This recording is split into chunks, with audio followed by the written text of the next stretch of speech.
to the lighthouse. Virginia Woolf. Part 1. The window. Yes, of course, if it's fine tomorrow, said Mrs. Ramsay. But you'll have to be up with the lark, she added. To her son these words conveyed an extraordinary joy, as if it were settled. The expedition were bound to take place, and the wonder to which he had looked forward, for years and years it seemed, was, after a night's darkness and a day's sail, within touch. Since he belonged, even at the age of 6, to that great clan which cannot keep this feeling separate from that, but must let future prospects, with their joys and sorrows, cloud what is actually at hand, since to such people even in earliest childhood any turn in the wheel of sensation has the power to crystallize and transfix the moment upon which its gloom or radiance rests. James Ramsay, sitting on the floor cutting out pictures from the illustrated catalogue of the Army and Navy stores, endowed the picture of a refrigerator, as his mother spoke, with heavenly bliss. It was fringed with joy. The wheelbarrow, the lawn-mower, the sound of poplar trees, leaves whitening before rain, rooks cawing, brooms knocking, dresses rustling, all these were so colored and distinguished in his mind that he had already his private code, his secret language, though he appeared the image of stark and uncompromising severity, with his high forehead and his fierce blue eyes, impeccably candid and pure, frowning slightly at the sight of human frailty, so that his mother, watching him guide his scissors neatly round the refrigerator, imagined him all red and ermine on the bench or directing a stern and momentous enterprise in some crisis of public affairs. But, said his father, stopping in front of a drawing-room window, it won't be fine.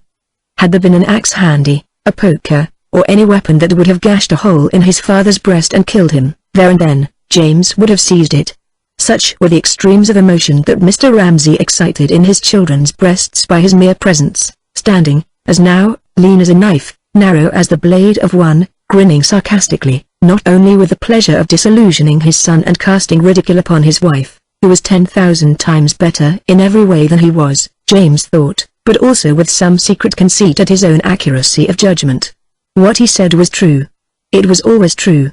He was incapable of untruth, never tampered with a fact, never altered a disagreeable word to suit the pleasure or convenience of any mortal being, least of all of his own children, who, sprung from his loins, should be aware from childhood that life is difficult, facts uncompromising, and the passage to that fabled land where our brightest hopes are extinguished, our frail barks founder in darkness. Here Mr. Ramsay would straighten his back and narrow his little blue eyes upon the horizon, one that needs, above all, courage, truth, and the power to endure. But it may be fine, I expect it will be fine, said Mrs. Ramsay, making some little twist of the reddish-brown stocking she was knitting, impatiently. If she finished it tonight, if they did go to the lighthouse after all, it was to be given to the lighthouse keeper for his little boy, who was threatened with a tuberculous hip, together with a pile of old magazines, and some tobacco, indeed, whatever she could find lying about, not really wanted, but only littering the room, to give those poor fellows, who must be bored to death sitting all day with nothing to do but polish the lamp and trim the wick and rake about on their scrap of garden, something to amuse them. For how would you like to be shut up for a whole month at a time, and possibly more in stormy weather, upon a rock the size of a tennis lawn? She would ask, and to have no letters or newspapers, and to see nobody, if you were married, not to see your wife, not to know how your children were, if they were ill, if they had fallen down and broken their legs or arms, to see the same dreary waves breaking week after week, and then a dreadful storm coming, and the windows covered with spray, and birds dashed against the lamp, and the whole place rocking, and not be able to put your nose out of doors for fear of being swept into the sea? How would you like that? She asked, addressing herself particularly to her daughters. So she added, rather differently, one must take them whatever comforts one can.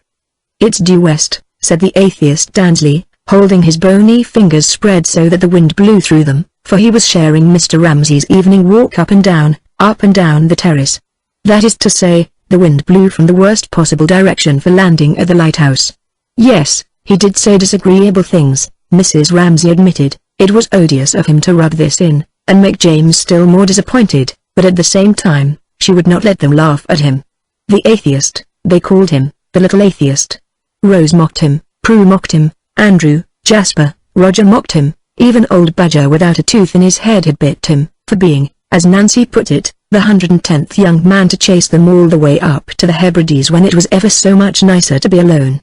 Nonsense, said Mrs. Ramsay, with great severity.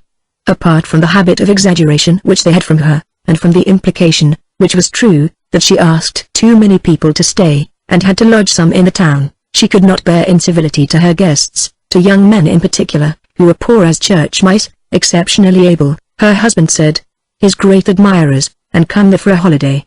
Indeed, she had the whole of the other sex under her protection, for reasons she could not explain, for their chivalry and valor, for the fact that they negotiated treaties, ruled India, controlled finance, finally for an attitude towards herself which no woman could fail to feel or to find agreeable, something trustful, childlike, reverential, which an old woman could take from a young man without loss of dignity, and woe betide the girl, pray heaven it was none of her daughters! Who did not feel the worth of it, and all that it implied, to the marrow of her bones.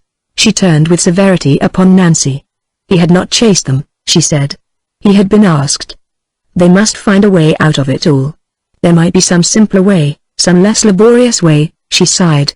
When she looked in the glass and saw her hair grey, her cheeks sunk, at 50, she thought, possibly she might have managed things better. Her husband, money, his books.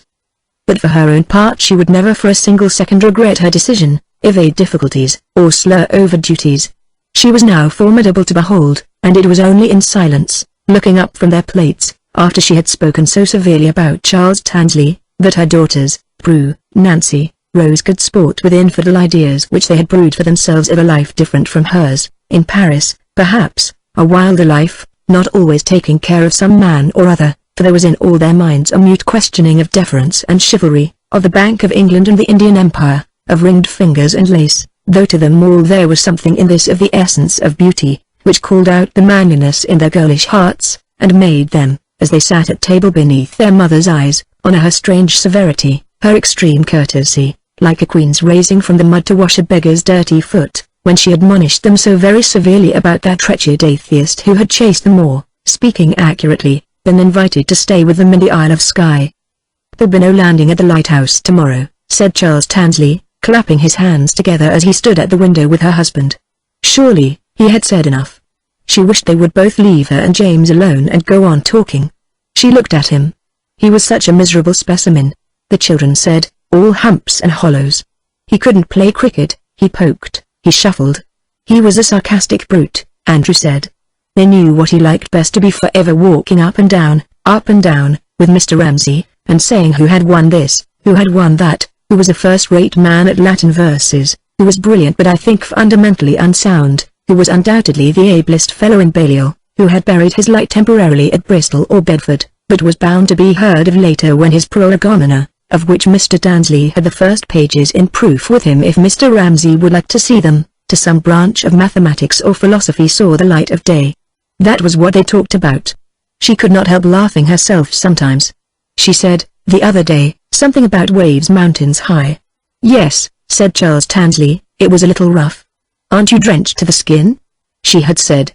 Damp, not wet through, said Mr. Tansley, pinching his sleeve, feeling his socks. But it was not that they minded, the children said. It was not his face, it was not his manners. It was him, his point of view. When they talked about something interesting, people, music, history, anything, even said it was a fine evening, so why not sit out of doors, then what they complained of about Charles Tansley was that until he had turned the whole thing round and made it somehow reflect himself and disparage them, he was not satisfied. And he would go to picture galleries, they said, and he would ask one, did one like his tie? God knows, said Rose, one did not. Disappearing as stealthily as stags from the dinner table directly the meal was over, the 8 sons and daughters of Mr. and Mrs. Ramsay sought their bedrooms, their fastness in a house where there was no other privacy to debate anything, everything, Tansley's tie, the passing of the Reform Bill, sea-birds and butterflies, people, while the sun poured into those attics, which a plank alone separated from each other so that every footstep could be plainly heard, and the Swiss girl sobbing for her father who was dying of cancer in a valley of the Grisons, and lit up bats, flannels, straw hats, ink pots, paint pots, beetles, and the skulls of small birds, while it drew from the long-filled strips of seaweed pinned to the wall a smell of salt and weeds, which was in the towels too, gritty with sand from bathing. Strife, divisions, difference of opinion, prejudices twisted into the very fibre of being. Oh, that they should begin so early, Mrs. Ramsay deplored. They were so critical, her children. They talked such nonsense. She went from the dining room, holding James by the hand, since he would not go with the others. It seemed to her such nonsense inventing differences, when people, heaven knows, were different enough without that. The real differences, she thought, standing by the drawing-room window, are enough, quite enough. She had in mind at the moment, rich and poor, high and low, the great in birth receiving from her, half grudging, some respect, for had she not in her veins the blood of that very noble, if slightly mythical, Italian house, whose daughters, scattered about English drawing-rooms in the 19th century, had lisped so charmingly, had stormed so wildly, and all her wit and her bearing and her temper came from them, and not from the sluggish English, or the cold Scotch, but more profoundly, she ruminated the other problem, of rich and poor, and the things she saw with her own eyes, weekly, daily, here or in London, when she visited this widow's, or that struggling wife in person with a bag on her arm, and a notebook and pencil with which she wrote down in columns carefully ruled for the purpose wages and spendings, employment and unemployment, in the hope that thus she would cease to be a private woman whose charity was half a sop to her own indignation, half a relief to her own curiosity, and become what with her untrained mind she greatly admired, an investigator, elucidating the social problem. Insoluble questions they were, it seemed to her, standing there, holding James by the hand. He had followed her into the drawing-room, that young man they laughed at. He was standing by the table, fidgeting with something, awkwardly, feeling himself out of things, as she knew without looking round. They had all gone, the children, Minta Doyle and Paul Rayleigh, Augustus Carmichael, her husband, they had all gone. So she turned with a sigh and said, "Would it bore you to come with me, Mr. Dansley?" She had a dull errand in the town, she had a letter or two to write, she would be 10 minutes perhaps, she would put on her hat. And, with her basket and her parasol, there she was again, 10 minutes later, giving out a sense of being ready, of being equipped for a jaunt, which, however, she must interrupt for a moment, as they passed the tennis lawn, to ask Mr. Carmichael, who was basking with his yellow cat's eyes ajar, so that like a cat's they seemed to reflect the branches moving or the clouds passing, but to give no inkling of any inner thoughts or emotion whatsoever, if he wanted anything. For they were making the great expedition, she said, laughing. They were going to the town. Stamps, writing paper, tobacco? She suggested, stopping by his side. But no, he wanted nothing. His hands clasped themselves over his capacious paunch, his eyes blinked, as if he would have liked to reply kindly to these blandishments. She was seductive but a little nervous, but could not, sunk as he was in a great green somnolence which embraced them all, without need of words, in a vast and benevolent lethargy of well-wishing, all the house, all the world, all the people in it, for he had slipped into his glass at lunch a few drops of something, which accounted, the children thought, for the vivid streak of canary yellow in moustache and beard that were otherwise milk-white. "No, nothing," he murmured. "He should have been a great philosopher," said Mrs. Ramsay, as they went down the road to the fishing village, "but he had made an unfortunate marriage." Holding her black parasol very erect, and moving with an indescribable air of expectation, as if she were going to meet someone round the corner, she told the story, an affair at Oxford with some girl, an early marriage, poverty, going to India, translating a little poetry very beautifully, I believe, being willing to teach the boys Persian or Hindustani, but what really was the use of that question mark, and then lying, as they saw him, on the lawn. It flattered him, snubbed as he had been, it soothed him that Mrs. Ramsay should tell him this. Charles Dansley revived. Insinuating, too, as she did the greatness of man's intellect, even in its decay, the subjection of all wives. Not that she blamed the girl, and the marriage had been happy enough, she believed, to their husbands' labours. She made him feel better pleased with himself than he had done yet, and he would have liked, had they taken a cab, for example, to have paid the fare. As for her little bag, might he not carry that?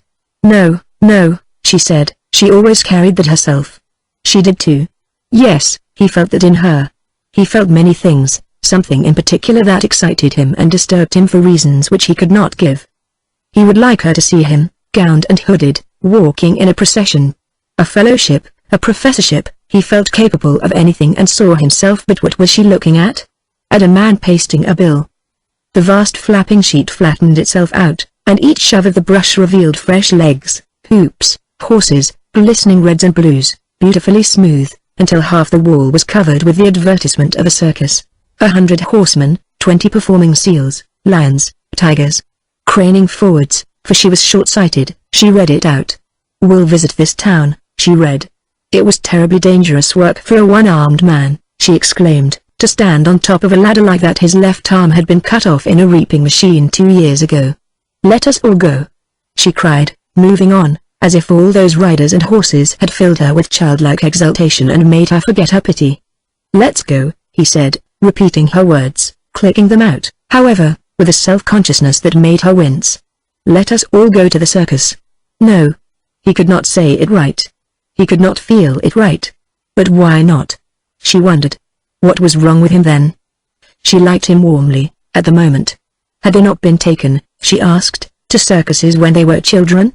Never, he answered, as if she asked the very thing he wanted, had been longing all these days to say, how they did not go to circuses. It was a large family, 9 brothers and sisters, and his father was a working man. "My father is a chemist, Mrs. Ramsay. He keeps a shop." He himself had paid his own way since he was 13. Often he went without a greatcoat in winter. He could never return hospitality, those were his parched stiff words, at college. He had to make things last twice the time other people did. He smoked the cheapest tobacco, shag. The same the old men did in the Keys. He worked hard 7 hours a day. His subject was now the influence of something upon somebody they were walking on, and Mrs. Ramsay did not quite catch the meaning, only the words, here and there.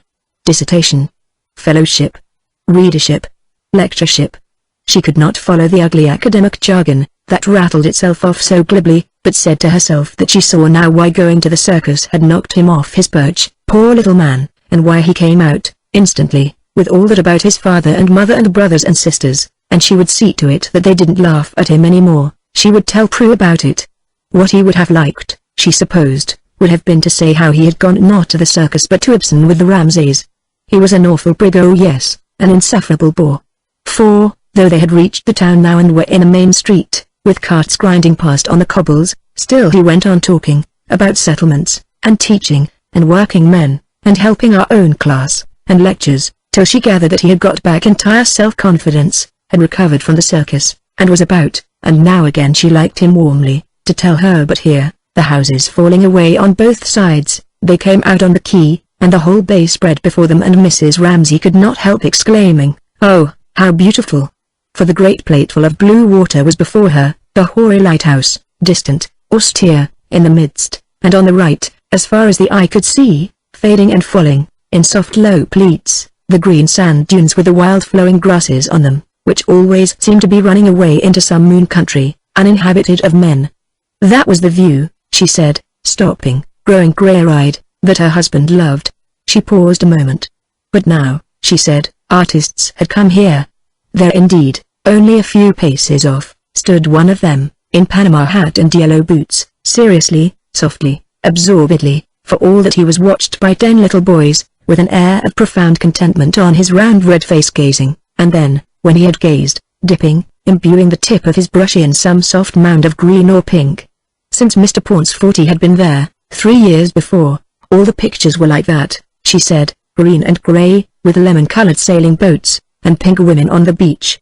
But her grandmother's friends, she said, glancing discreetly as they passed, took the greatest pains. First they mixed their own colours, and then they ground them, and then they put damp cloths to keep them moist. So Mr. Tansley supposed she meant him to see that that man's picture was skimpy. Was that what one said? The colours weren't solid? Was that what one said? Under the influence of that extraordinary emotion which had been growing all the walk, had begun in the garden when he had wanted to take her bag, had increased in the town when he had wanted to tell her everything about himself. He was coming to see himself, and everything he had ever known gone crooked a little. It was awfully strange. There he stood in the parlour of the poky little house where she had taken him, waiting for her, while she went upstairs a moment to see a woman. He heard her quick step above, heard her voice cheerful, then low, looked at the mats, tea caddies, glass shades, waited quite impatiently, looked forward eagerly to the walk home, determined to carry her bag, then heard her come out, shut a door, say they must keep the windows open and the doors shut, ask at the house for anything they wanted. She must be talking to a child, when, suddenly, in she came, stood for a moment silent, as if she had been pretending up there, and for a moment let herself be now, stood quite motionless for a moment against a picture of Queen Victoria wearing the blue ribbon of the Garter, when all at once he realized that it was this colon she was the most beautiful person he had ever seen.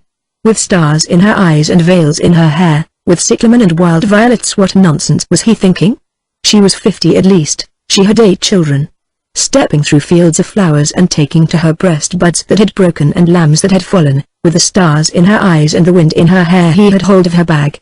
"Goodbye, Elsie," she said, and they walked up the street, she holding her parasol erect and walking as if she expected to meet someone round the corner, while for the first time in his life Charles Tansley felt an extraordinary pride. A man digging in a drain stopped digging and looked at her, let his arm fall down and looked at her. For the first time in his life Charles Tansley felt an extraordinary pride, felt the wind and the cyclamen and the violets, for he was walking with a beautiful woman. He had hold of her bag. Chapter 2. "No going to the lighthouse, James," he said, as trying in deference to Mrs. Ramsay to soften his voice into some semblance of geniality at least. "Odious little man," thought Mrs. Ramsay, "why go on saying that?" Chapter 3. "Perhaps you will wake up and find the sun shining and the birds singing," she said compassionately, smoothing the little boy's hair, for her husband, with his caustic saying that it would not be fine, had dashed his spirits, she could see. This going to the lighthouse was a passion of his, she saw, and then, as if her husband had not said enough, with his caustic saying that it would not be fine tomorrow, this odious little man went and rubbed it in all over again. "Perhaps it will be fine tomorrow," she said, smoothing his hair. All she could do now was to admire the refrigerator, and turn the pages of the stores list in the hope that she might come upon something like a rake, or a mowing machine, which, with its prongs and its handles, would need the greatest skill and care in cutting out. All these young men parodied her husband, she reflected. He said it would rain. They said it would be a positive tornado. But here, as she turned the page, suddenly her search for the picture of a rake or a mowing machine was interrupted. The gruff murmur, irregularly broken by the taking out of pipes and the putting in of pipes which had kept on assuring her, though she could not hear what was said, as she sat in the window which opened on the terrace, that the men were happily talking. This sound, which had lasted now half an hour and had taken its place soothingly in the scale of sounds pressing on top of her, such as the tap of balls upon bats, the sharp, sudden bark now and then, "How's that? How's that?" of the children playing cricket, had ceased, so that the monotonous fall of the waves on the beach, which for the most part beat a measured and soothing tattoo to her thoughts and seemed consolingly to repeat over and over again as she sat with the children the words of some old cradle song, murmured by nature, "I am guarding you, I am your support," but at other times suddenly and unexpectedly, especially when her mind raised itself slightly from the task actually in hand, have no such kindly meaning, but like a ghostly roll of drums remorselessly beat the measure of life, made one think of the destruction of the island and its engulfment in the sea, and warned her whose day had slipped past in one quick doing after another that it was all ephemeral as a rainbow. This sound which had been obscured and concealed under the other sounds suddenly thundered hollow in her ears and made her look up with an impulse of terror. They had ceased to talk, that was the explanation. Falling in 1 second from the tension which had gripped her to the other extreme which, as if to recoup her for her unnecessary expense of emotion, was cool, amused, and even faintly malicious, she concluded that poor Charles Tansley had been shed. That was of little account to her. If her husband required sacrifices, and indeed he did, she cheerfully offered up to him, Charles Tansley, who had snubbed her little boy. One moment more, with her head raised, she listened, as if she waited for some habitual sound, some regular mechanical sound, and then, hearing something rhythmical, half said, half chanted, beginning in the garden, as her husband beat up and down the terrace, something between a croak and a song, she was soothed once more, assured again that all was well, and looking down at the book on her knee found the picture of a pocket knife with 6 blades which could only be cut out if James was very careful. Suddenly a loud cry, as of a sleepwalker, half roused, something about, stormed it with shot and shell, sung out with the utmost intensity in her ear, made her turn apprehensively to see if anyone had heard him. Only Lily Briscoe, she was glad to find, and that did not matter. But the sight of the girl standing on the edge of the lawn painting reminded her, she was supposed to be keeping her head as much in the same position as possible for Lily's picture. Lily's picture. Mrs. Ramsay smiled. With her little Chinese eyes and her puckered-up face, she would never marry. One could not take her painting very seriously. She was an independent little creature, and Mrs. Ramsay liked her for it, so, remembering her promise, she bent her head. Chapter 4.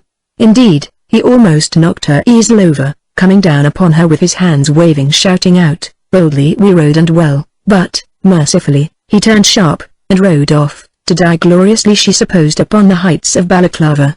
Never was anybody at once so ridiculous and so alarming. But so long as he kept like that, waving, shouting, she was safe. He would not stand still and look at her picture. And that was what Lily Briscoe could not have endured. Even while she looked at the mass, at the line, at the color, at Mrs. Ramsay sitting in the window with James, she kept a feeler on her surroundings lest someone should creep up, and suddenly she should find her picture looked at. But now, with all her senses quickened as they were, looking, straining, till the color of the wall and the jackmanner beyond burned into her eyes, she was aware of someone coming out of the house, coming towards her, but somehow divined, from the footfall, William Banks, so that though her brush quivered, she did not, as she would have done had it been Mr. Dansley, Paul Rayleigh, Minted Oil, or practically anybody else, turn her canvas upon the grass, but let it stand. William Banks stood beside her. They had rooms in the village, and so, walking in, walking out, parting late on doormats, had said little things about the soup, about the children, about one thing and another which made them allies, so that when he stood beside her now in his judicial way, he was old enough to be her father too, a botanist, a widower, smelling of soap, very scrupulous and clean. She just stood there. He just stood there. Her shoes were excellent, he observed. They allowed the toes their natural expansion. Lodging in the same house with her, he had noticed too, how orderly she was, up before breakfast and off to paint, he believed, alone, poor, presumably, and without the complexion or the allurement of Miss Doyle certainly, but with a good sense which made her in his eyes superior to that young lady. Now, for instance, when Ramsay bore down on them, shouting, gesticulating, Miss Briscoe, he felt certain, understood. Someone had blundered. Mr. Ramsay glared at them. He glared at them without seeming to see them. That did make them both vaguely uncomfortable. Together they had seen a thing they had not been meant to see. They had encroached upon a privacy. So, Lily thought, it was probably an excuse of his for moving, for getting out of earshot, that made Mr. Banks almost immediately say something about its being chilly and suggested taking a stroll. She would come, yes. But it was with difficulty that she took her eyes off her picture. The jackmanner was bright violet, the wall staring white. She would not have considered it honest to tamper with the bright violet and the staring white, since she saw them like that, fashionable though it was, since Mr. Pawn's 40s visit, to see everything pale, elegant, semi-transparent. Then beneath the color there was the shape. She could see it all so clearly, so commandingly. When she looked, it was when she took her brush in hand that the whole thing changed. It was in that moment's flight between the picture and her canvas that the demons set on her who often brought her to the verge of tears and made this passage from conception to work as dreadful as any down a dark passage for a child. Such she often felt herself struggling against terrific odds to maintain her courage, to say, but this is what I see, this is what I see, and so to clasp some miserable remnant of her vision to her breast, which 1,000 forces did their best to pluck from her. And it was then too, in that chill and windy way, as she began to paint, that there forced themselves upon her other things, her own inadequacy, her insignificance, keeping house for her father off the Brompton Road, and had much ado to control her impulse to fling herself, thank heaven she had always resisted so far, at Mrs. Ramsay's knee and say to her, but what could one say to her? I'm in love with you? No, that was not true. I'm in love with this all, waving her hand at the hedge, at the house, at the children. It was absurd, it was impossible. So now she laid her brushes neatly in the box, side by side, and said to William Banks, "It suddenly gets cold. The sun seems to give less heat," she said, looking about her, for it was bright enough, the grass still a soft deep green, the house starred in its greenery with purple passion flowers, and rooks dropping cool cries from the high blue. But something moved, flashed, turned a silver wing in the air. It was September after all, the middle of September, and past 6 in the evening.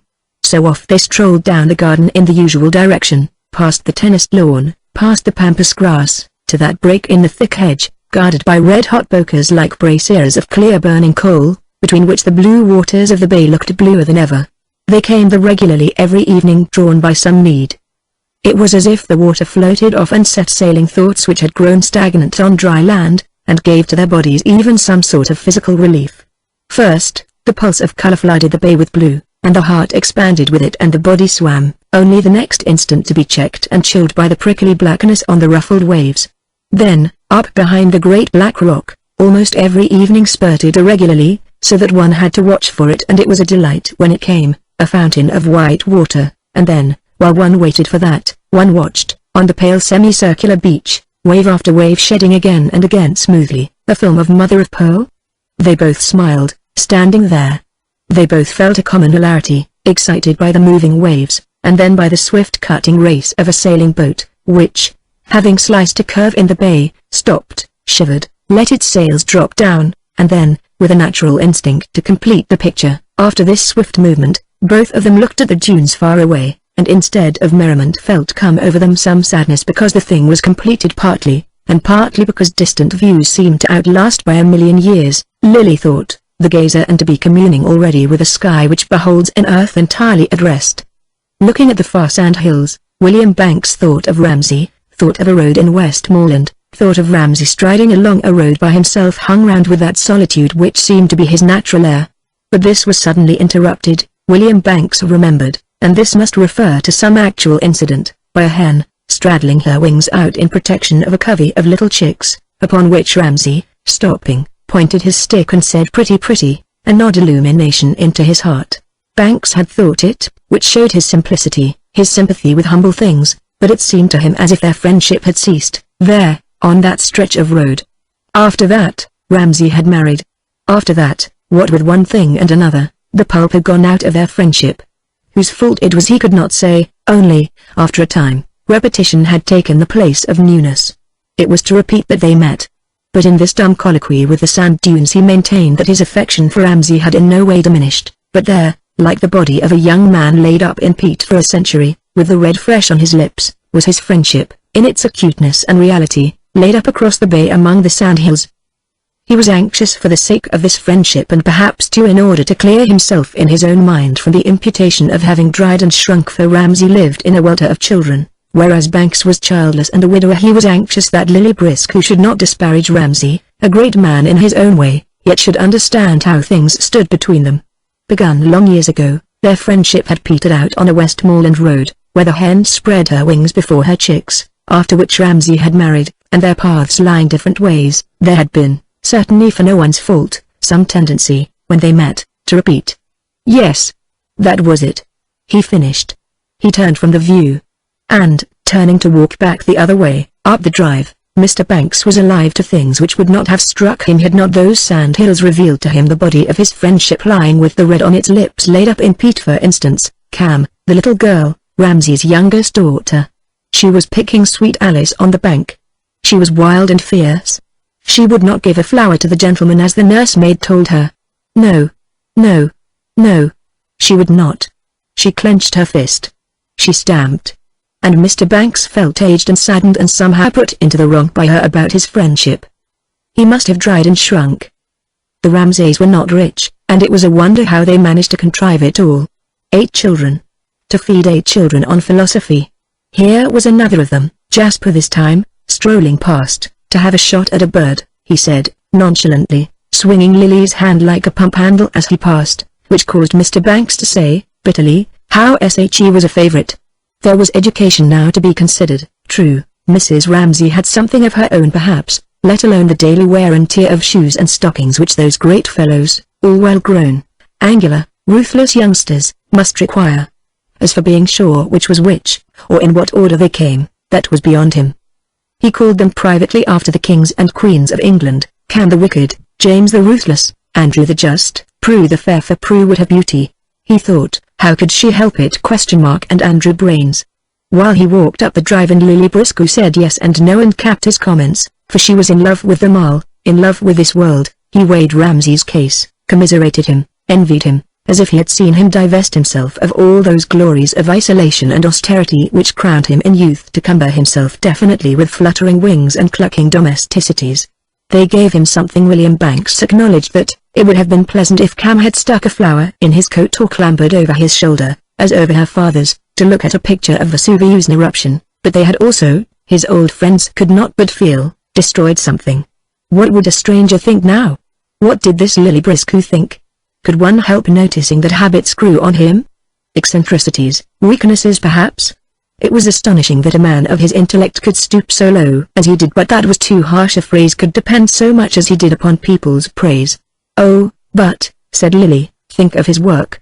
Whenever she thought of his work she always saw clearly before her a large kitchen table. It was Andrew's doing. She asked him what his father's books were about. Subject and object and the nature of reality, Andrew had said. And when she said heavens, she had no notion what that meant. Think of kitchen table then," he told her, "when you're not there." So now she always saw, when she thought of Mr. Ramsay's work, a scrubbed kitchen table. It lodged now in the fork of a pear tree, for they had reached the orchard. And with a painful effort of concentration, she focused her mind, not upon the silver-bossed bark of the tree, or upon its fish-shaped leaves, but upon a phantom kitchen table, one of those scrubbed board tables, grained and knotted, whose virtue seems to have been laid bare by years of muscular integrity, which stuck there, its 4 legs in air. Naturally, if one's days were passed in this seeing of angular essences, this reducing of lovely evenings, with all their flamingo clouds and blue and silver to a white deal 4-legged table, and it was a mark of the finest minds to do so, naturally one could not be judged like an ordinary person. Mr. Banks liked her forbidding him think of his work. He had thought of it, often and often. Times without number. He had said, "Ramsay is one of those men who do their best work before they are 40. He had made a definite contribution to philosophy in one little book when he was only 25. What came after was more or less amplification, repetition. But the number of men who make a definite contribution to anything whatsoever is very small," he said, pausing by the pear tree, well brushed, scrupulously exact, exquisitely judicial. Suddenly, as if the movement of his hand had released it, the load of her accumulated impressions of him tilted up, and down poured in a ponderous avalanche all she felt about him. That was one sensation. Then uprose in a fume the essence of his being. That was another. She felt herself transfixed by the intensity of her perception. It was his severity, his goodness. "I respect you," she addressed silently him in person, "in every atom. You are not vain, you are entirely impersonal, you are finer than Mr. Ramsay, you are the finest human being that I know, you have neither wife nor child." Without any sexual feeling, she longed to cherish that loneliness. "You live for science." Involuntarily, sections of potatoes rose before her eyes. Praise would be an insult to you, generous, pure-hearted, heroic man. But simultaneously, she remembered how he had brought a valet all the way up here, objected to dogs on chairs, would prose for hours, until Mr. Ramsay slammed out of the room, about salt in vegetables and the iniquity of English cooks. How then did it work out, all this? How did one judge people, think of them? How did one add up this and that and conclude that it was liking one felt or disliking? And to those words, what meaning attached, after all? Standing now, apparently transfixed, by the pear tree, impressions poured in upon her of those 2 men, and to follow her thought was like following a voice which speaks too quickly to be taken down by one's pencil, and the voice was her own voice saying without prompting undeniable, everlasting, contradictory things, so that even the fissures and humps on the bark of the pear tree were irrevocably fixed there for eternity. "You have greatness," she continued, "but Mr. Ramsay has none of it. He is petty, selfish, vain, egotistical, he is spoilt, he is a tyrant, he wears Mrs. Ramsay to death, but he has what you," she addressed Mr. Banks, "have not, a fiery unworldliness. He knows nothing about trifles, he loves dogs and his children. He has 8. Mr. Banks has none. Did he not come down in 2 coats the other night and let Mrs. Ramsay trim his hair into a pudding basin? All of this danced up and down, like a company of gnats, each separate but all marvelously controlled in an invisible elastic net danced up and down in Lily's mind, in and about the branches of the pear tree, where still hung in effigy the scrubbed kitchen table, symbol of her profound respect for Mr. Ramsay's mind, until her thought which had spun quicker and quicker exploded of its own intensity. She felt released, a shot went off close at hand, and there came, flying from its fragments, frightened, effusive, tumultuous, a flock of starlings. "Jasper," said Mr. Banks. They turned the way the starlings flew, over the terrace. Following the scatter of swift-flying birds in the sky they stepped through the gap in the high hedge straight into Mr. Ramsay, who boomed tragically at them. Someone had blundered.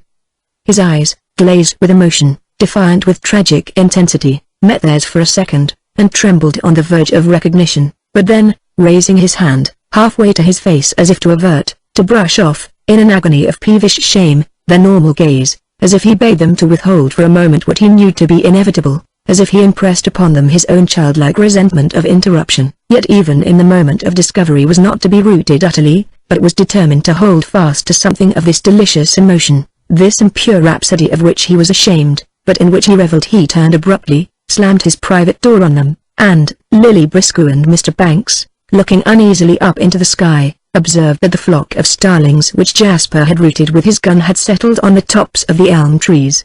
Chapter 5. "And even if it isn't fine tomorrow," said Mrs. Ramsay, raising her eyes to glance at William Banks and Lily Briscoe as they passed, "it will be another day. And now," she said, thinking that Lily's charm was her Chinese eyes, a slant in her white, puckered little face, "but it would take a clever man to see it, and now stand up, and let me measure your leg, for they might go to the lighthouse after all, and she must see if the stocking did not need to be an inch or two longer in the leg." Smiling, for it was an admirable idea that had flashed upon her this very second William and Lily should marry, she took the heather mixture stocking, with its crisscross of steel needles at the mouth of it, and measured it against James's leg. "My dear, stand still," she said, for in his jealousy, not liking to serve as measuring block for the lighthouse keeper's little boy, James fidgeted purposely, and if he did that, how could she see? Was it too long, was it too short? She asked. She looked up what demon possessed him, her youngest, her cherished ? And saw the room, saw the chairs, thought them fearfully shabby. Their entrails, as Andrew said the other day, were all over the floor, but then what was the point, she asked, of buying good chairs to let them spoil up here all through the winter when the house, with only one old woman to see to it, positively dripped with wet? Never mind. The rent was precisely twopence halfpenny. The children loved it. It did her husband good to be 3,000, or if she must be accurate, 300 miles from his libraries and his lectures and his disciples, and there was room for visitors. Mats, camp beds, crazy ghosts of chairs and tables whose London life of service was done, they did well enough here, and a photograph or two, and books. Books, she thought, grew of themselves. She never had time to read them. Alas! Even the books that had been given her and inscribed by the hand of the poet himself, for her whose wishes must be obeyed. The happier Helen of our days. Disgraceful to say, she had never read them.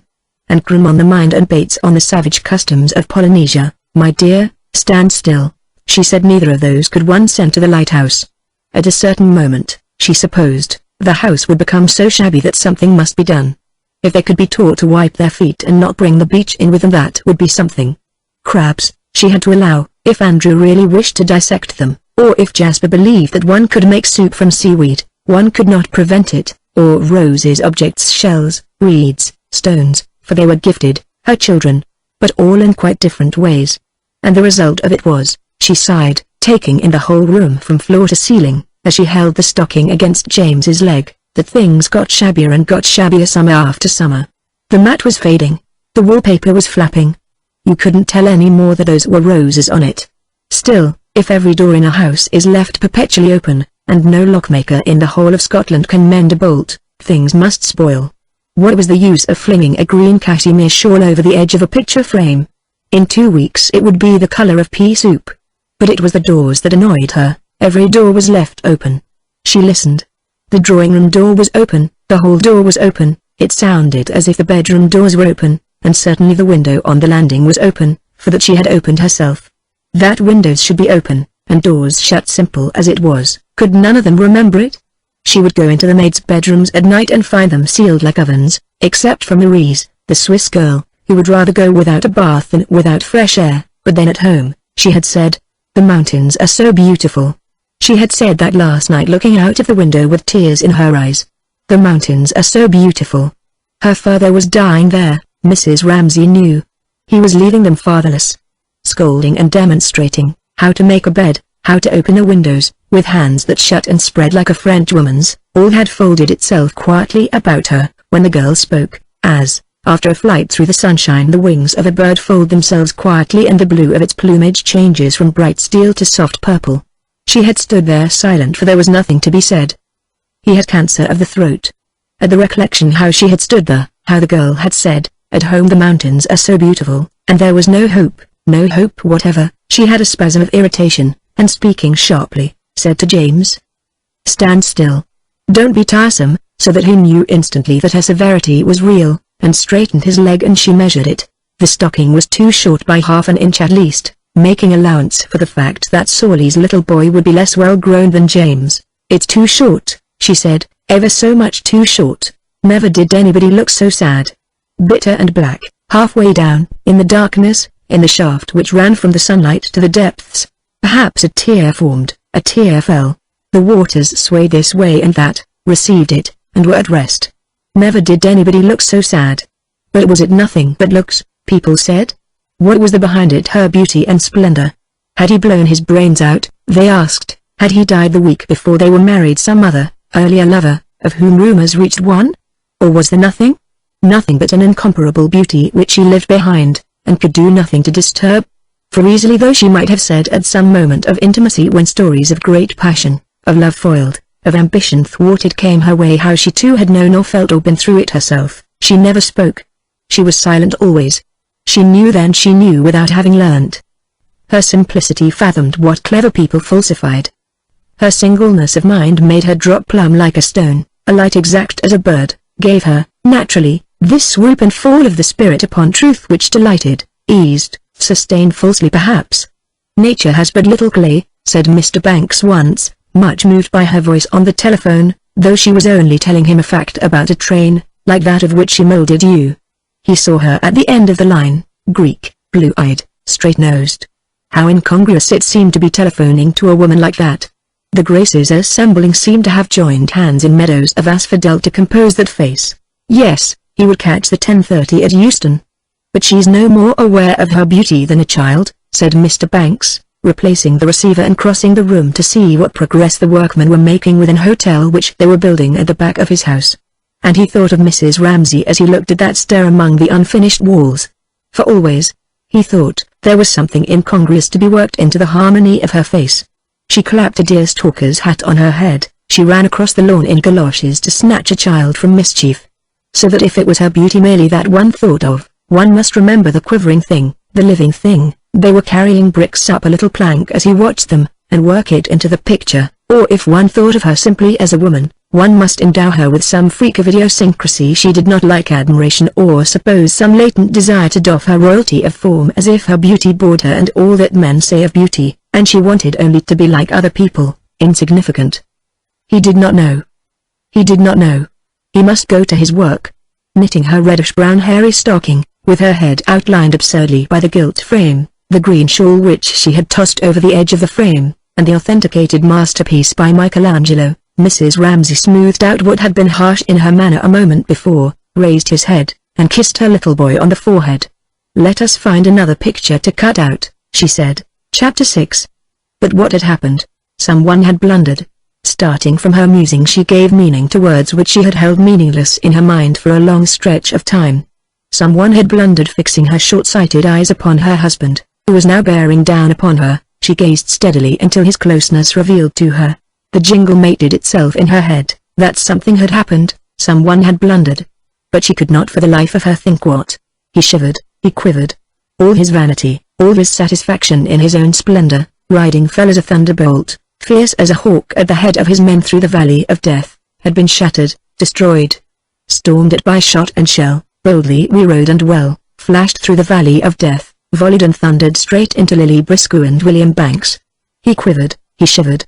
Not for the world would she have spoken to him, realizing, from the familiar signs, his eyes averted, and some curious gathering together of his person, as if he wrapped himself about and needed privacy into which to regain his equilibrium, that he was outraged and anguished. She stroked James's head, she transferred to him what she felt for her husband, and, as she watched him chalk yellow the white dress shirt of a gentleman in the Army and Navy Stores catalogue, thought what a delight it would be to her should he turn out a great artist, and why should he not? He had a splendid forehead. Then, looking up, as her husband passed her once more, she was relieved to find that the ruin was veiled, domesticity triumphed, custom crooned its soothing rhythm, so that when stopping deliberately, as his turn came round again, at the window he bent quizzically and whimsically to tickle James's bare calf with a sprig of something, she twitted him for having dispatched that poor young man, Charles Tansley. Tansley had to go in and write his dissertation, he said. James will have to write his dissertation one of these days, he added ironically, flicking his sprig. Hating his father, James brushed away the tickling spray with which, in a manner peculiar to him, compound of severity and humor, he teased his youngest son's bare leg.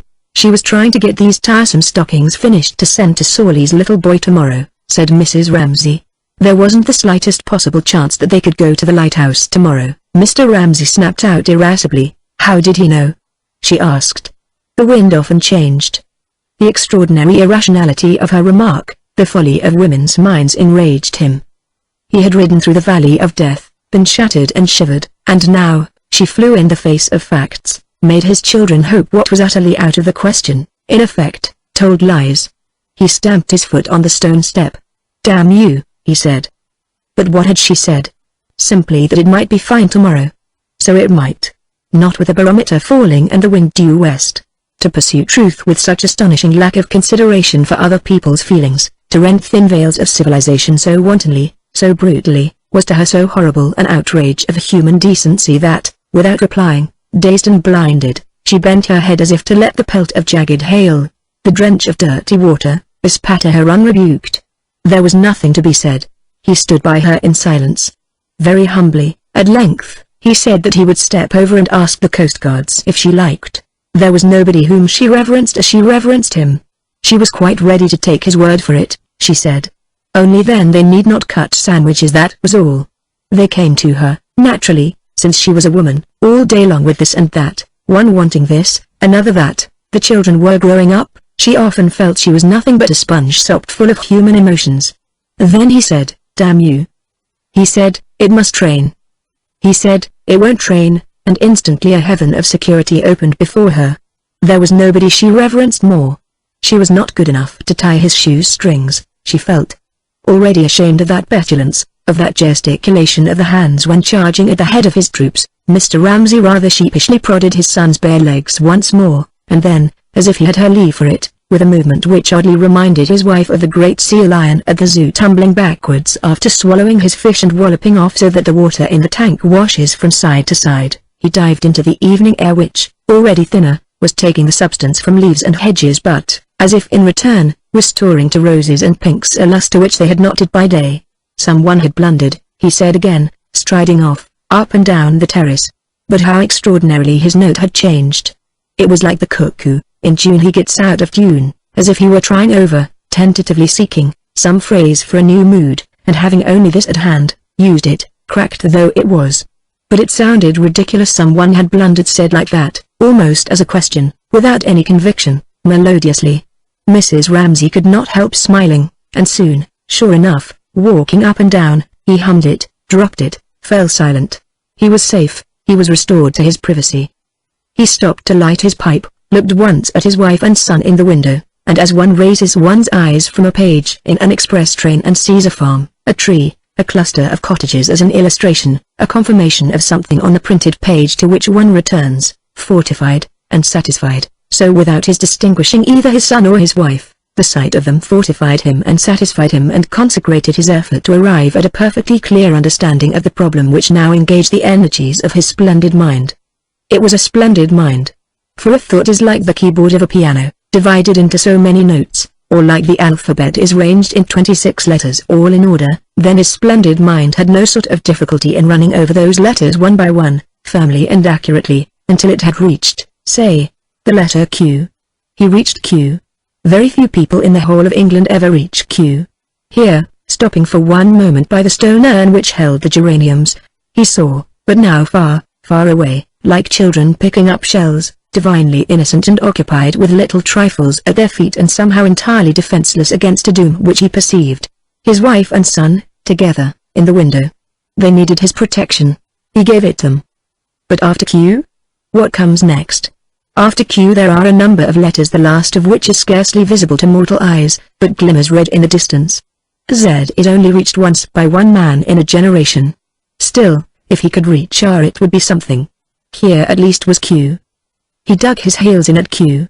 Q he was sure of. Q he could demonstrate. If Q then is QR. Here he knocked his pipe out, with 2 or 3 resonant taps on the handle of the urn, and proceeded. Then R. He braced himself. He clenched himself. Qualities that would have saved a ship's company exposed on a broiling sea with 6 biscuits and a flask of water, endurance and justice, foresight, devotion, skill, came to his help. R is then what is R? A shutter, like the leathern eyelid of a lizard, flickered over the intensity of his gaze and obscured the letter R. In that flash of darkness he heard people saying he was a failure, that R was beyond him. He would never reach R. On to R, once more. R. Qualities that in a desolate expedition across the icy solitudes of the polar region would have made him the leader, the guide, the counselor, whose temper, neither sanguine nor despondent, surveys with equanimity what is to be and faces it, came to his help again. R. The lizard's eye flickered once more. The veins on his forehead bulged. The geranium in the urn became startlingly visible and, displayed among its leaves, he could see, without wishing it, that obvious distinction between the two classes of men. On the one hand the steady-goers of superhuman strength who, plodding and persevering, repeat the whole alphabet in order, 26 letters in all, from start to finish. On the other the gifted, the inspired who, miraculously, lump all the letters together in one flash, the way of genius. He had not genius, he laid no claim to that, but he had, or might have had, the power to repeat every letter of the alphabet from A to Z accurately in order. Meanwhile, he stuck at Q. On, then, on to R. Feelings that would not have disgraced a leader who, now that the snow has begun to fall and the mountain top is covered in mist, knows that he must lay himself down and die before morning comes, stole upon him, paling the color of his eyes, giving him, even in the 2 minutes of his turn on the terrace, the bleached look of withered old age.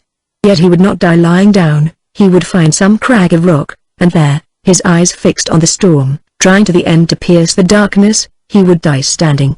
He would never reach R. He stood stock still, by the urn, with the geranium flowing over it. How many men in 1,000 million? He asked himself, reach Z after all? Surely the leader of a forlorn hope may ask himself that, and answer, without treachery to the expedition behind him, one perhaps. One in a generation. Is he to be blamed then if he is not that one? Provided he has toiled honestly, given to the best of his power, until he has no more left to give? And his fame lasts how long? It is permissible even for a dying hero to think before he dies how men will speak of him hereafter. His fame lasts perhaps 2,000 years.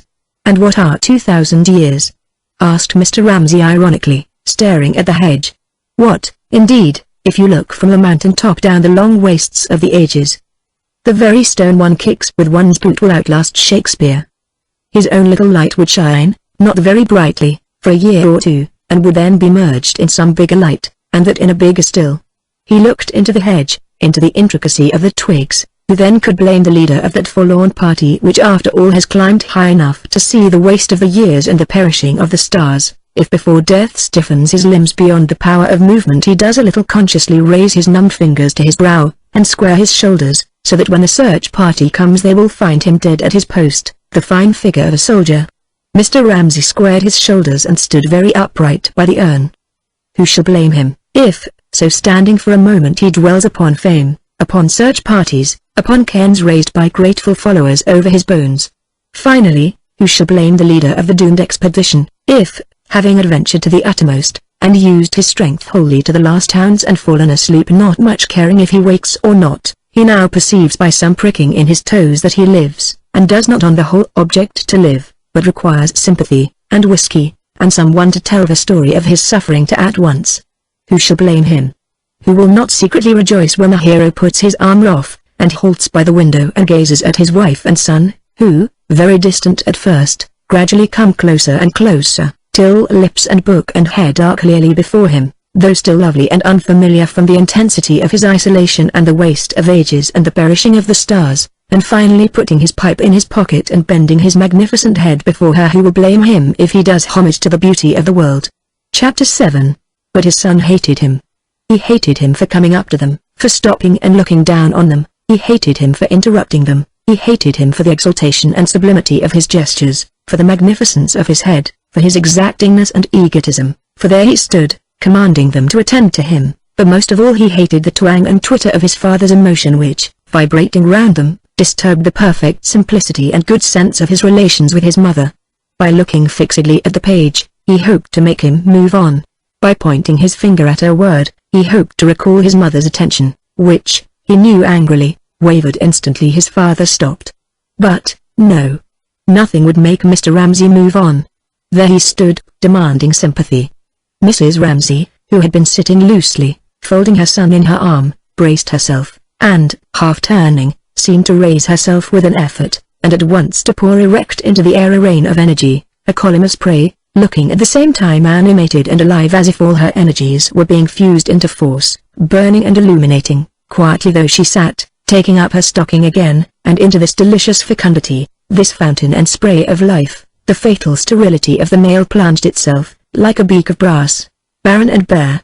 He wanted sympathy. He was a failure, he said. Mrs. Ramsay flashed her needles.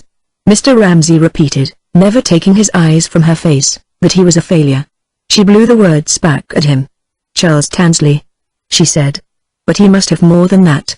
It was sympathy he wanted, to be assured of his genius, first of all, and then to be taken within the circle of life, warmed and soothed, to have his senses restored to him, his barrenness made fertile, and all the rooms of the house made full of life. The drawing room, behind the drawing room the kitchen, above the kitchen the bedrooms, and beyond them the nurseries. They must be furnished, they must be filled with life.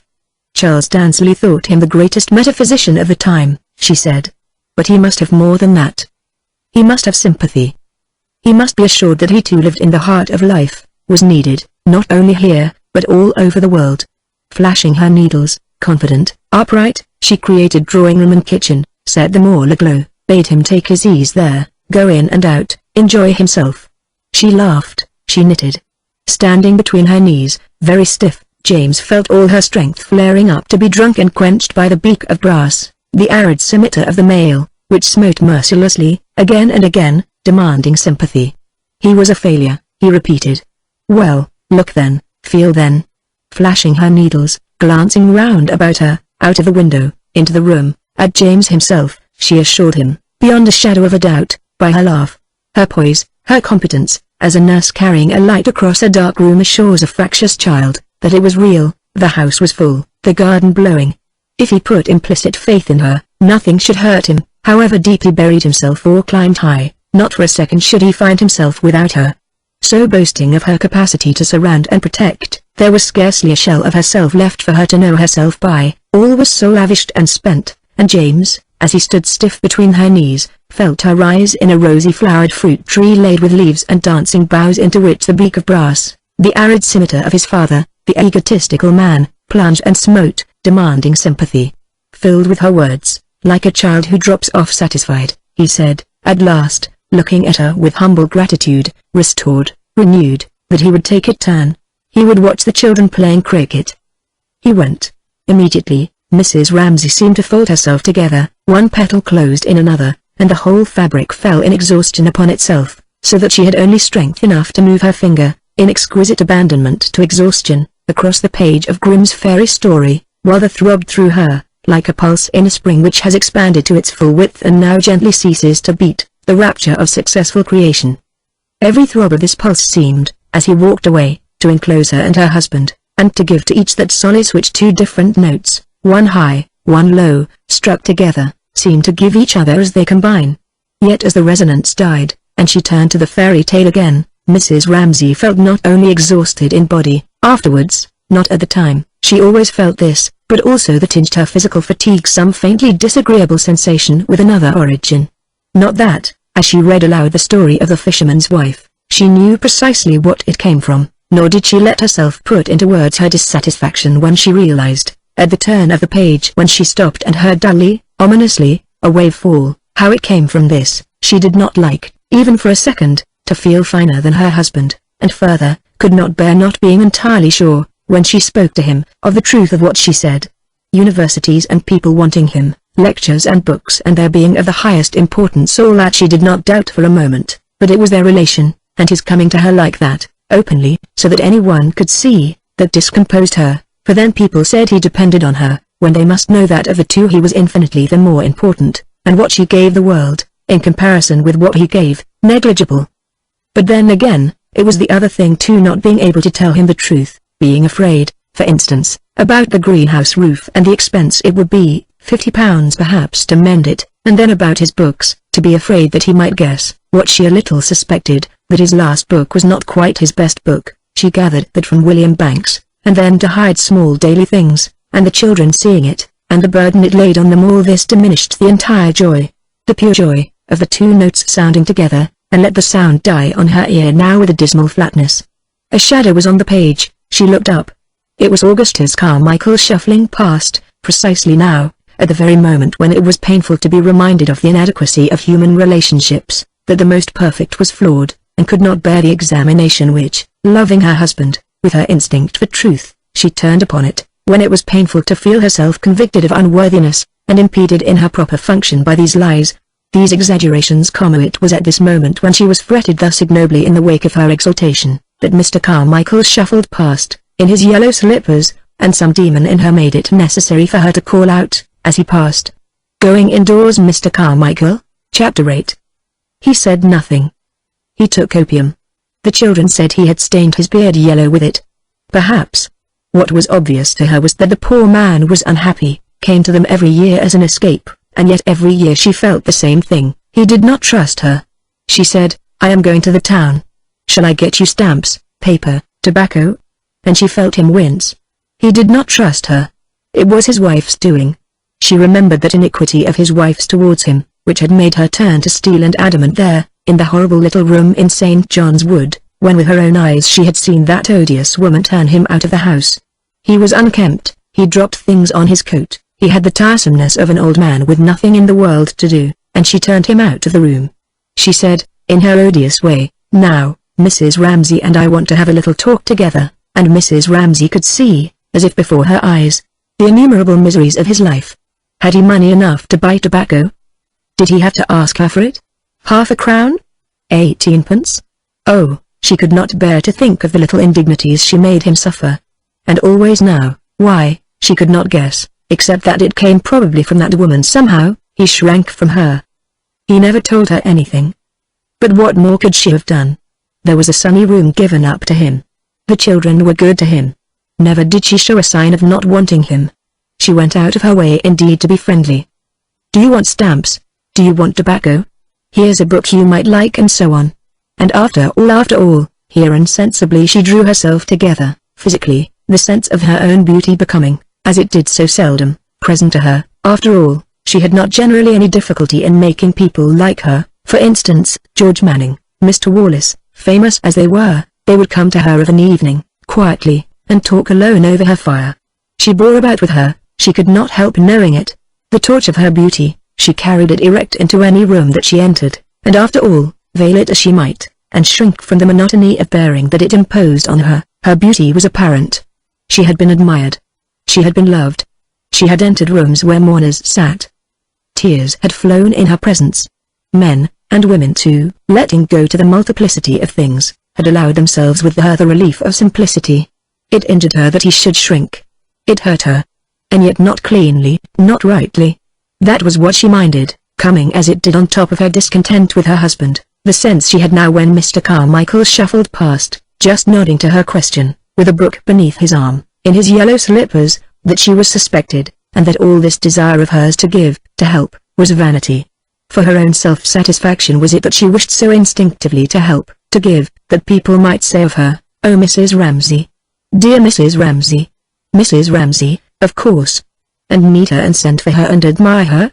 Was it not secretly this that she wanted, and therefore when Mr. Carmichael shrank away from her, as he did at this moment, making off to some corner where he did acrostics endlessly, she did not feel merely snubbed back in her instinct, but made aware of the pettiness of some part of her, and of human relations, how flawed they are, how despicable, how self-seeking, at their best. Shabby and worn out, and not presumably, her cheeks were hollow, her hair was white. Any longer a sight that filled the eyes with joy. She had better devote her mind to the story of the fisherman and his wife and so pacify that bundle of sensitiveness. None of her children was as sensitive as he was. Her son James. The man's heart grew heavy, she read aloud, and he would not go. He said to himself, "It is not right," and yet he went. And when he came to the sea the water was quite purple and dark blue, and grey and thick, and no longer so green and yellow. But it was still quiet. And he stood there and said, Mrs. Ramsay could have wished that her husband had not chosen that moment to stop. Why had he not gone as he said to watch the children playing cricket? But he did not speak, he looked, he nodded, he approved, he went on. He slipped, seeing before him that hedge which had over and over again rounded some pause, signified some conclusion, seeing his wife and child, seeing again the urns with the trailing of red geraniums which had so often decorated processes of thought, and bore, written up among their leaves, as if they were scraps of paper on which one scribbles notes in the rush of reading. He slipped, seeing all this, smoothly into speculation suggested by an article in the Times about the number of Americans who visit Shakespeare's house every year. If Shakespeare had never existed, he asked, would the world have differed much from what it is today? Does the progress of civilization depend upon great men? Is the lot of the average human being better now than in the time of the pharaohs? Is the lot of the average human being, however, he asked himself, the criterion by which we judge the measure of civilization? Possibly not. Possibly the greatest good requires the existence of a slave class. The liftman in the tube is an eternal necessity. The thought was distasteful to him. He tossed his head. To avoid it, he would find some way of snubbing the predominance of the arts. He would argue that the world exists for the average human being, that the arts are merely a decoration imposed on the top of human life, they do not express it. Nor is Shakespeare necessary to it. Not knowing precisely why it was that he wanted to disparage Shakespeare and come to the rescue of the man who stands eternally in the door of the lift, he picked a leaf sharply from the hedge. All this would have to be dished up for the young men at Cardiff next month. He thought, here, on his terrace, he was merely foraging and picnicking. He threw away the leaf that he had picked so peevishly, like a man who reaches from his horse to pick a bunch of roses, or stuffs his pockets with nuts as he ambles at his ease through the lanes and fields of the country known to him from boyhood. It was all familiar, this turning, that style, that cut across the fields. Hours he would spend thus, with his pipe, of an evening, thinking up and down and in and out of the old familiar lanes and commons, which were all stuck about with the history of the campaign there, the life of this statesman here, with poems and with anecdotes, with figures too, this thinker, that soldier, all very brisk and clear. But at length the lane, the field, the common, the fruitful nut tree and the flowering hedge led him on to that further turn of the road where he dismounted always, tied his horse to a tree, and proceeded on foot alone. He reached the edge of the lawn and looked out on the bay beneath. It was his fate, his peculiarity, whether he wished it or not, to come out thus on a spit of land which the sea is slowly eating away, and to stand, like a desolate seabird, alone. It was his power, his gift, suddenly to shed all superfluities, to shrink and diminish so that he looked barer and felt sparer, even physically. He had lost none of his intensity of mind, and so to stand on his little ledge facing the dark of human ignorance, how we know nothing and the sea eats away the ground we stand on, that was his fate, his gift. But having thrown away, when he dismounted, all gestures and fripperies, all trophies of nuts and roses, and shrunk so that not only fame but even his own name was forgotten by him, kept even in that desolation of vigilance which spared no phantom and luxuriated in no vision, and it was in this guise that he inspired in William Banks, intermittently, and in Charles Tansley, obsequiously, and in his wife now, when she looked up and saw him standing at the edge of the lawn, profoundly, reverence, and pity, and gratitude too, as a stake driven into the bed of the channel upon which the gulls perch and the waves beat inspires in merry boatloads a feeling of gratitude for the duty it is taking upon itself of marking the channel out there in the floods alone. But the father of 8 children has no choice. Muttering half aloud, so he broke off, turned, sighed, raised his eyes, sought the figure of his wife reading stories to his little boy, filled his pipe. He turned from the sight of human ignorance and human fate and the sea eating the ground we stand on, which, had he been able to contemplate it fixedly, might have led to something, and found consolation in trifles so slight compared with the august theme just now before him that he was disposed to slur that comfort over, to deprecate it, as if to be caught happy in a world of misery was for an honest man the most despicable of crimes. It was true, he was for the most part happy, he had his wife, he had his children.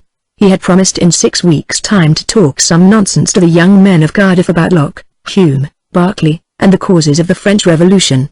But this and his pleasure in it, his glory in the phrases he made, in the ardour of youth, in his wife's beauty, in the tributes that reached him from Swansea, Cardiff, Exeter, Southampton, Kidderminster, Oxford, Cambridge, all had to be deprecated and concealed under the phrase talking nonsense, because, in effect, he had not done the thing he might have done.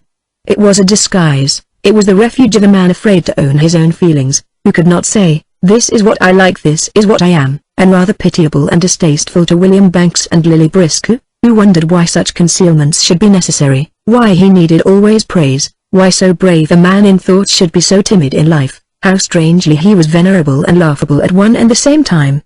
Teaching and preaching is beyond human power, Lily suspected. She was putting away her things. If you are exalted you must somehow come a cropper. Mrs. Ramsay gave him what he asked too easily. Then the change must be so upsetting, Lily said. He comes in from his books and finds us all playing games and talking nonsense. Imagine what a change from the things he thinks about, she said. He was bearing down upon them. Now he stopped dead and stood looking in silence at the sea. Now he had turned away again. Chapter 9. Yes, Mr. Banks said, watching him go. It was 1,000 pities. Lily had said something about his frightening her. He changed from one mood to another so suddenly. Yes, said Mr. Banks, it was 1,000 pities that Ramsay could not behave a little more like other people. For he liked Lily Briscoe, he could discuss Ramsay with her quite openly. It was for that reason, he said, that the young don't read Carlyle. A crusty old grumbler who lost his temper if the porridge was cold. Why should he preach to us? Was what Mr. Banks understood that young people said nowadays. It was 1,000 pities if you thought, as he did, that Carlyle was one of the great teachers of mankind. Lily was ashamed to say that she had not read Carlyle since she was at school. But in her opinion one liked Mr. Ramsay all the better for thinking that if his little finger ached the whole world must come to an end. It was not that she minded. For who could be deceived by him? He asked you quite openly to flatter him, to admire him. His little dodges deceived nobody. What she disliked was his narrowness, his blindness, she said, looking after him. A bit of a hypocrite? Mr. Banks suggested, looking too at Mr. Ramsay's back, for was he not thinking of his friendship, and of Cam refusing to give him a flower, and of all those boys and girls, and his own house, full of comfort, but, since his wife's death, quiet rather? Of course, he had his work. All the same, he rather wished Lily to agree that Ramsay was, as he said, a bit of a hypocrite. Lily Briscoe went on putting away her brushes, looking up, looking down. Looking up, there he was, Mr. Ramsay advancing towards them, swinging, careless, oblivious, remote. A bit of a hypocrite? She repeated. Oh, no, the most sincere of men, the truest. Here he was, the best, but, looking down, she thought. He is absorbed in himself, he is tyrannical, he is unjust, and kept looking down, purposely, for only so could she keep steady, staying with the Ramsays. Directly one looked up and saw them, what she called being in love flooded them. They became part of that unreal but penetrating and exciting universe which is the world seen through the eyes of love. The sky stuck to them, the birds sang through them. And, what was even more exciting, she felt, too, as she saw Mr. Ramsay bearing down and retreating, and Mrs. Ramsay sitting with James in the window and the cloud moving and the tree bending, how life, from being made up of little separate incidents which one lived one by one, became curled and whole like a wave which bore one up and threw one down with it, there, with a dash on the beach. Mr. Banks expected her to answer. And she was about to say something criticizing Mrs. Ramsay, how she was alarming, too, in her way, high-handed, or words to that effect, when Mr. Banks made it entirely unnecessary for her to speak by his rapture. For such it was, considering his age, turned 60, and his cleanliness and his impersonality, and the white scientific coat which seemed to clothe him. For him to gaze as Lily saw him gazing at Mrs. Ramsay was a rapture, equivalent, Lily felt, to the loves of dozens of young men, and perhaps Mrs. Ramsay had never excited the loves of dozens of young men. It was love, she thought, pretending to move her canvas, distilled and filtered, love that never attempted to clutch its object, but, like the love which mathematicians bear their symbols, or poets their phrases, was meant to be spread over the world and become part of the human gain. So it was indeed. The world by all means should have shared it. Could Mr. Banks have said why the woman pleased him so, why the sight of her reading a fairy tale to her boy had upon him precisely the same effect as the solution of a scientific problem, so that he rested in contemplation of it, and felt, as he felt when he had proved something absolute about the digestive system of plants, that barbarity was tamed, the reign of chaos subdued. Such a rapture, for by what other name could one call it, made Lily Briscoe forget entirely what she had been about to say. It was nothing of importance, something about Mrs. Ramsay. It paled beside this rapture, this silent stare, for which she felt intense gratitude, for nothing so solaced her, eased her of the perplexity of life, and miraculously raised its burdens, as this sublime power, this heavenly gift, and one would no more disturb it, while it lasted, than break up the shaft of sunlight, lying level across the floor. That people should love like this, that Mr. Banks should feel this for Mrs. Ramsay, she glanced at him musing, was helpful, was exalting. She wiped one brush after another upon a piece of old rag, menially, on purpose. She took shelter from the reverence which covered all women, she felt herself praised. Let him gaze, she would steal a look at her picture. She could have wept. It was bad, it was bad, it was infinitely bad. She could have done it differently, of course, the color could have been thinned and faded, the shapes etherealized, that was how Paunceforte would have seen it.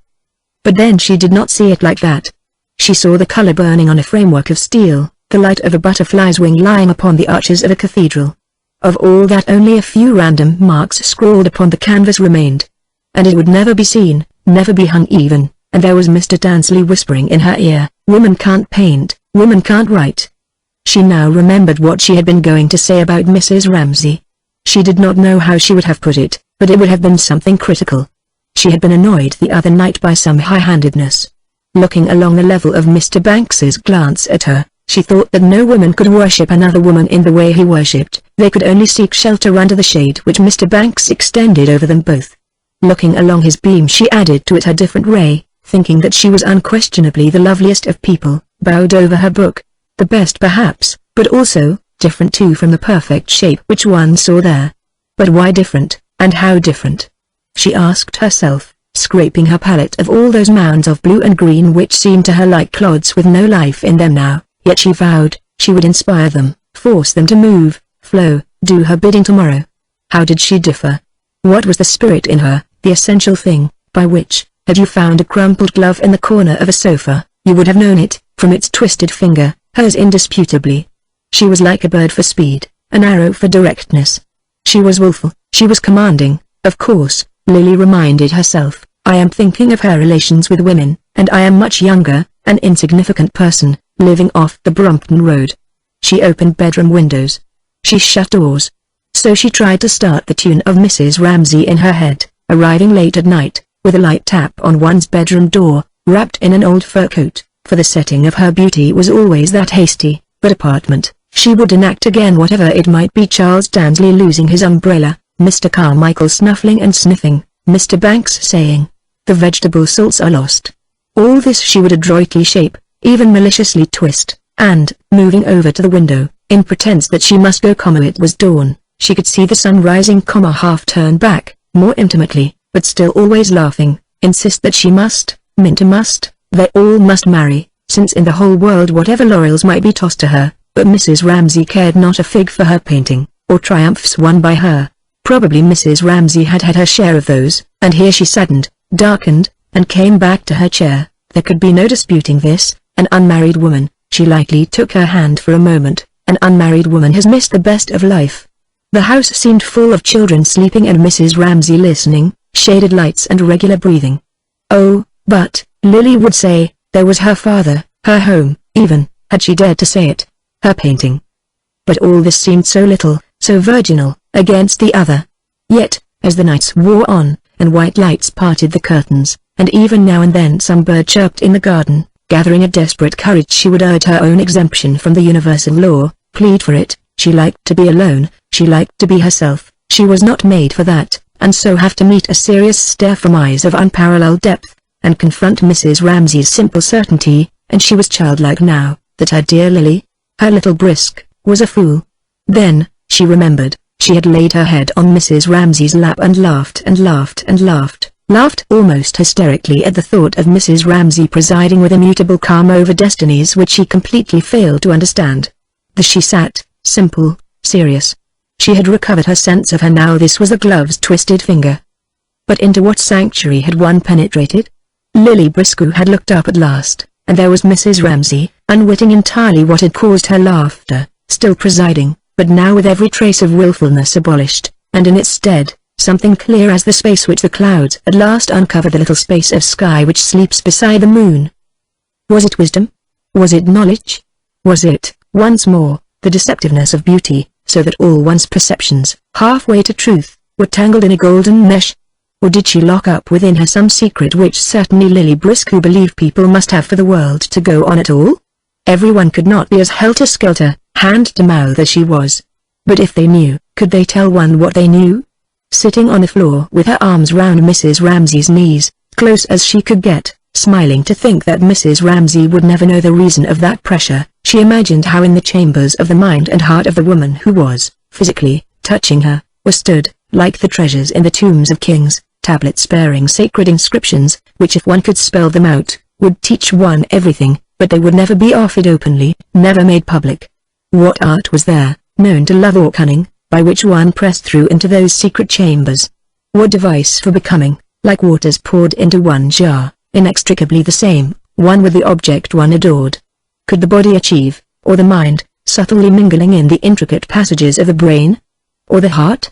Could loving, as people called it, make her and Mrs. Ramsay one? For it was not knowledge but unity that she desired, not inscriptions on tablets, nothing that could be written in any language known to men, but intimacy itself, which is knowledge, she had thought, leaning her head on Mrs. Ramsay's knee. Nothing happened. Nothing. Nothing. As she leant her head against Mrs. Ramsay's knee. And yet, she knew knowledge and wisdom was stored up in Mrs. Ramsay's heart. How, then, she had asked herself, did one know one thing or another thing about people, sealed as they were? Only like a bee, drawn by some sweetness or sharpness in the air intangible to touch or taste, one haunted the dome-shaped hive, ranged the wastes of the air over the countries of the world alone, and then haunted the hives with their murmurs and their stirrings, the hives, which were people. Mrs. Ramsay rose. Lily rose. Mrs. Ramsay went. For days there hung about her, as after a dream, some subtle changes felt in the person one has dreamt of, more vividly than anything she said, the sound of murmuring and, as she sat in the wicker armchair in the drawing-room window, she wore, to Lily's eyes, an august shape, the shape of a dome. This ray passed level with Mr. Banks's ray straight to Mrs. Ramsay sitting reading there with James at her knee. But now while she still looked, Mr. Banks had done. He had put on his spectacles. He had stepped back. He had raised his hand. He had slightly narrowed his clear blue eyes, when Lily, rousing herself, saw what he was at, and winced like a dog who sees a hand raised to strike it. She would have snatched her picture off the easel, but she said to herself, one must. She braced herself to stand the awful trial of someone looking at her picture. One must, she said, one must. And if it must be seen, Mr. Banks was less alarming than another. But that any other eyes should see the residue of her 33 years, the deposit of each day's living mixed with something more secret than she had ever spoken or shown in the course of all those days, was an agony. At the same time it was immensely exciting. Nothing could be cooler and quieter. Taking out a penknife, Mr. Banks tapped the canvas with the bone handle. What did she wish to indicate by the triangular purple shape, just there? He asked. It was Mrs. Ramsay reading to James, she said. She knew his objection that no one could tell it for a human shape. But she had made no attempt at likeness, she said. For what reason had she introduced them then? He asked. Why indeed ? Except that if there, in that corner, it was bright, here, in this, she felt the need of darkness. Simple, obvious, commonplace, as it was, Mr. Banks was interested. Mother and child an object of universal veneration, and in this case the mother was famous for her beauty, might be reduced, he pondered, to a purple shadow without irreverence. But the picture was not of them, she said. Or, not in his sense. There were other senses too in which one might reverence them. By a shadow here and a light there, for instance. Her tribute took that form if, as she vaguely supposed, a picture must be a tribute. A mother and child might be reduced to a shadow without irreverence. A light here acquired a shadow there. He considered. He was interested. He took it scientifically in complete good faith. The truth was that all his prejudices were on the other side, he explained. The largest picture in his drawing-room, which painters had praised, and valued at a higher price than he had given for it, was of the cherry trees in blossom on the banks of the Kennet. He had spent his honeymoon on the banks of the Kennet, he said. Lily must come and see that picture, he said. But now he turned, with his glasses raised to the scientific examination of her canvas. The question being one of the relations of masses, of lights and shadows, which, to be honest, he had never considered before. He would like to have it explained. What then did she wish to make of it? And he indicated the scene before them. She looked. She could not show him what she wished to make of it, could not see it even herself, without a brush in her hand. She took up once more her old painting position with the dim eyes and the absent-minded manner, subduing all her impressions as a woman to something much more general, becoming once more under the power of that vision which she had seen clearly once and must now grope for among hedges and houses and mothers and children. Her picture. It was a question, she remembered, how to connect this mass on the right hand with that on the left. She might do it by bringing the line of the branch across so, or break the vacancy in the foreground by an object, James perhaps, so. But the danger was that by doing that the unity of the whole might be broken. She stopped. She did not want to bore him. She took the canvas lightly off the easel. But it had been seen, it had been taken from her. This man had shared with her something profoundly intimate. And, thanking Mr. Ramsay for it and Mrs. Ramsay for it and the hour and the place, crediting the world with a power which she had not suspected, that one could walk away down that long gallery not alone anymore but arm in arm with somebody, the strangest feeling in the world, and the most exhilarating. She nicked the catch of her paintbox too, more firmly than was necessary, and the nick seemed to surround in a circle forever the paintbox, the lawn, Mr. Banks, and that wild villain, Cam, dashing past. Chapter 10. For Cam grazed the easel by an inch. She would not stop for Mr. Banks and Lily Briscoe, though Mr. Banks, who would have liked a daughter of his own, held out his hand. She would not stop for her father, whom she grazed also by an inch, nor for her mother, who called Cam. "I want you a moment." As she dashed past, she was off like a bird, bullet, or arrow, impelled by what desire, shot by whom, at what directed, who could say? What? Mrs. Ramsay pondered, watching her. It might be a vision of a shell, of a wheelbarrow, of a fairy kingdom on the far side of the hedge, or it might be the glory of speed. No one knew. But when Mrs. Ramsay called Cam a second time, the projectile dropped in mid-career, and Cam came lagging back, pulling a leaf by the way, to her mother. What was she dreaming about? Mrs. Ramsay wondered, seeing her engrossed, as she stood there, with some thought of her own, so that she had to repeat the message twice. "Ask Mildred if Andrew, Miss Doyle, and Mr. Rayleigh have come back?" The words seemed to be dropped into a well, where, if the waters were clear, they were also so extraordinarily distorting that, even as they descended, one saw them twisting about to make heaven knows what pattern on the floor of the child's mind. What message would Cam give the cook? Mrs. Ramsay wondered. And indeed it was only by waiting patiently, and hearing that there was an old woman in the kitchen with very red cheeks, drinking soup out of the basin, that Mrs. Ramsay at last prompted that parrot-like instinct which had picked up Mildred's words quite accurately and could now produce them, if one waited, in a colorless sing-song. Shifting from foot to foot, Cam repeated the words. "No, they haven't, and I've told Ellen to clear away tea." Minta Doyle and Paul Rayleigh had not come back then. That could only mean, Mrs. Ramsay thought, one thing. She must accept him, or she must refuse him. This going off after luncheon for a walk, even though Andrew was with them, what could it mean?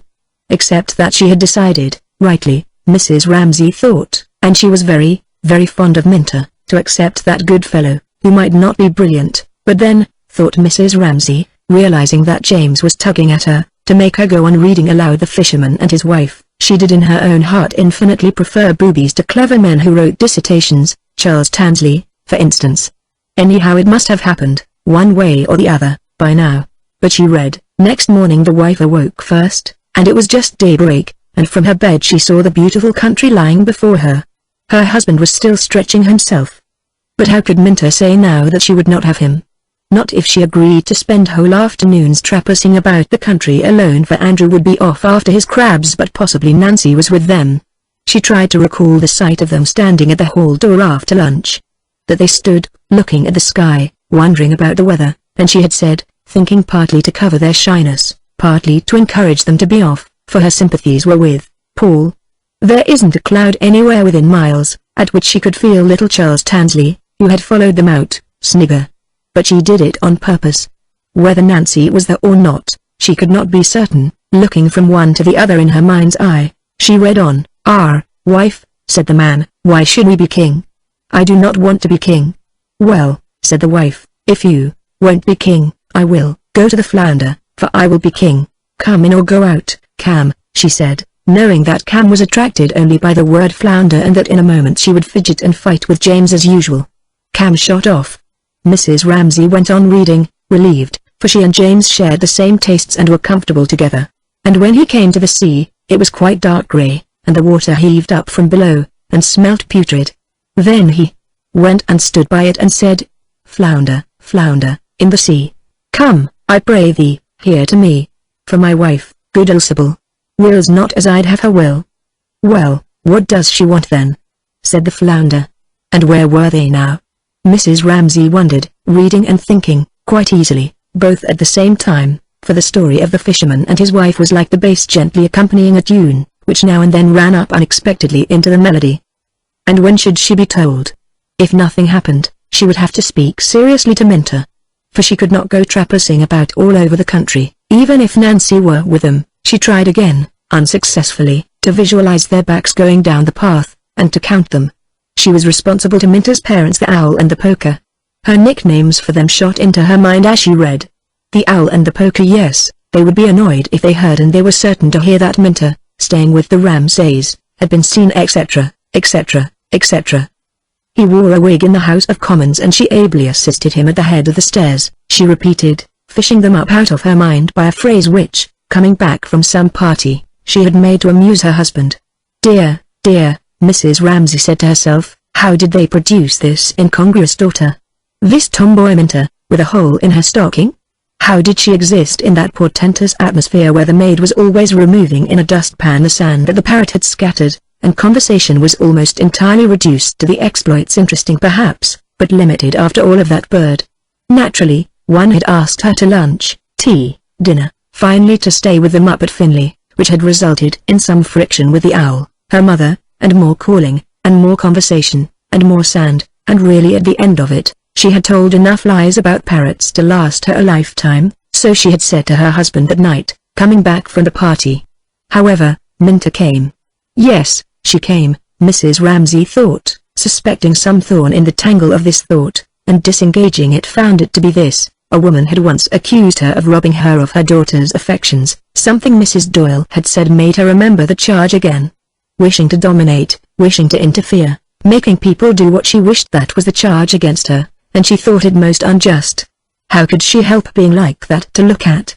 No one could accuse her of taking pains to impress. She was often ashamed of her own shabbiness. Nor was she domineering, nor was she tyrannical. It was more true about hospitals and drains and the dairy. About things like that she did feel passionately, and would, if she had the chance, have liked to take people by the scruff of their necks and make them see. No hospital on the whole island. It was a disgrace. Milk delivered at your door in London positively brown with dirt. It should be made illegal. A model dairy and a hospital up here, those two things she would have liked to do, herself. But how? With all these children? When they were older, then perhaps she would have time, when they were all at school. Oh, but she never wanted James to grow a day older. Or Cam either. These two she would have liked to keep forever just as they were, demons of wickedness, angels of delight, never to see them grow up into long-legged monsters. Nothing made up for the loss. When she read just now to James, and there were numbers of soldiers with kettle drums and trumpets, and his eyes darkened, she thought, why should they grow up and lose all that? He was the most gifted, the most sensitive of her children. But all, she thought, were full of promise. Prue, a perfect angel with the others, and sometimes now, at night especially, she took one's breath away with her beauty. Andrew, even her husband, admitted that his gift for mathematics was extraordinary. And Nancy and Roger, they were both wild creatures now, scampering about over the country all day long. As for Rose, her mouth was too big, but she had a wonderful gift with her hands. If they had charades, Rose made the dresses, made everything, liked best arranging tables, flowers, anything. She did not like it that Jasper should shoot birds, but it was only a stage. They all went through stages. Why, she asked, pressing her chin on James's head, should they grow up so fast? Why should they go to school? She would have liked always to have had a baby. She was happiest carrying one in her arms. Then people might say she was tyrannical, domineering, masterful, if they chose, she did not mind. And, touching his hair with her lips, she thought, he will never be so happy again, but stopped herself, remembering how it angered her husband that she should say that. Still, it was true. They were happier now than they would ever be again. A 10-penny tea set made Cam happy for days. She heard them stamping and crowing on the floor above her head the moment they awoke. They came bustling along the passage. Then the door sprang open and in they came, fresh as roses, staring, wide awake, as if this coming into the dining room after breakfast, which they did every day of their lives, was a positive event to them, and so on, with one thing after another, all day long, until she went up to say good night to them, and found them netted in their cots like birds among cherries and raspberries, still making up stories about some little bit of rubbish, something they had heard, something they had picked up in the garden. They all had their little treasures. And so she went down and said to her husband, why must they grow up and lose it all? Never will they be so happy again. And he was angry. Why take such a gloomy view of life? He said. It is not sensible. For it was odd, and she believed it to be true, that with all his gloom and desperation he was happier, more hopeful on the whole, than she was. Less exposed to human worries, perhaps that was it. He had always his work to fall back on. Not that she herself was pessimistic, as he accused her of being. Only she thought life and a little strip of time presented itself to her eyes, her 50 years. There it was before her life. Life, she thought, but she did not finish her thought. She took a look at life, for she had a clear sense of it there, something real, something private, which she shared neither with her children nor with her husband. A sort of transaction went on between them, in which she was on one side, and life was on another, and she was always trying to get the better of it, as it was of her, and sometimes they parleyed. When she sat alone, there were, she remembered, great reconciliation scenes, but for the most part, oddly enough, she must admit that she felt this thing that she called life terrible, hostile, and quick to pounce on you if you gave it a chance. There were eternal problems, suffering, death, the poor. There was always a woman dying of cancer even here. And yet she had said to all these children, you shall go through it all. To 8 people she had said relentlessly that, and the bill for the greenhouse would be £50. For that reason, knowing what was before them, love and ambition, and being wretched alone in dreary places, she had often the feeling, why must they grow up and lose it all? And then she said to herself, brandishing her sword at life, nonsense. They will be perfectly happy. And here she was, she reflected, feeling life rather sinister again, making Minta marry Paul Rayleigh, because whatever she might feel about her own transaction, she had had experiences which need not happen to everyone. She did not name them to herself, she was driven on, too quickly she knew, almost as if it were an escape for her to say that people must marry, people must have children. Was she wrong in this, she asked herself, reviewing her conduct for the past week or two, and wondering if she had indeed put any pressure upon Minta, who was only 24, to make up her mind. She was uneasy. Had she not laughed about it? Was she not forgetting again how strongly she influenced people? Marriage needed all sorts of qualities. The bill for the greenhouse would be £50, one she need not name it that was essential. The things she had with her husband. Had they that? Then he put on his trousers and ran away like a madman, she read. But outside a great storm was raging and blowing so hard that he could scarcely keep his feet. Houses and trees toppled over, the mountains trembled, rocks rolled into the sea. The sky was pitch black, and it thundered and lightened, and the sea came in with black waves as high as church towers, and mountains, and all with white foam at the top. She turned the page. There were only a few lines more, so that she would finish the story, though it was past bedtime. It was getting late. The light in the garden told her that, and the whitening of the flowers and something grey in the leaves conspired together, to rouse in her a feeling of anxiety. What it was about she could not think at first. Then she remembered, Paul and Minta and Andrew had not come back. She summoned before her again a little group on the terrace in front of the hall door, standing looking up into the sky. Andrew had his net and basket. That meant he was going to catch crabs and things. That meant he would climb out onto a rock, he would be cut off. Or coming back single file on one of those little paths above the cliff, one of them might slip. He would roll and then crash. It was growing quite dark. But she did not let her voice change in the least as she finished the story, and added, shutting the book, and speaking the last words as if she had made them up herself, looking into James's eyes. And there they are living still at this very time. And that's the end, she said, and she saw in his eyes, as the interest of the story died away in them, something else take its place, something wondering, pale, like the reflection of a light, which at once made him gaze and marvel. Turning, she looked across the bay, and there, sure enough, coming regularly across the waves, first 2 quick strokes and then 1 long steady stroke, was the light of the lighthouse. It had been lit. In a moment he would ask her, are we going to the lighthouse? And she would have to say, Number not tomorrow, your father says not. Happily, Mildred came in to fetch them, and the bustle distracted them. But he kept looking back over his shoulder as Mildred carried him out, and she was certain that he was thinking, we are not going to the lighthouse tomorrow, and she thought, he will remember that all his life. Chapter 11. No, she thought, putting together some of the pictures he had cut out. A refrigerator, a mowing machine, a gentleman in evening dress. Children never forget. For this reason, it was so important what one said, and what one did, and it was a relief when they went to bed. For now she need not think about anybody. She could be herself, by herself. And that was what now she often felt the need of, to think, well, not even to think. To be silent, to be alone. All the being and the doing, expansive, glittering, vocal, evaporated, and one shrunk, with a sense of solemnity, to being oneself, a wedge-shaped core of darkness, something invisible to others. Although she continued to knit, and sat upright, it was thus that she felt herself, and this self, having shared its attachments, was free for the strangest adventures. When life sank down for a moment, the range of experience seemed limitless. And to everybody there was always this sense of unlimited resources, she supposed, one after another. She, Lily, Augustus Carmichael, must feel, our apparitions, the things you know us by, are simply childish. Beneath it is all dark, it is all spreading, it is unfathomably deep, but now and again we rise to the surface, and that is what you see us by.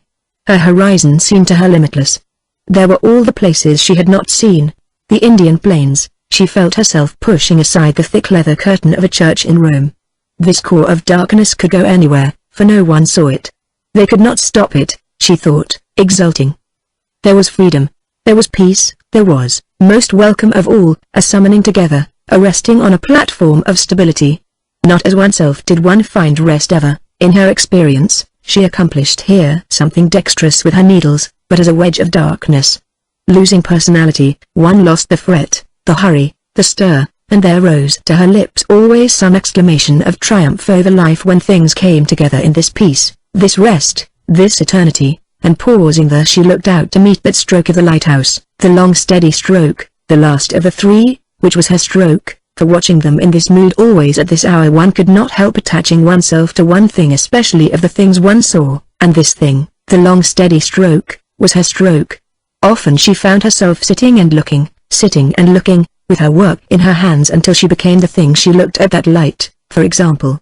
And it would lift up on it some little phrase or other which had been lying in her mind, like the children don't forget, which she would repeat and begin adding to it. It will end, she said. It will come, when suddenly she added, we are in the hands of the Lord. But instantly she was annoyed with herself for saying that. Who had said it? Not she. She had been trapped into saying something she did not mean. She looked up over her knitting and met the third stroke, and it seemed to her like her own eyes meeting her own eyes, searching as she alone could search into her mind and her heart, purifying out of existence that lie, any lie. She praised herself in praising the light, without vanity, for she was stern, she was searching, she was beautiful like that light. It was odd, she thought, how if one was alone, one lent to inanimate things, trees, streams, flowers, felt they expressed one, felt they became one, felt they knew one, in a sense were one, felt an irrational tenderness. Thus, she looked at that long steady light, as for oneself. There rose, and she looked and looked with her needles suspended, there curled up off the floor of the mind, rose from the lake of one's being, a mist, a bride to meet her lover. What brought her to say that, we are in the hands of the Lord? She wondered. The insincerity slipping in among the truths roused her, annoyed her. She returned to her knitting again. How could any Lord have made this world? She asked. With her mind she had always seized the fact that there is no reason, order, justice, but suffering, death, the poor. There was no treachery too base for the world to commit, she knew that. No happiness lasted, she knew that. She knitted with firm composure, slightly pursing her lips and, without being aware of it, so stiffened and composed the lines of her face in a habit of sternness that when her husband passed, though he was chuckling at the thought that Hume, the philosopher, grown enormously fat, had stuck in a bog, he could not help noting, as he passed, the sternness at the heart of her beauty. It saddened him, and her remoteness pained him, and he felt, as he passed, that he could not protect her, and, when he reached the hedge, he was sad. He could do nothing to help her. He must stand by and watch her. Indeed, the infernal truth was, he made things worse for her. He was irritable, he was touchy. He had lost his temper over the lighthouse. He looked into the hedge, into its intricacy, its darkness. Always, Mrs. Ramsay felt, one helped oneself out of solitude reluctantly by laying hold of some little odd or end, some sound, some sight. She listened, but it was all very still. Cricket was over. The children were in their baths, there was only the sound of the sea. She stopped knitting, she held the long reddish-brown stocking dangling in her hands a moment. She saw the light again. With some irony in her interrogation, for when one woke at all, one's relations changed, she looked at the steady light.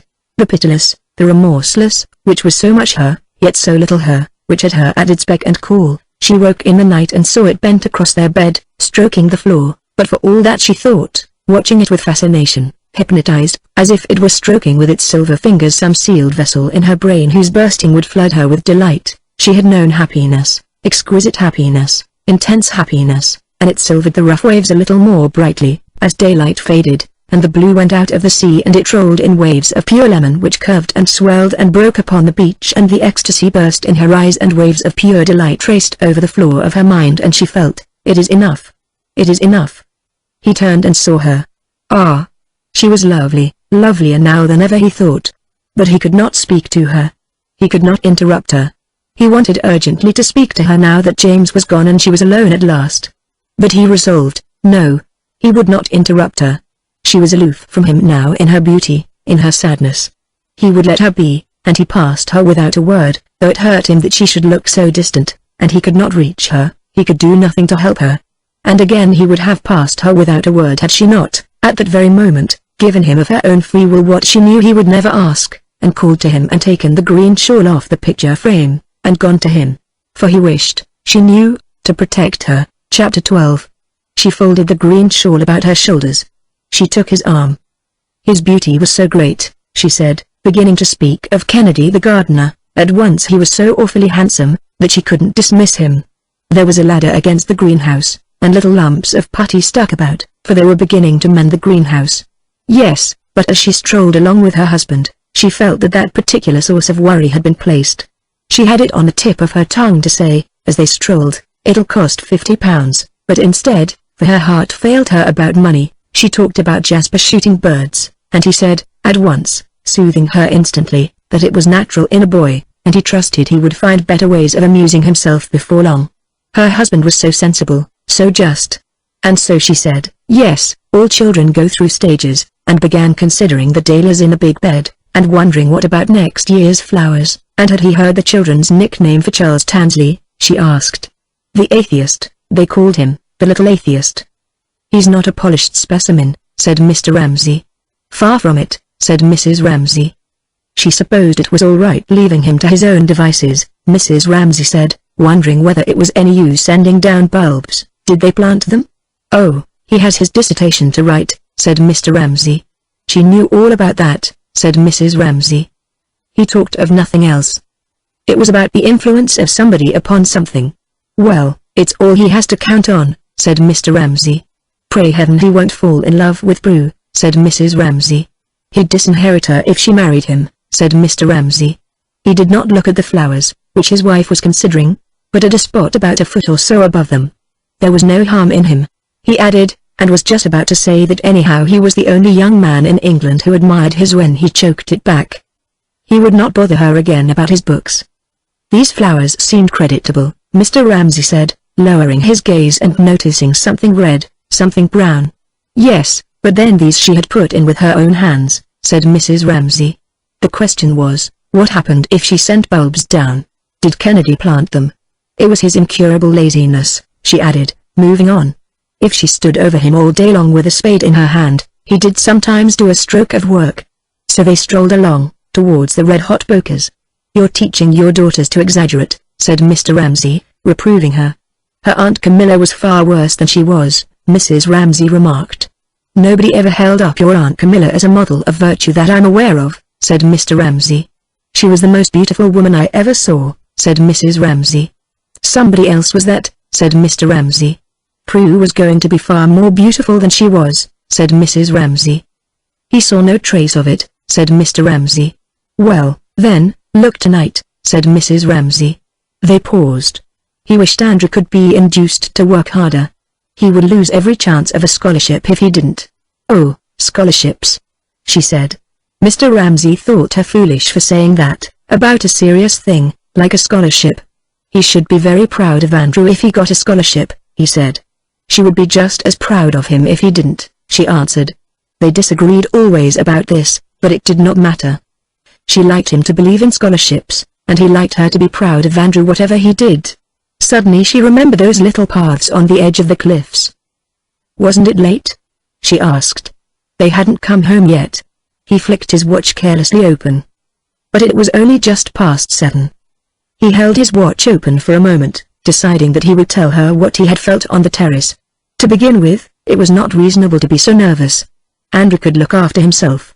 Then, he wanted to tell her that when he was walking on the terrace just now here he became uncomfortable, as if he were breaking into that solitude, that aloofness, that remoteness of hers. But she pressed him. What had he wanted to tell her, she asked, thinking it was about going to the lighthouse, that he was sorry he had said damn you. But no. He did not like to see her look so sad, he said. Only wool gathering, she protested, flushing a little. They both felt uncomfortable, as if they did not know whether to go on or go back. She had been reading fairy tales to James, she said. No, they could not share that, they could not say that. They had reached the gap between the two clumps of red-hot pokers, and there was the lighthouse again, but she would not let herself look at it. Had she known that he was looking at her, she thought, she would not have let herself sit there, thinking. She disliked anything that reminded her that she had been seen sitting thinking. So she looked over her shoulder, at the town. The lights were rippling and running as if they were drops of silver water held firm in a wind. And all the poverty, all the suffering had turned to that, Mrs. Ramsay thought. The lights of the town and of the harbour and of the boats seemed like a phantom net floating there to mark something which had sunk. Well, if he could not share her thoughts, Mr. Ramsay said to himself, he would be off, then, on his own. He wanted to go on thinking, telling himself the story how Hume was stuck in a bog. He wanted to laugh. But first it was nonsense to be anxious about Andrew.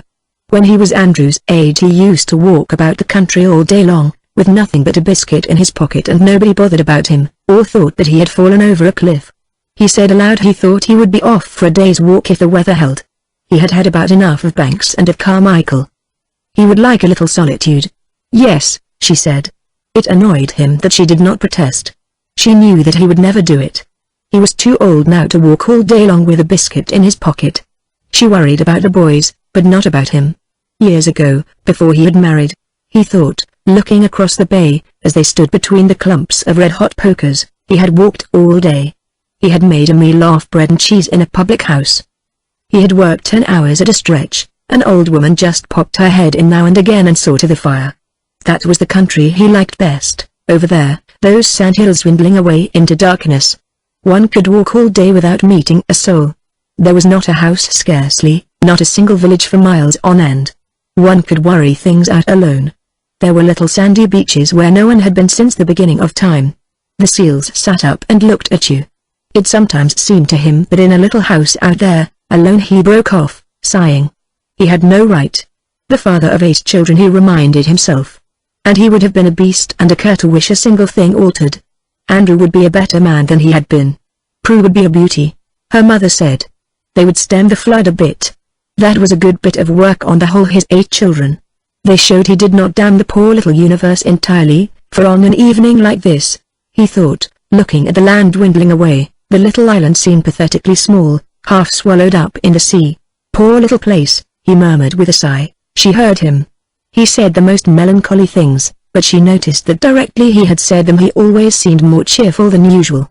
All this phrase-making was a game, she thought, for if she had said half what he said, she would have blown her brains out by now. It annoyed her, this phrase-making, and she said to him, in a matter-of-fact way, that it was a perfectly lovely evening. And what was he groaning about, she asked, half laughing, half complaining, for she guessed what he was thinking. He would have written better books if he had not married. He was not complaining, he said. She knew that he did not complain. She knew that he had nothing whatever to complain of. And he seized her hand and raised it to his lips and kissed it with an intensity that brought the tears to her eyes, and quickly he dropped it. They turned away from the view and began to walk up the path where the silver-green spear-like plants grew, arm in arm. His arm was almost like a young man's arm, Mrs. Ramsay thought, thin and hard, and she thought with delight how strong he still was, though he was over 60, and how untamed and optimistic, and how strange it was that being convinced, as he was, of all sorts of horrors, seemed not to depress him, but to cheer him. Was it not odd, she reflected?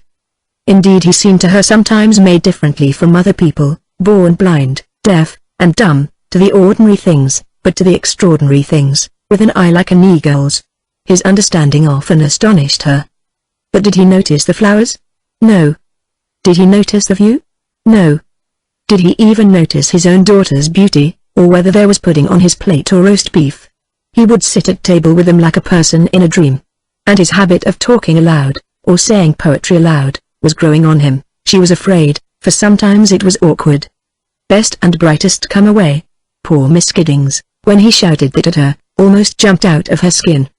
But then, Mrs. Ramsay, though instantly taking his side against all the silly Giddingses in the world, then, she thought, intimating by a little pressure on his arm that he walked uphill too fast for her, and she must stop for a moment to see whether those were fresh molehills on the bank. Then, she thought, stooping down to look, a great mind like his must be different in every way from ours.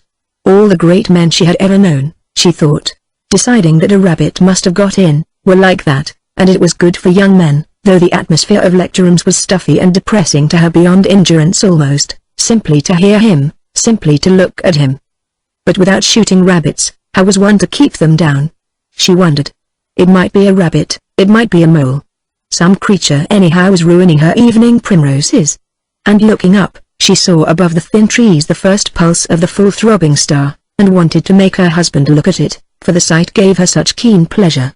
But she stopped herself. He never looked at things. If he did, all he would say would be, "Poor little world, with one of his size." At that moment, he said, very fine, to please her, and pretended to admire the flowers.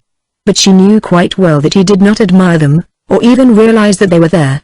It was only to please her. Ah, but was that not Lily Briscoe strolling along with William Banks? She focused her short-sighted eyes upon the backs of a retreating couple. Yes, indeed it was. Did that not mean that they would marry? Yes, it must. What an admirable idea. They must marry. Chapter 13. He had been to Amsterdam, Mr. Banks was saying as he strolled across the lawn with Lily Briscoe. He had seen the Rembrandts. He had been to Madrid. Unfortunately, it was Good Friday and the Prado was shut. He had been to Rome. Had Miss Briscoe never been to Rome? Oh, she should. It would be a wonderful experience for her. The Sistine Chapel, Michelangelo, and Padua, with its Giottos. His wife had been in bad health for many years, so that their sightseeing had been on a modest scale. She had been to Brussels, she had been to Paris, but only for a flying visit to see an aunt who was ill. She had been to Dresden. There were masses of pictures she had not seen. However, Lily Briscoe reflected, perhaps it was better not to see pictures, they only made one hopelessly discontented with one's own work. Mr. Banks thought one could carry that point of view too far. We can't all be Titians and we can't all be Darwins, he said. At the same time he doubted whether you could have your Darwin and your Titian if it weren't for humble people like ourselves. Lily would have liked to pay him a compliment. You're not humble, Mr. Banks, she would have liked to have said. But he did not want compliments. Most men do, she thought, and she was a little ashamed of her impulse and said nothing while he remarked that perhaps what he was saying did not apply to pictures. Anyhow, said Lily, tossing off her little insincerity, she would always go on painting, because it interested her. Yes, said Mr. Banks, he was sure she would, and, as they reached the end of the lawn he was asking her whether she had difficulty in finding subjects in London when they turned and saw the Ramsays. So that is marriage, Lily thought, a man and a woman looking at a girl throwing a ball. That is what Mrs. Ramsay tried to tell me the other night, she thought. For she was wearing a green shawl, and they were standing close together watching Prue and Jasper throwing catches. And suddenly the meaning which, for no reason at all, as perhaps they are stepping out of the tube or ringing a doorbell, descends on people, making them symbolical, making them representative, came upon them, and made them in the dusk standing, looking, the symbols of marriage, husband and wife. Then, after an instant, the symbolical outline which transcended the real figures sank down again, and they became, as they met them, Mr. and Mrs. Ramsay watching the children throwing catches. But still for a moment, though Mrs. Ramsay greeted them with her usual smile, oh, she's thinking we're going to get married, Lily thought, and said, I have triumphed tonight, meaning that for once Mr. Banks had agreed to dine with them and not run off to his own lodging where his man cooked vegetables properly. Still, for one moment, there was a sense of things having been blown apart, of space, of irresponsibility as the ball soared high, and they followed it and lost it and saw the one star and the draped branches. In the failing light they all looked sharp-edged and ethereal and divided by great distances. Then, darting backwards over the vast space, for it seemed as if solidity had vanished altogether, Prue ran full tilt into them and caught the ball brilliantly high up in her left hand, and her mother said, haven't they come back yet? Whereupon the spell was broken. Mr. Ramsay felt free now to laugh out loud at the thought that Hume had stuck in a bog and an old woman rescued him on condition he said the Lord's Prayer, and chuckling to himself he strolled off to his study. Mrs. Ramsay, bringing Prue back into throwing catches again, from which she had escaped, asked, did Nancy go with them? Chapter 14. Certainly, Nancy had gone with them, since Minta Doyle had asked it with her dumb look, holding out her hand, as Nancy made off, after lunch, to her attic, to escape the horror of family life. She supposed she must go then. She did not want to go. She did not want to be drawn into it all. For as they walked along the road to the cliff, Minta kept on taking her hand. Then she would let it go. Then she would take it again. What was it she wanted? Nancy asked herself. There was something, of course, that people wanted, for when Minta took her hand and held it, Nancy, reluctantly, saw the whole world spread out beneath her, as if it were Constantinople seen through a mist, and then, however heavy-eyed one might be, one must needs ask, is that Santa Sophia? Is that the Golden Horn? So Nancy asked, when Minta took her hand. What is it that she wants? Is it that? And what was that? Here and there emerged from the mist, as Nancy looked down upon life spread beneath her, a pinnacle, a dome, prominent things, without names.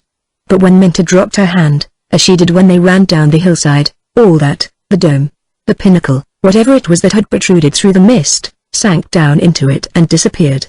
Minta, Andrew observed, was rather a good walker. She wore more sensible clothes than most women. She wore very short skirts and black knickerbockers. She would jump straight into a stream and flounder across. He liked her rashness, but he saw that it would not do. She would kill herself in some idiotic way one of these days. She seemed to be afraid of nothing except bulls. At the mere sight of a bull in a field she would throw up her arms and fly screaming, which was the very thing to enrage a bull, of course.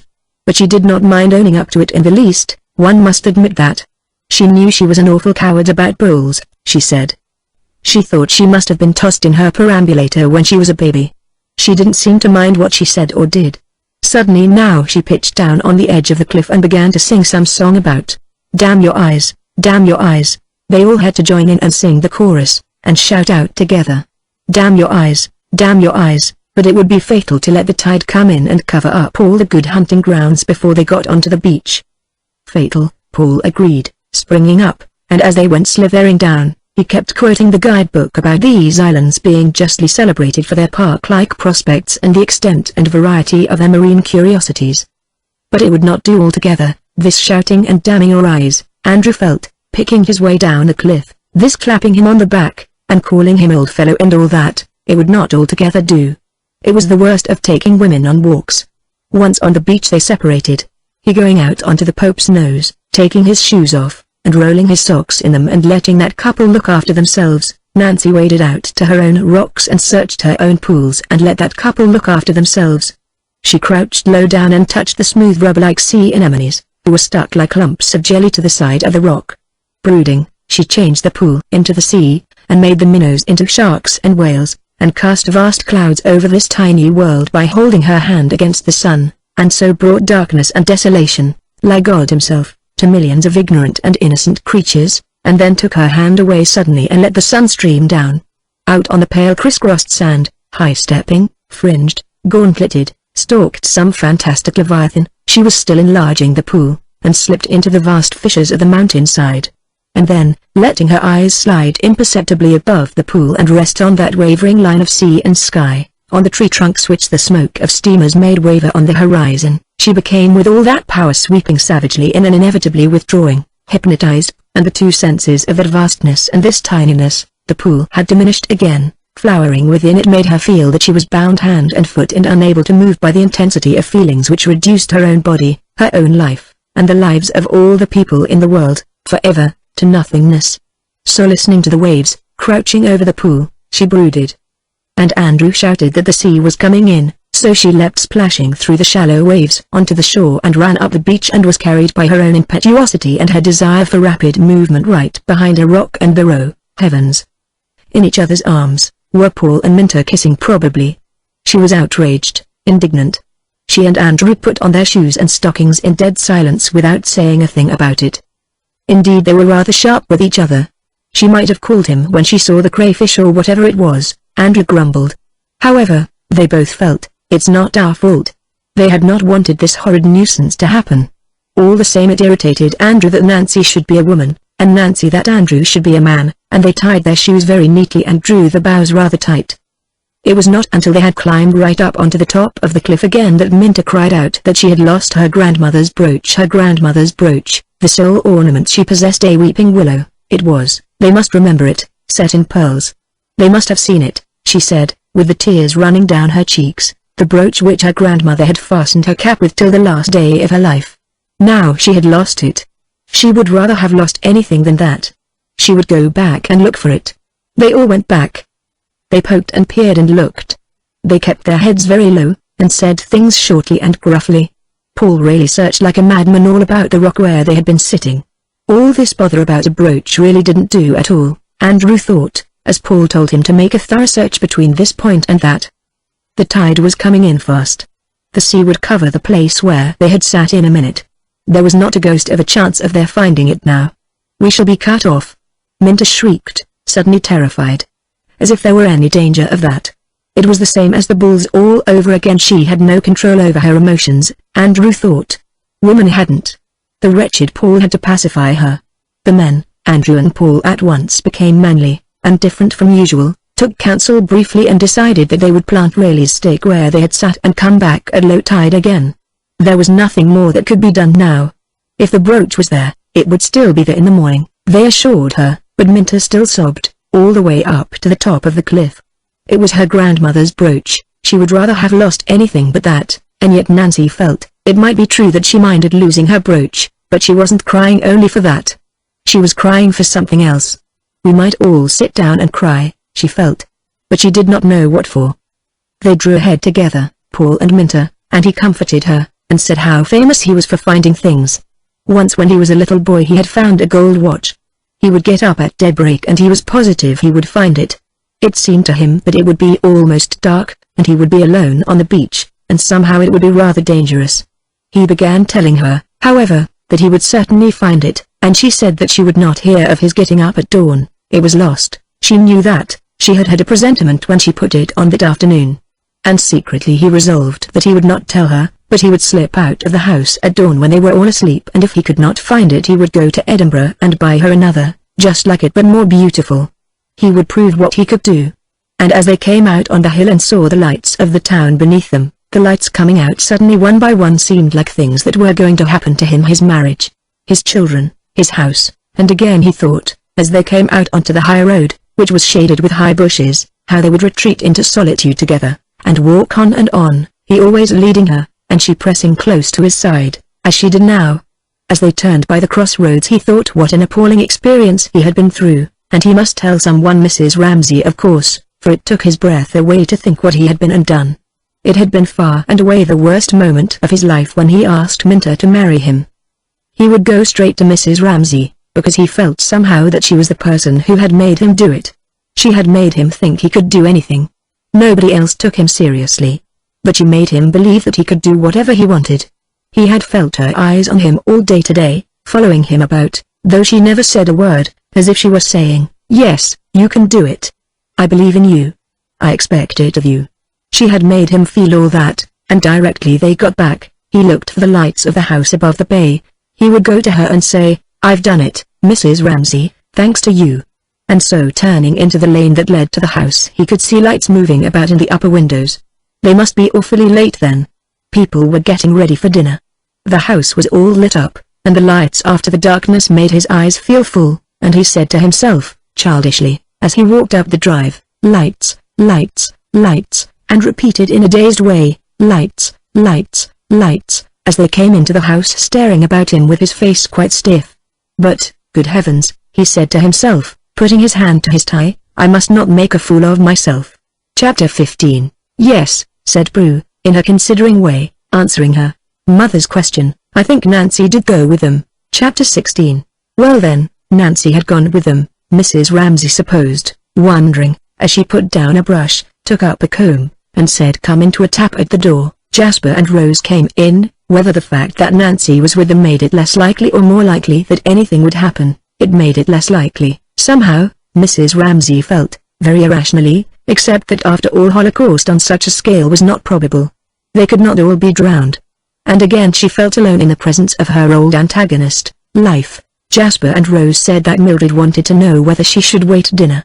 "Not for the Queen of England," said Mrs. Ramsay emphatically. "Not for the Empress of Mexico," she added, laughing at Jasper, for he shared his mother's vice. He, too, exaggerated.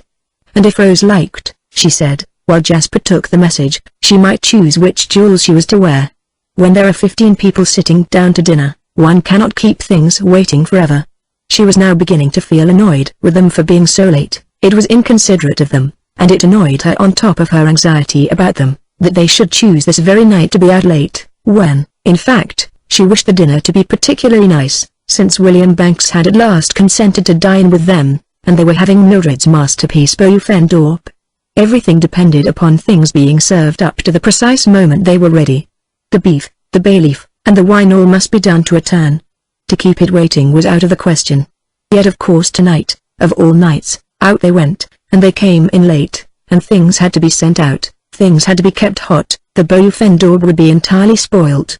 Jasper offered her an opal necklace, Rose a gold necklace. Which looked best against her black dress? Which did indeed, said Mrs. Ramsay absent-mindedly, looking at her neck and shoulders, but avoiding her face, in the glass. And then, while the children rummaged among her things, she looked out of the window at a sight which always amused her, the rooks trying to decide which tree to settle on. Every time, they seemed to change their minds and rose up into the air again, because, she thought, the old rook, the further rook, old Joseph was her name for him, was a bird of a very trying and difficult disposition. He was a disreputable old bird, with half his wing feathers missing. He was like some seedy old gentleman in a top hat she had seen playing the horn in front of a public house. "Look," she said, laughing. They were actually fighting. Joseph and Mary were fighting. Anyhow they all went up again, and the air was shoved aside by their black wings and cut into exquisite scimitar shapes. The movements of the wings beating out, she could never describe it accurately enough to please herself, was one of the loveliest of all to her. "Look at that," she said to Rose, hoping that Rose would see it more clearly than she could. For once children so often gave one's own perceptions a little thrust forwards. But which was it to be? They had all the trays of her jewel case open. The gold necklace, which was Italian, or the opal necklace, which Uncle James had brought her from India, or should she wear her amethysts? "Choose, dearests, choose," she said, hoping that they would make haste. But she let them take their time to choose. She let Rose, particularly, take up this and then that, and hold her jewels against the black dress, for this little ceremony of choosing jewels, which was gone through every night, was what Rose liked best, she knew. She had some hidden reason of her own for attaching great importance to this choosing what her mother was to wear. What was the reason, Mrs. Ramsay wondered, standing still to let her clasp the necklace she had chosen, divining, through her own past, some deep, some buried, some quite speechless feeling that one had for one's mother at Rose's age. Like all feelings felt for oneself, Mrs. Ramsay thought, it made one sad. It was so inadequate, what one could give in return, and what Rose felt was quite out of proportion to anything she actually was. And Rose would grow up, and Rose would suffer, she supposed, with these deep feelings, and she said she was ready now, and they would go down, and Jasper, because he was the gentleman, should give her his arm, and Rose, as she was the lady, should carry her handkerchief. She gave her the handkerchief, and what else? Oh, yes, it might be called a shawl. "Choose me a shawl," she said, for that would please Rose, who was bound to suffer so. "There," she said, stopping by the window on the landing, "there they are again." Joseph had settled on another treetop. "Don't you think they mind," she said to Jasper, "having their wings broken? Why did he want to shoot poor old Joseph and Mary?" He shuffled a little on the stairs, and felt rebuked, but not seriously, for she did not understand the fun of shooting birds, and they did not feel, and being his mother she lived away in another division of the world, but he rather liked her stories about Mary and Joseph. She made him laugh. But how did she know that those were Mary and Joseph? Did she think the same birds came to the same trees every night? He asked. But here, suddenly, like all grown-up people, she ceased to pay him the least attention. She was listening to a clatter in the hall.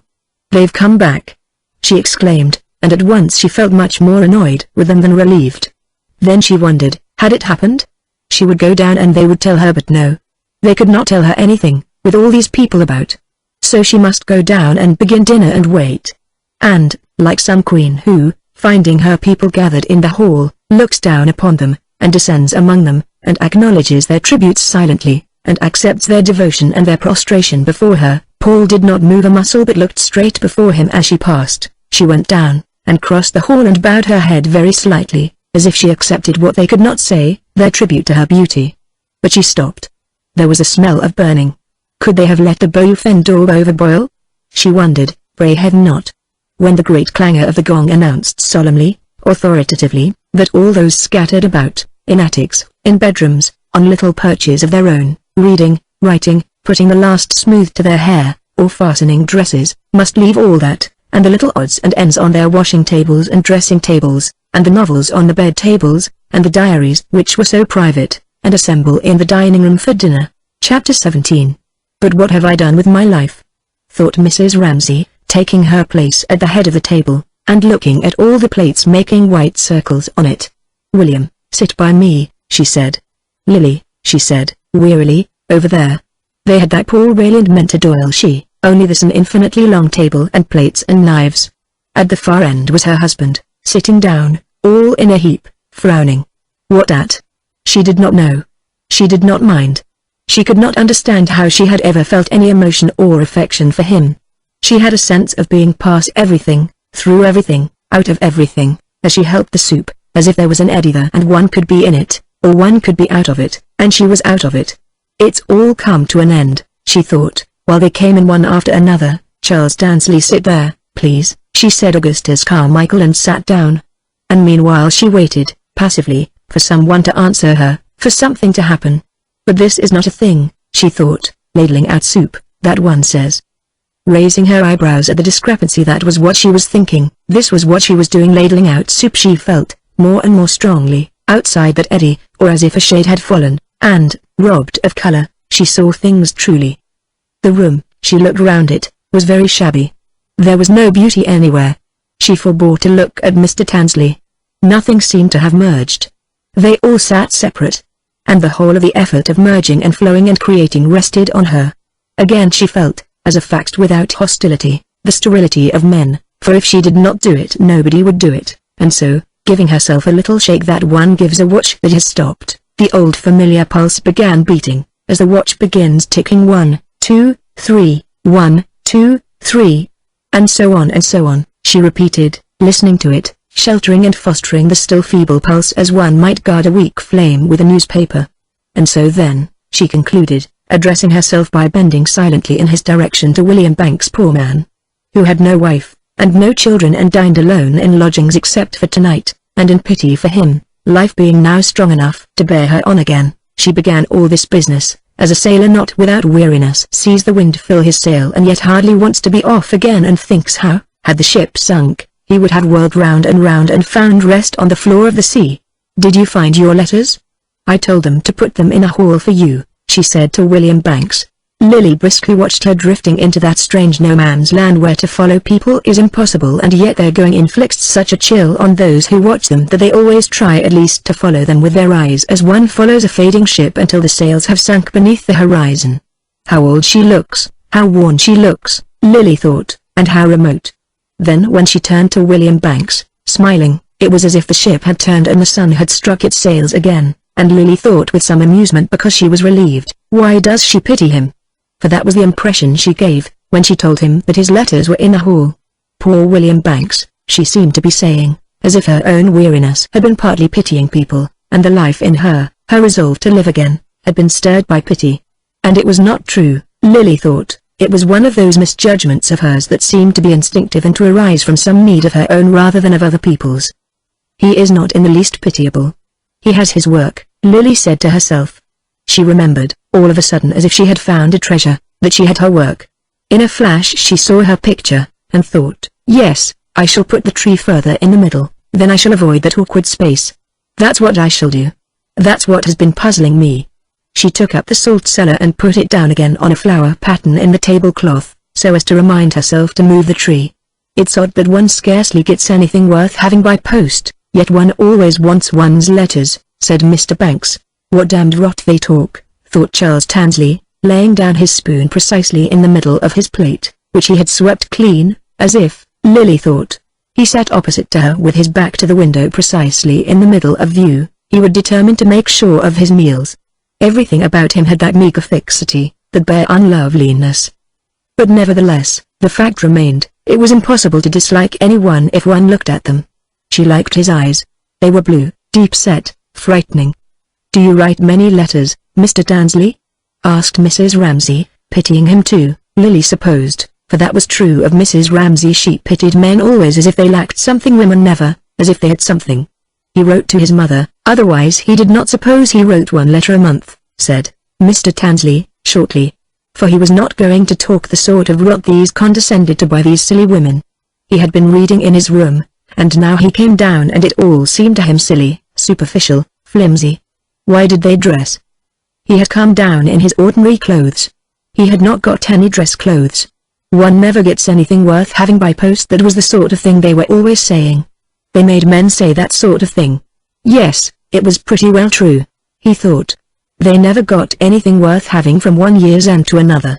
They did nothing but talk, talk, talk, eat, eat, eat. It was the women's fault.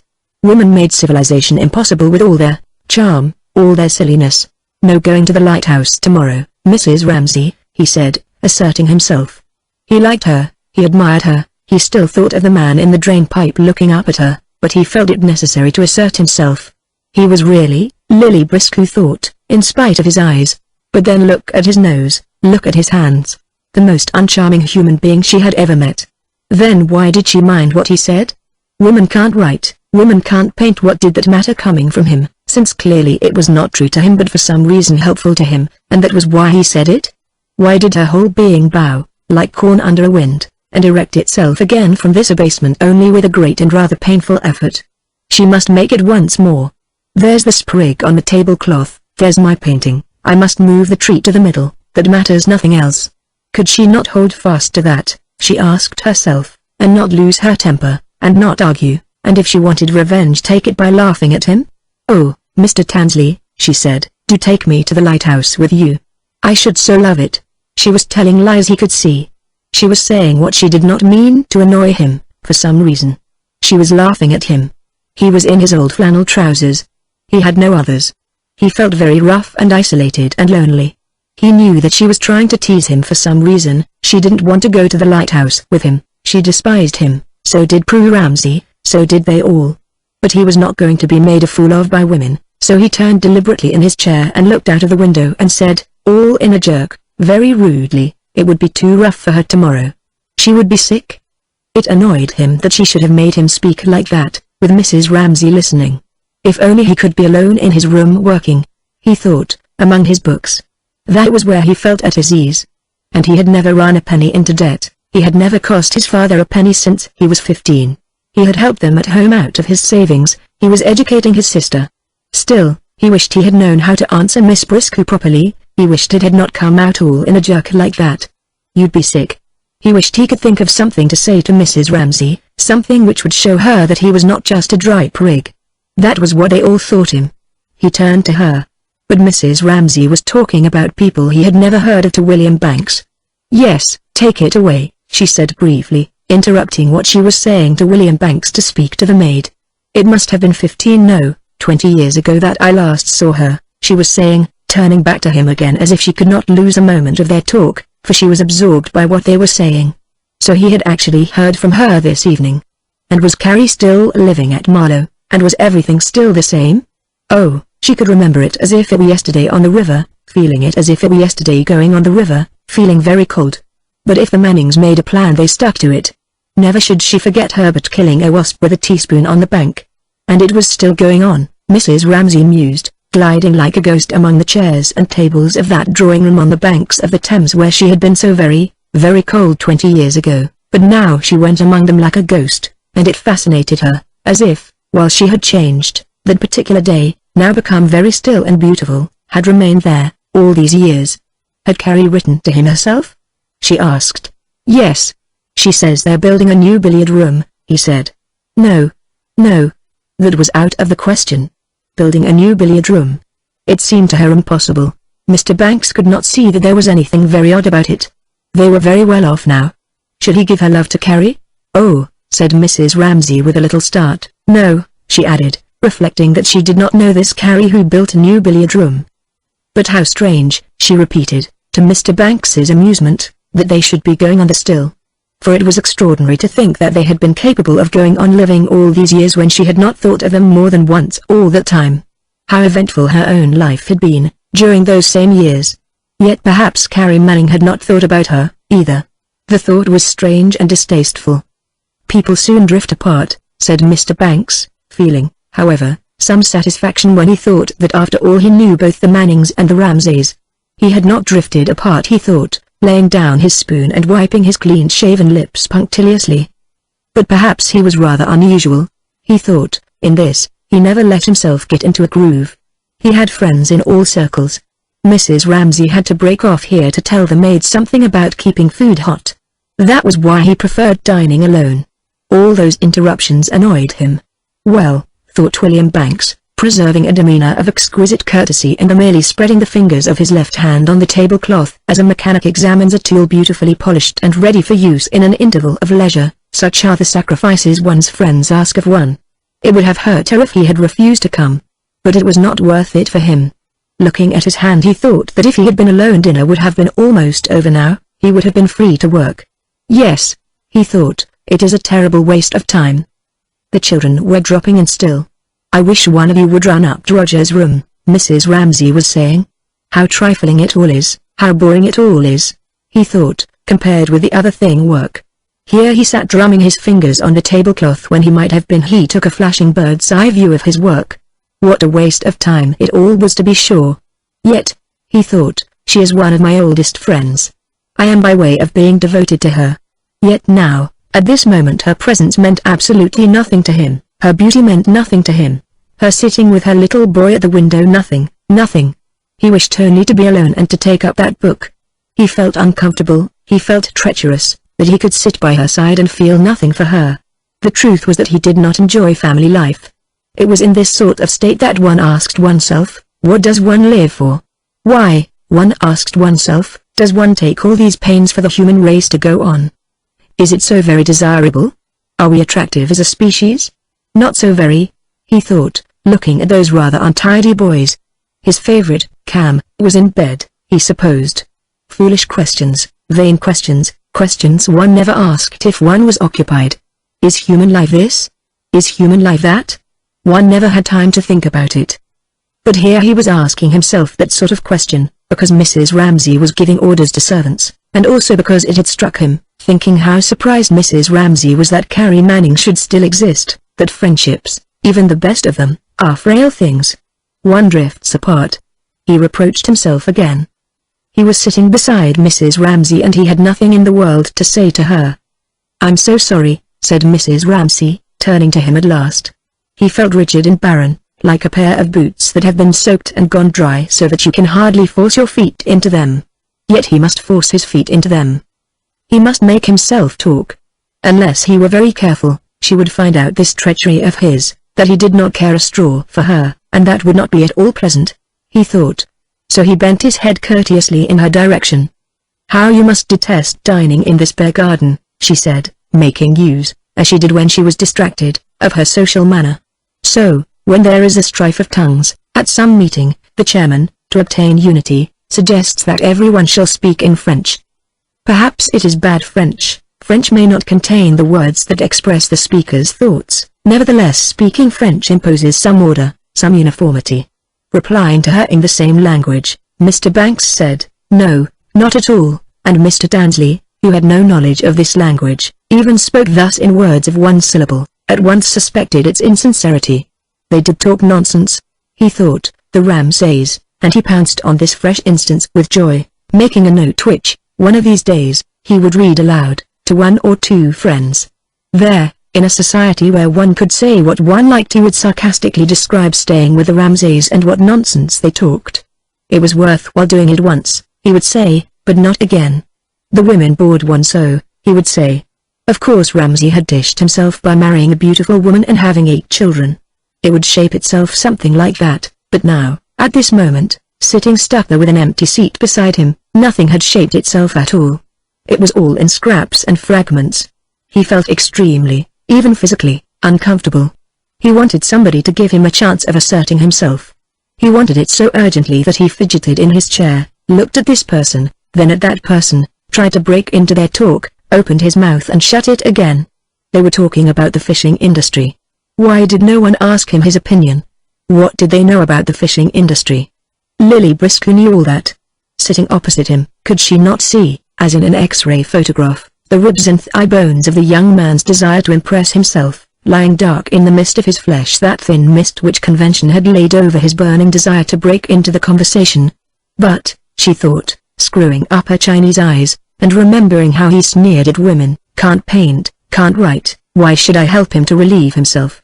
There is a code of behavior, she knew, whose 7th article, it may be, says that on occasions of this sort it behoves the woman, whatever her own occupation might be, to go to the help of the young man opposite so that he may expose and relieve the thigh bones, the ribs, of his vanity, of his urgent desire to assert himself, as indeed it is their duty, she reflected, in her old maidenly fairness, to help us. Suppose the tube were to burst into flames. Then, she thought, I should certainly expect Mr. Dansley to get me out. But how would it be, she thought, if neither of us did either of these things? So she sat there smiling. You're not planning to go to the lighthouse, are you, Lily? Said Mrs. Ramsay. Remember poor Mr. Langley. He had been round the world dozens of times, but he told me he never suffered as he did when my husband took him there. Are you a good sailor, Mr. Dansley? She asked. Mr. Dansley raised a hammer, swung it high in air, but realizing, as it descended, that he could not smite that butterfly with such an instrument as this, said only that he had never been sick in his life. But in that one sentence lay compact, like gunpowder, that his grandfather was a fisherman, his father a chemist, that he had worked his way up entirely himself, that he was proud of it, that he was Charles Dansley, a fact that nobody there seemed to realize, but one of these days every single person would know it. He scowled ahead of him. He could almost pity these mild cultivated people, who would be blown sky high, like bales of wool and barrels of apples, one of these days by the gunpowder that was in him. Will you take me, Mr. Dansley? Said Lily, quickly, kindly, for, of course, if Mrs. Ramsay said to her, as in effect she did, I am drowning, my dear, in seas of fire. Unless you apply some balm to the anguish of this hour and say something nice to that young man there, life will run upon the rocks. Indeed I hear the grating and the growling at this minute. My nerves are taut as fiddle strings. Another touch and they will snap. When Mrs. Ramsay said all this, as the glance in her eyes said it, of course for the 150th time Lily Briscoe had to renounce the experiment. What happens if one is not nice to that young man there and be nice? Judging the turn in her mood correctly, that she was friendly to him now, he was relieved of his egotism, and told her how he had been thrown out of a boat when he was a baby, how his father used to fish him out with a boat hook. That was how he had learned to swim. One of his uncles kept the light on some rock or other off the Scottish coast, he said. He had been there with him in a storm. This was said loudly in a pause. They had to listen to him when he said that he had been with his uncle in a lighthouse in a storm. Ah, thought Lily Briscoe, as the conversation took this auspicious turn, and she felt Mrs. Ramsay's gratitude, for Mrs. Ramsay was free now to talk for a moment herself. Ah, she thought, but what haven't I paid to get it for you? She had not been sincere. She had done the usual trick, been nice. She would never know him. He would never know her. Human relations were all like that, she thought, and the worst, if it had not been for Mr. Banks, were between men and women. Inevitably these were extremely insincere, she thought. Then her eye caught the salt cellar, which she had placed there to remind her, and she remembered that next morning she would move the tree further towards the middle, and her spirits rose so high at the thought of painting tomorrow that she laughed out loud at what Mr. Dansley was saying. Let him talk all night if he liked it. But how long do they leave men on a lighthouse? She asked. He told her. He was amazingly well informed. And as he was grateful, and as he liked her, and as he was beginning to enjoy himself, so now, Mrs. Ramsay thought, she could return to that dreamland, that unreal but fascinating place, the Mannings' drawing room at Marlow 20 years ago, where one moved about without haste or anxiety, for there was no future to worry about. She knew what had happened to them, what to her. It was like reading a good book again, for she knew the end of that story, since it had happened 20 years ago, and life, which shot down even from this dining room table in Cascades, heaven knows where, was sealed up there, and lay, like a lake, placidly between its banks. He said they had built a billiard room. Was it possible? Would William go on talking about the Mannings? She wanted him to. But, no, for some reason he was no longer in the mood. She tried. He did not respond. She could not force him. She was disappointed. The children are disgraceful, she said, sighing. He said something about punctuality being one of the minor virtues which we do not acquire until later in life, if at all, said Mrs. Ramsay merely to fill up space, thinking what an old maid William was becoming. Conscious of his treachery, Conscious of her wish to talk about something more intimate, yet out of mood for it at present, he felt come over him the disagreeableness of life, sitting there, waiting. Perhaps the others were saying something interesting? What were they saying? That the fishing season was bad, that the men were emigrating. They were talking about wages and unemployment. The young man was abusing the government. William Banks, thinking what a relief it was to catch on to something of this sort when private life was disagreeable, heard him say something about one of the most scandalous acts of the present government. Lily was listening, Mrs. Ramsay was listening. They were all listening. But already bored, Lily felt that something was lacking. Mr. Banks felt that something was lacking. Pulling her shawl round her, Mrs. Ramsay felt that something was lacking. All of them bending themselves to listen thought, pray heaven that the inside of my mind may not be exposed, for each thought, the others are feeling this. They are outraged and indignant with the government about the fishermen. Whereas, I feel nothing at all. But perhaps, thought Mr. Banks, as he looked at Mr. Dansley, here is the man. One was always waiting for the man. There was always a chance. At any moment the leader might arise, the man of genius, in politics as in anything else. Probably he will be extremely disagreeable to us old fogies, thought Mr. Banks, doing his best to make allowances, for he knew by some curious physical sensation, as of nerves erect in his spine, that he was jealous, for himself partly more probably for his work, for his point of view, for his science, and therefore he was not entirely open-minded or altogether fair, for Mr. Dansley seemed to be saying, you have wasted your lives. You are all of you wrong. Poor old fogies, you're hopelessly behind the times. He seemed to be rather cocksure, this young man, and his manners were bad. But Mr. Banks bade himself observe. He had courage. He had ability, he was extremely well up in the facts. Probably, Mr. Banks thought, as Dansley abused the government, there is a good deal in what he says. Tell me now, he said. So they argued about politics, and Lily looked at the leaf on the tablecloth, and Mrs. Ramsay, leaving the argument entirely in the hands of the two men, wondered why she was so bored by this talk, and wished, looking at her husband at the other end of the table, that he would say something. One word, she said to herself. For if he said a thing, it would make all the difference. He went to the heart of things. He cared about fishermen and their wages. He could not sleep for thinking of them. It was altogether different when he spoke. One did not feel then, pray heaven you don't see how little I care, because one did care. Then, realizing that it was because she admired him so much that she was waiting for him to speak, she felt as if somebody had been praising her husband to her in their marriage, and she glowed all over with it, realizing that it was she herself who had praised him. She looked at him thinking to find this in his face. He would be looking magnificent. But not in the least. He was screwing his face up. He was scowling and frowning, and flushing with anger. What on earth was it about? She wondered. What could be the matter? Only that poor old Augustus had asked for another plate of soup, that was all. It was unthinkable, it was detestable, so he signaled to her across the table, that Augustus should be beginning his soup over again. He loathed people eating when he had finished. She saw his anger fly like a pack of hounds into his eyes, his brow, and she knew that in a moment something violent would explode, and then thank goodness. She saw him clutch himself and clap a brake on the wheel, and the whole of his body seemed to emit sparks but not words. He sat there scowling. He had said nothing, he would have her observe. Let her give him the credit for that. But why after all should poor Augustus not ask for another plate of soup? He had merely touched Ellen's arm and said, Ellen, please, another plate of soup, and then Mr. Ramsay scowled like that. And why not? Mrs. Ramsay demanded. Surely they could let Augustus have his soup if he wanted it. He hated people wallowing in food. Mr. Ramsay frowned at her. He hated everything dragging on for hours like this. But he had controlled himself, Mr. Ramsay would have her observe, disgusting though the sight was. But why show it so plainly? Mrs. Ramsay demanded. They looked at each other down the long table, sending these questions and answers across, each knowing exactly what the other felt. Everybody could see, Mrs. Ramsay thought. There was Rose gazing at her father, there was Roger gazing at his father, both would be off in spasms of laughter in another second, she knew, and so she said promptly, indeed it was time. Light the candles, and they jumped up instantly and went and fumbled at the sideboard. Why could he never conceal his feelings? Mrs. Ramsay wondered, and she wondered if Augustus Carmichael had noticed. Perhaps he had. Perhaps he had not. She could not help respecting the composure with which he sat there, drinking his soup.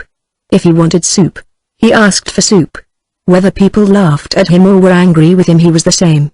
He did not like her, she knew that, but partly for that very reason she respected him, and looking at him, drinking soup, very large and calm in the failing light, and monumental, and contemplative, she wondered what he did feel then, and why he was always content and dignified, and she thought how devoted he was to Andrew, and would call him into his room, and Andrew said, show him things. And there he would lie all day long on the lawn brooding presumably over his poetry, till he reminded one of a cat watching birds, and then he clapped his paws together when he had found a word, and her husband said, poor old Augustus, he's a true poet, which was high praise from her husband. Now 8 candles were stood down the table, and after the first stoop the flames stood upright and drew with them into visibility the long table entire, and in the middle a yellow and purple dish of fruit.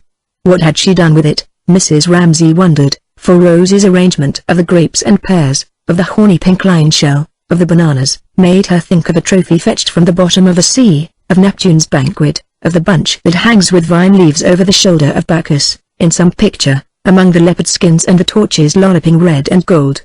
Thus brought up suddenly into the light, it seemed possessed of great size and depth, was like a world in which one could take one's staff and climb hills, she thought, and go down into valleys, and to her pleasure, for it brought them into sympathy momentarily, she saw that Augustus too feasted his eyes on the same plate of fruit, plunged in, broke off a bloom there, a tassel here, and returned, after feasting, to his hive. That was his way of looking, different from hers. But looking together united them. Now all the candles were lit up, and the faces on both sides of the table were brought nearer by the candlelight, and composed, as they had not been in the twilight, into a party round a table, for the night was now shut off by panes of glass, which, far from giving any accurate view of the outside world, rippled it so strangely that here, inside the room, seemed to be order and dry land, there, outside, a reflection in which things waved and vanished, waterily. Some change at once went through them all, as if this had really happened, and they were all conscious of making a party together in a hollow, on an island, had their common cause against that fluidity outer. Mrs. Ramsay, who had been uneasy, waiting for Paul and Minter to come in, and unable, she felt, to settle to things, now felt her uneasiness changed to expectation. For now they must come, and Lily Briscoe, trying to analyze the cause of the sudden exhilaration, compared it with that moment on the tennis lawn, when solidity suddenly vanished, and such vast spaces lay between them, and now the same effect was got by the many candles in this barely furnished room, and the uncurtained windows, and the bright mask-like look of faces seen by candlelight. Some weight was taken off them, anything might happen, she felt. They must come now, Mrs. Ramsay thought, looking at the door, and at that instant, Minter Doyle, Paul Rayleigh, and a maid carrying a great dish in her hands came in together. They were awfully late, they were horribly late, Minter said, as they found their way to different ends of the table. I lost my brooch, my grandmother's brooch, said Minter with a sound of lamentation in her voice, and a suffusion in her large brown eyes, looking down, looking up, as she sat by Mr. Ramsay, which roused his chivalry so that he bantered her. How could she be such a goose, he asked, as to scramble about the rocks in jewels. She was by way of being terrified of him, he was so fearfully clever, and the first night when she had sat by him, and he talked about George Eliot, she had been really frightened, for she had left the 3rd volume of Middlemarch in the train and she never knew what happened in the end, but afterwards she got on perfectly, and made herself out even more ignorant than she was, because he liked telling her she was a fool. And so tonight, directly he laughed at her, she was not frightened. Besides, she knew, directly she came into the room, that the miracle had happened. She wore her golden haze. Sometimes she had it, sometimes not. She never knew why it came or why it went, or if she had it until she came into the room, and then she knew instantly by the way some man looked at her. Yes, tonight she had it, tremendously. She knew that by the way Mr. Ramsay told her not to be a fool. She sat beside him, smiling. It must have happened then, thought Mrs. Ramsay, they are engaged. And for a moment she felt what she had never expected to feel again, jealousy. For he, her husband, felt it too. Minter's glow, he liked these girls, these golden reddish girls, with something flying, something a little wild and harum-scarum about them, who didn't scrape their hair off, weren't, as he said about poor Lily Briscoe, skimpy. There was some quality which she herself had not, some luster, some richness, which attracted him, amused him, led him to make favorites of girls like Minter. They might cut his hair from him, plait him watch chains, or interrupt him at his work, hailing him. She heard them. Come along, Mr. Ramsay, it's our turn to beat them now, and out he came to play tennis. But indeed she was not jealous, only, now and then, when she made herself look in her glass, a little resentful that she had grown old, perhaps, by her own fault. The bill for the greenhouse and all the rest of it, she was grateful to them for laughing at him. "How many pipes have you smoked today, Mr. Ramsay?" And so on, till he seemed a young man, a man very attractive to women, not burdened, not weighed down with the greatness of his labors and the sorrows of the world and his fame or his failure, but again as she had first known him, gaunt but gallant, helping her out of a boat, she remembered, with delightful ways, like that. She looked at him, and he looked astonishingly young, teasing Minta. "For herself, put it down there," she said, helping the Swiss girl to place gently before her the huge brown pot in which was a bouillon. Daub for her own part, she liked her boobies. Paul must sit by her. She had kept a place for him. Really, she sometimes thought she liked the boobies best. They did not bother one with their dissertations. How much they missed, after all, these very clever men. How dried up they did become, to be sure. There was something, she thought as he sat down, very charming about Paul. His manners were delightful to her, and his sharp-cut nose and his bright blue eyes. He was so considerate. Would he tell her now that they were all talking again what had happened? "We went back to look for Minta's brooch," he said, sitting down by her. That was enough.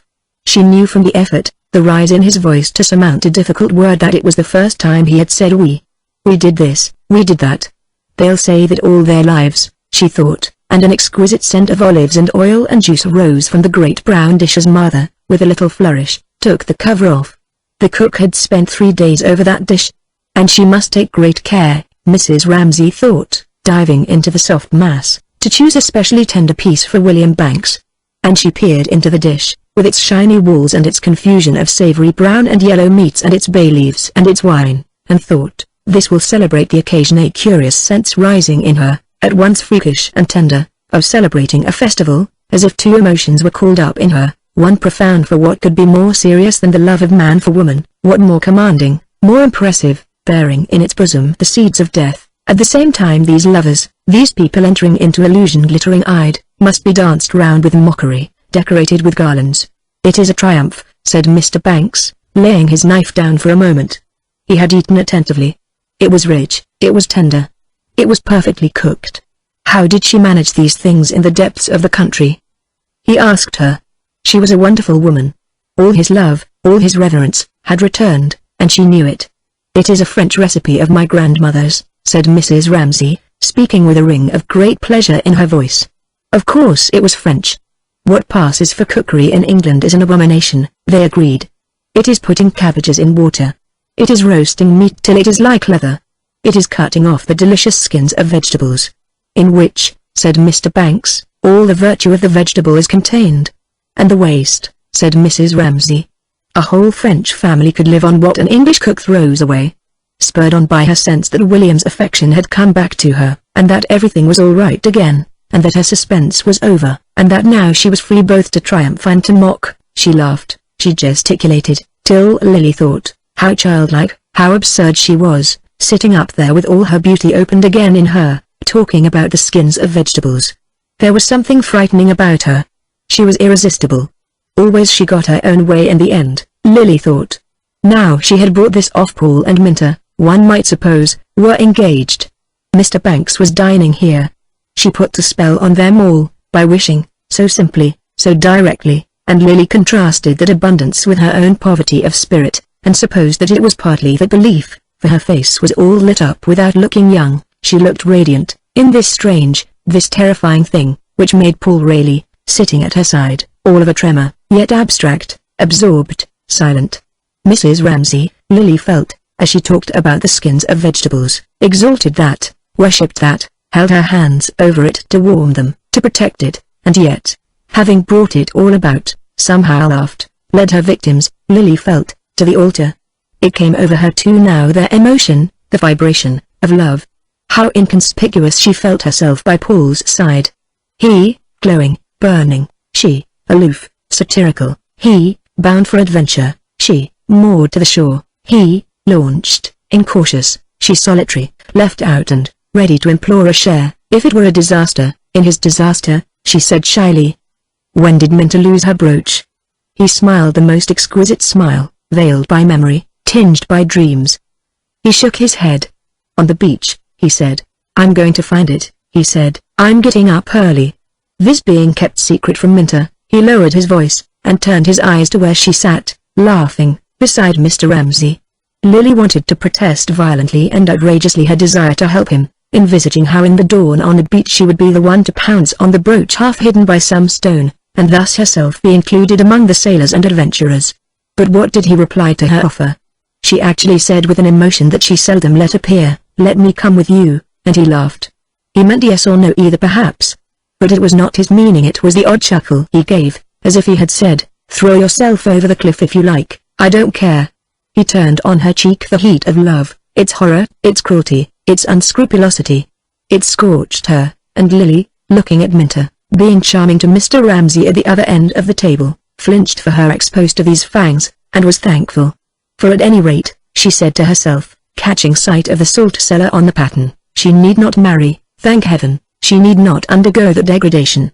She was saved from that dilution. She would move the tree rather more to the middle. Such was the complexity of things. For what happened to her, especially staying with the Ramsays, was to be made to feel violently two opposite things at the same time. That's what you feel, was one, that's what I feel, was the other, and then they fought together in her mind, as now. It is so beautiful, so exciting, this love, that I tremble on the verge of it, and offer, quite out of my own habit, to look for a brooch on a beach. Also it is the stupidest, the most barbaric of human passions, and turns a nice young man with a profile like a gem's, Paul's was exquisite, into a bully with a crowbar. He was swaggering, he was insolent, in the Mile End Road.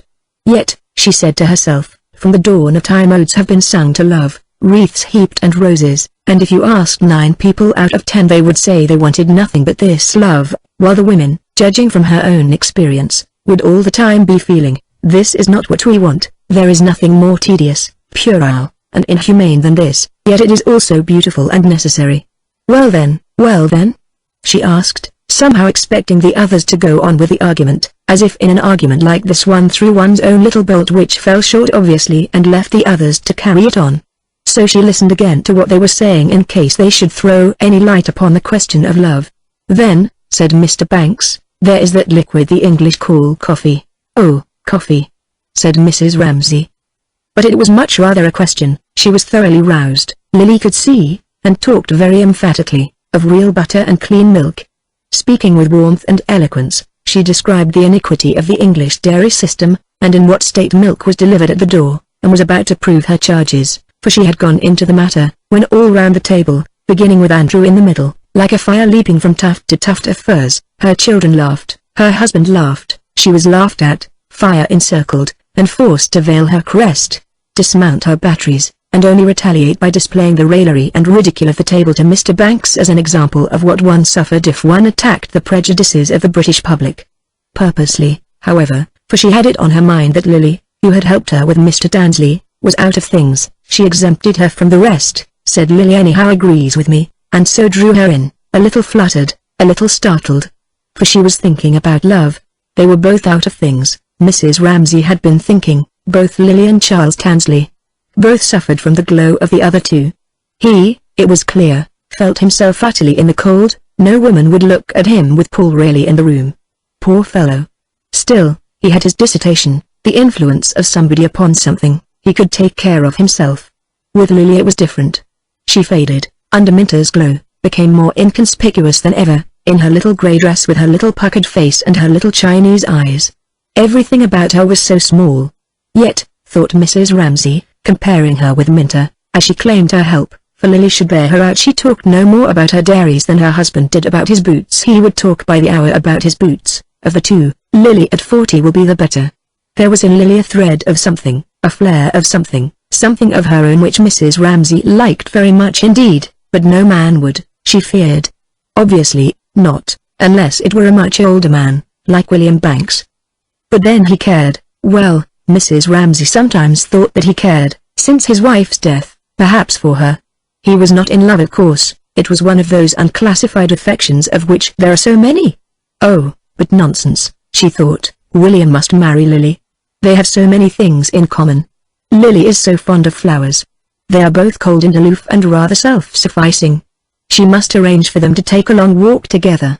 Foolishly, she had set them opposite each other. That could be remedied tomorrow. If it were fine, they should go for a picnic. Everything seemed possible. Everything seemed right. Just now, but this cannot last, she thought, dissociating herself from the moment while they were all talking about boots. Just now she had reached security. She hovered like a hawk suspended, like a flag floated in an element of joy which filled every nerve of her body fully and sweetly, not noisily, solemnly rather, for it arose, she thought, looking at them all eating there, from husband and children and friends, all of which rising in this profound stillness. She was helping William Banks to one very small piece more, and peered into the depths of the earth in where what seemed now for no special reason to stay there, like a smoke, like a fume rising upwards, holding them safe together. Nothing need be said, nothing could be said. There it was, all round them. It partook, she felt, carefully helping Mr. Banks to a specially tender piece of eternity, as she had already felt about something different once before that afternoon. There is a coherence in things, a stability, something, she meant, is immune from change, and shines out. She glanced at the window with its ripple of reflected lights, in the face of the flowing, the fleeting, the spectral, like a ruby, so that again tonight she had the feeling she had had once today, already, of peace, of rest. Of such moments, she thought. The thing is made that endures. Yes, she assured William Banks, there is plenty for everybody. Andrew, she said, hold your plate lower, or I shall spill it. The Boyfriend daub was a perfect triumph. Here, she felt, putting the spoon down, where one could move or rest, could wait now. They were all helped, listening, could then, like a hawk which lapses suddenly from its high station, flaunt and sink on laughter easily, resting her whole weight upon what at the other end of the table her husband was saying about the square root of 1253. That was the number, it seemed, on his watch. What did it all mean? To this day she had no notion. A square root? What was that? Her sons knew. She leant on them, on cubes and square roots. That was what they were talking about now, on Voltaire and Madame de Staël, on the character of Napoleon, on the French system of land tenure, on Lord Rosebery, on Creevy's memoirs. She let it uphold her and sustain her, this admirable fabric of the masculine intelligence, which ran up and down, crossed this way and that, like iron girders spanning a swaying fabric, upholding the world, so that she could trust herself to it utterly, even shut her eyes, or flicker them for a moment, as a child staring up from its pillow winks at the myriad layers of the leaves of a tree. Then she woke up. It was still being fabricated. William Banks was praising the Waverley novels. He read one of them every 6 months, he said. And why should that make Charles Dansley angry? He rushed in, all, thought Mrs. Ramsay, because Prue will not be nice to him, and denounced the Waverley novels when he knew nothing about it whatsoever, Mrs. Ramsay thought, observing him rather than listening to what he said. She could see how it was from his manner he wanted to assert himself, and so it would always be with him till he got his professorship or married his wife, and so need not be always saying, I. For that was what his criticism of poor Sir Walter, or perhaps it was Jane Austen, amounted to. I. He was thinking of himself and the impression he was making, as she could tell by the sound of his voice, and his emphasis and his uneasiness. Success would be a good for him. At any rate they were off again. Now she need not listen.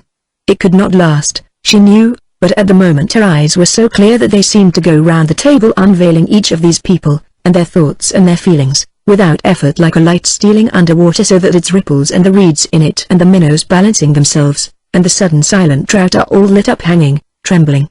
So she saw them, she heard them, but whatever they said had also this quality, as if what they said was like the movement of a trout when, at the same time, one can see the ripple in the gravel, something to the right, something to the left, and the whole is held together, for whereas in active life she would be netting and separating one thing from another, she would be saying she liked the Waverley novels or had not read them, she would be urging herself forward. Now she said nothing. For the moment, she hung suspended. Ah, but how long do you think it'll last? Said somebody. It was as if she had Aunt Annie trembling out from her, which, intercepting certain sentences, forced them upon her attention. This was one of them. She scented danger for her husband. A question like that would lead, almost certainly, to something being said which reminded him of his own failure. How long would he be read? He would think at once. William Banks, who was entirely free from all such vanity, laughed, and said he attached no importance to changes in fashion. Who could tell what was going to last in literature or indeed in anything else? "Let us enjoy what we do enjoy," he said. His integrity seemed to Mrs. Ramsay quite admirable. He never seemed for a moment to think, "But how does this affect me?" But then if you had the other temperament, which must have praise, which must have encouragement, naturally you began, and she knew that Mr. Ramsay was beginning to be uneasy, to want somebody to say, "Oh, but your work will last, Mr. Ramsay," or something like that. He showed his uneasiness quite clearly now by saying, with some irritation, that, anyhow, Scott, or was it Shakespeare, would last him his lifetime. He said it irritably. Everybody, she thought, felt a little uncomfortable, without knowing why. Then Minta Doyle, whose instinct was fine, said bluffly, absurdly, that she did not believe that anyone really enjoyed reading Shakespeare. Mr. Ramsay said grimly, but his mind was turned away again, that very few people liked it as much as they said they did. But, he added, there is considerable merit in some of the plays nevertheless, and Mrs. Ramsay saw that it would be all right for the moment anyhow.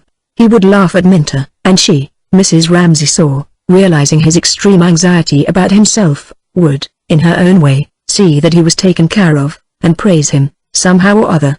But she wished it was not necessary. Perhaps it was her fault that it was necessary.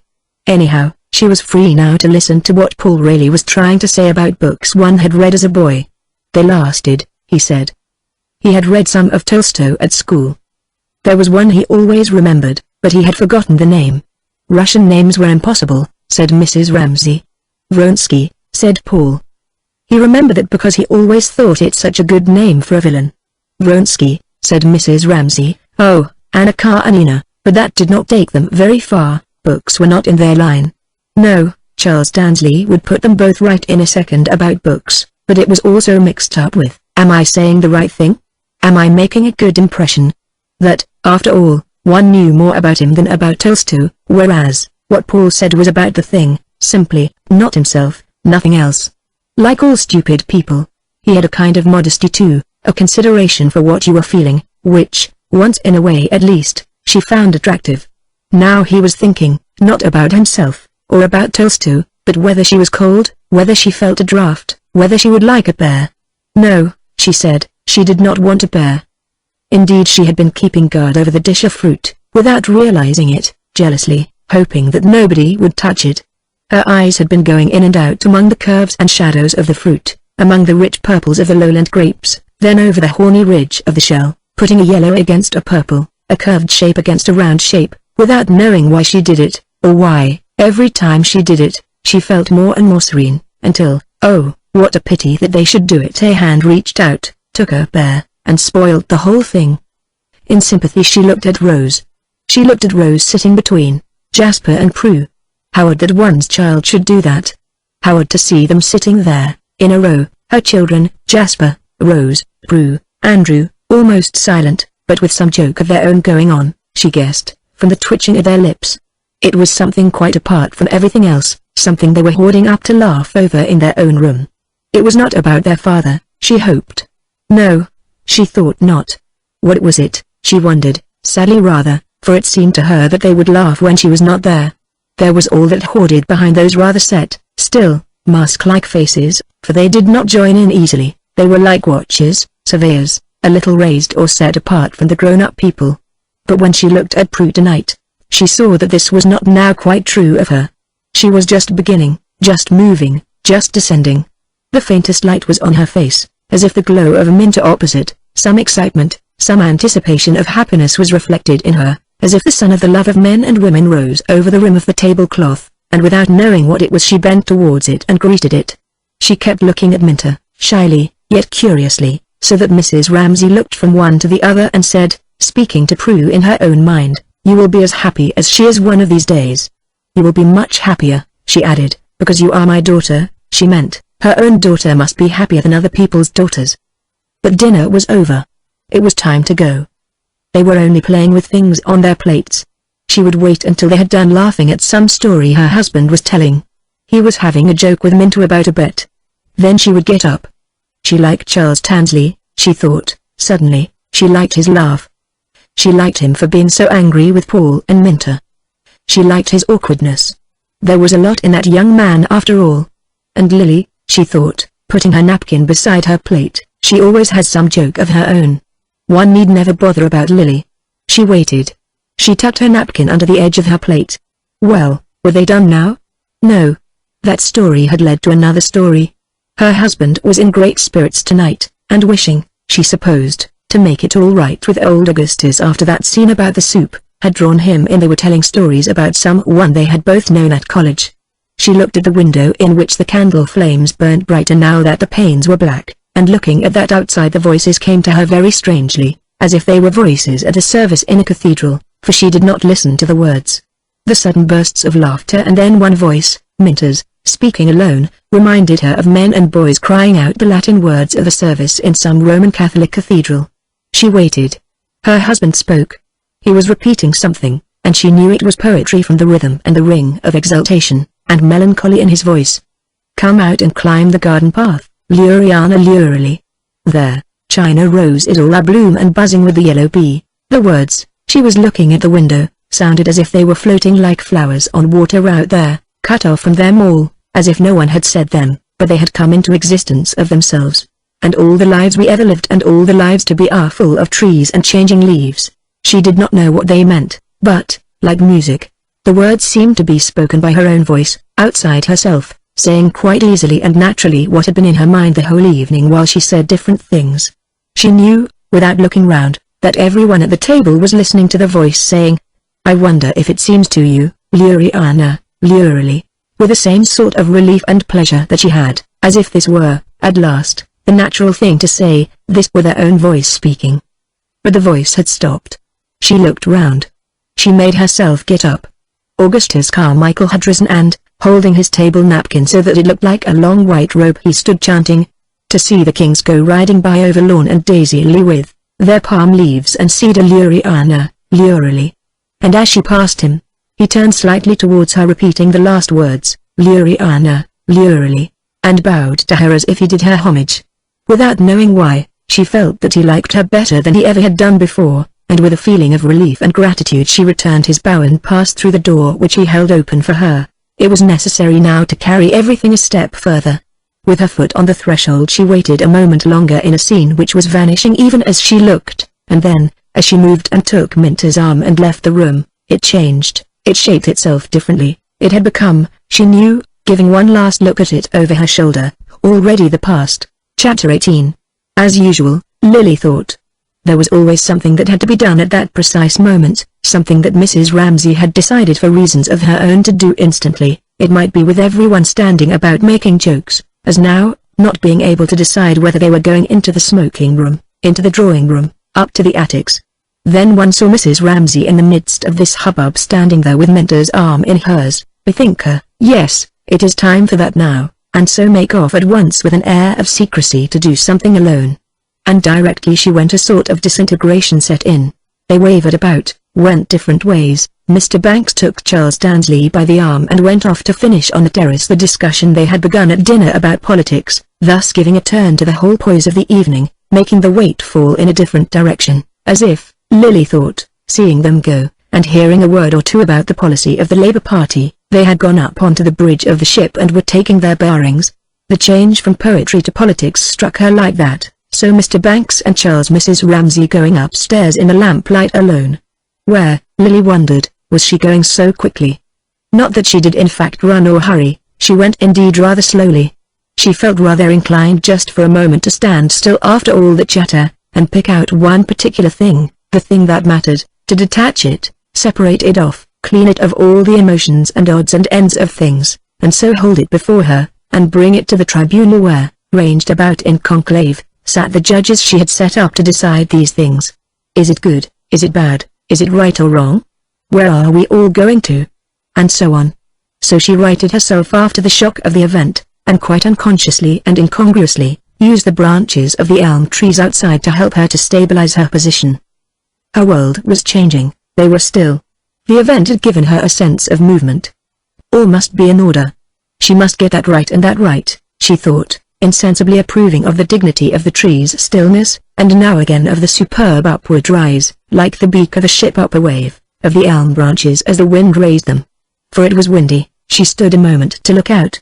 It was windy, so that the leaves now and then brushed open a star, and the stars themselves seemed to be shaking and darting light and trying to flash out between the edges of the leaves. Yes, that was done then, accomplished, and as with all things done, became solemn. Now one thought of it, cleared of chatter and emotion, it seemed always to have been, only was shown now, and so being shown, struck everything into stability.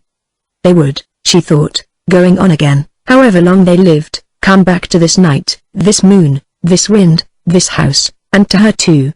It flattered her, where she was most susceptible of flattery, to think how, wound about in their hearts, however long they lived she would be woven, and this, and this, and this, she thought, going upstairs, laughing, but affectionately, at the sofa on the landing, her mother's, at the rocking chair, her father's, at the map of the Hebrides. All that would be revived again in the lives of Paul and Minta. The Rayleys, she tried the new name over, and she felt, with her hand on the nursery door, that community of feeling with other people which emotion gives, as if the walls of partition had become so thin that practically, the feeling was one of relief and happiness. It was all one stream, and chairs, tables, maps, were hers, were theirs, it did not matter whose, and Paul and Minta would carry it on when she was dead. She turned the handle, firmly, lest it should squeak, and went in, pursing her lips slightly, as if to remind herself that she must not speak aloud. But directly she came in she saw, with annoyance, that the precaution was not needed. The children were not asleep. It was most annoying. Mildred should be more careful. There was James wide awake and Cam sitting bolt upright, and Mildred out of bed in her bare feet, and it was almost 11 and they were all talking. What was the matter? It was that horrid skull again. She had told Mildred to move it, but Mildred, of course, had forgotten, and now there was Cam wide awake, and James wide awake quarrelling when they ought to have been asleep hours ago. What had possessed Edward to send them this horrid skull? She had been so foolish as to let them nail it up there. It was nailed fast, Mildred said, and Cam couldn't go to sleep with it in the room, and James screamed if she touched it. Then Cam must go to sleep. It had great horns, said Cam must go to sleep and dream of lovely palaces, said Mrs. Ramsay, sitting down on the bed by her side. She could see the horns, Cam said, all over the room. It was true. Wherever they put the light, and James could not sleep without a light, there was always a shadow somewhere. But think, Cam, it's only an old pig, said Mrs. Ramsay, a nice black pig like the pigs at the farm. But Cam thought it was a horrid thing, branching at her all over the room. Well then, said Mrs. Ramsay, we will cover it up, and they all watched her go to the chest of drawers, and open the little drawers quickly one after another, and not seeing anything that would do, she quickly took her own shawl off and wound it round the skull, round and round and round, and then she came back to Cam and laid her head almost flat on the pillow beside Cam's and said how lovely it looked now, how the fairies would love it. It was like a bird's nest, it was like a beautiful mountain such as she had seen abroad, with valleys and flowers and bells ringing and birds singing and little goats and antelopes, and she could see the words echoing as she spoke them rhythmically in Cam's mind, and Cam was repeating after her how it was like a mountain, a bird's nest, a garden, and there were little antelopes, and her eyes were opening and shutting. And Mrs. Ramsay went on speaking still more monotonously, and more rhythmically and more nonsensically, how she must shut her eyes and go to sleep and dream of mountains and valleys and stars falling and parrots and antelopes and gardens, and everything lovely, she said, raising her head very slowly and speaking more and more mechanically, until she sat upright and saw that Cam was asleep. Now, she whispered, crossing over to his bed, James must go to sleep too, for see, she said, the boar's skull was still there. They had not touched it, they had done just what he wanted, it was there quite unhurt. He made sure that the skull was still there under the shawl. But he wanted to ask her something more. Would they go to the lighthouse tomorrow? No, not tomorrow, she said, but soon, she promised him. The next fine day. He was very good. He lay down. She covered him up. But he would never forget, she knew, and she felt angry with Charles Tansley, with her husband, and with herself, for she had raised his hopes. Then feeling for her shawl and remembering that she had wrapped it round the boar's skull, she got up, and pulled the window down another inch or two, and heard the wind, and got a breath of the perfectly indifferent chill night air and murmured good night to Mildred and left the room and let the tongue of the door slowly lengthen in the lock and went out. She hoped he would not bang his books on the floor above their heads, she thought, still thinking how annoying Charles Tansley was. For neither of them slept well. They were excitable children. And since he said things like that about the lighthouse, it seemed to her likely that he would knock a pile of books over, just as they were going to sleep, clumsily sweeping them off the table with his elbow. for she supposed that he had gone upstairs to work. Yet he looked so desolate, yet she would feel relieved when he went, yet she would see that he was better treated tomorrow, yet he was admirable with her husband, yet his manners certainly wanted improving, yet she liked his laugh. Thinking this, as she came downstairs, she noticed that she could now see the moon itself through the staircase window, the yellow harvest moon, and turned, and they saw her, standing above them on the stairs. "That's my mother," thought Prue. Yes, Minta should look at her, Paul really should look at her. That is the thing itself, she felt, as if there were only one person like that in the world, her mother. And, from having been quite grown up, a moment before, talking with the others, she became a child again, and what they had been doing was a game, and would her mother sanction their game, or condemn it, she wondered. And thinking what a chance it was for Minta and Paul and Lily to see her, and feeling what an extraordinary stroke of fortune it was for her, to have her, and how she would never grow up and never leave home, she said, like a child, "We thought of going down to the beach to watch the waves." Instantly, for no reason at all, Mrs. Ramsay became like a girl of 20, full of gaiety. A mood of revelry suddenly took possession of her. "Of course they must go, of course they must go," she cried, laughing, and running down the last 3 or 4 steps quickly. She began turning from one to the other and laughing and drawing Minta's wrap round her and saying she only wished she could come too, and would they be very late, and had any of them got a watch? "Yes, Paul has," said Minta. Paul slipped a beautiful gold watch out of a little wash leather case to show her. And as he held it in the palm of his hand before her, he felt, "She knows all about it. I need not say anything." He was saying to her as he showed her the watch, "I've done it, Mrs. Ramsay. I owe it all to you." And seeing the gold watch lying in his hand, Mrs. Ramsay felt, how extraordinarily lucky Minta is.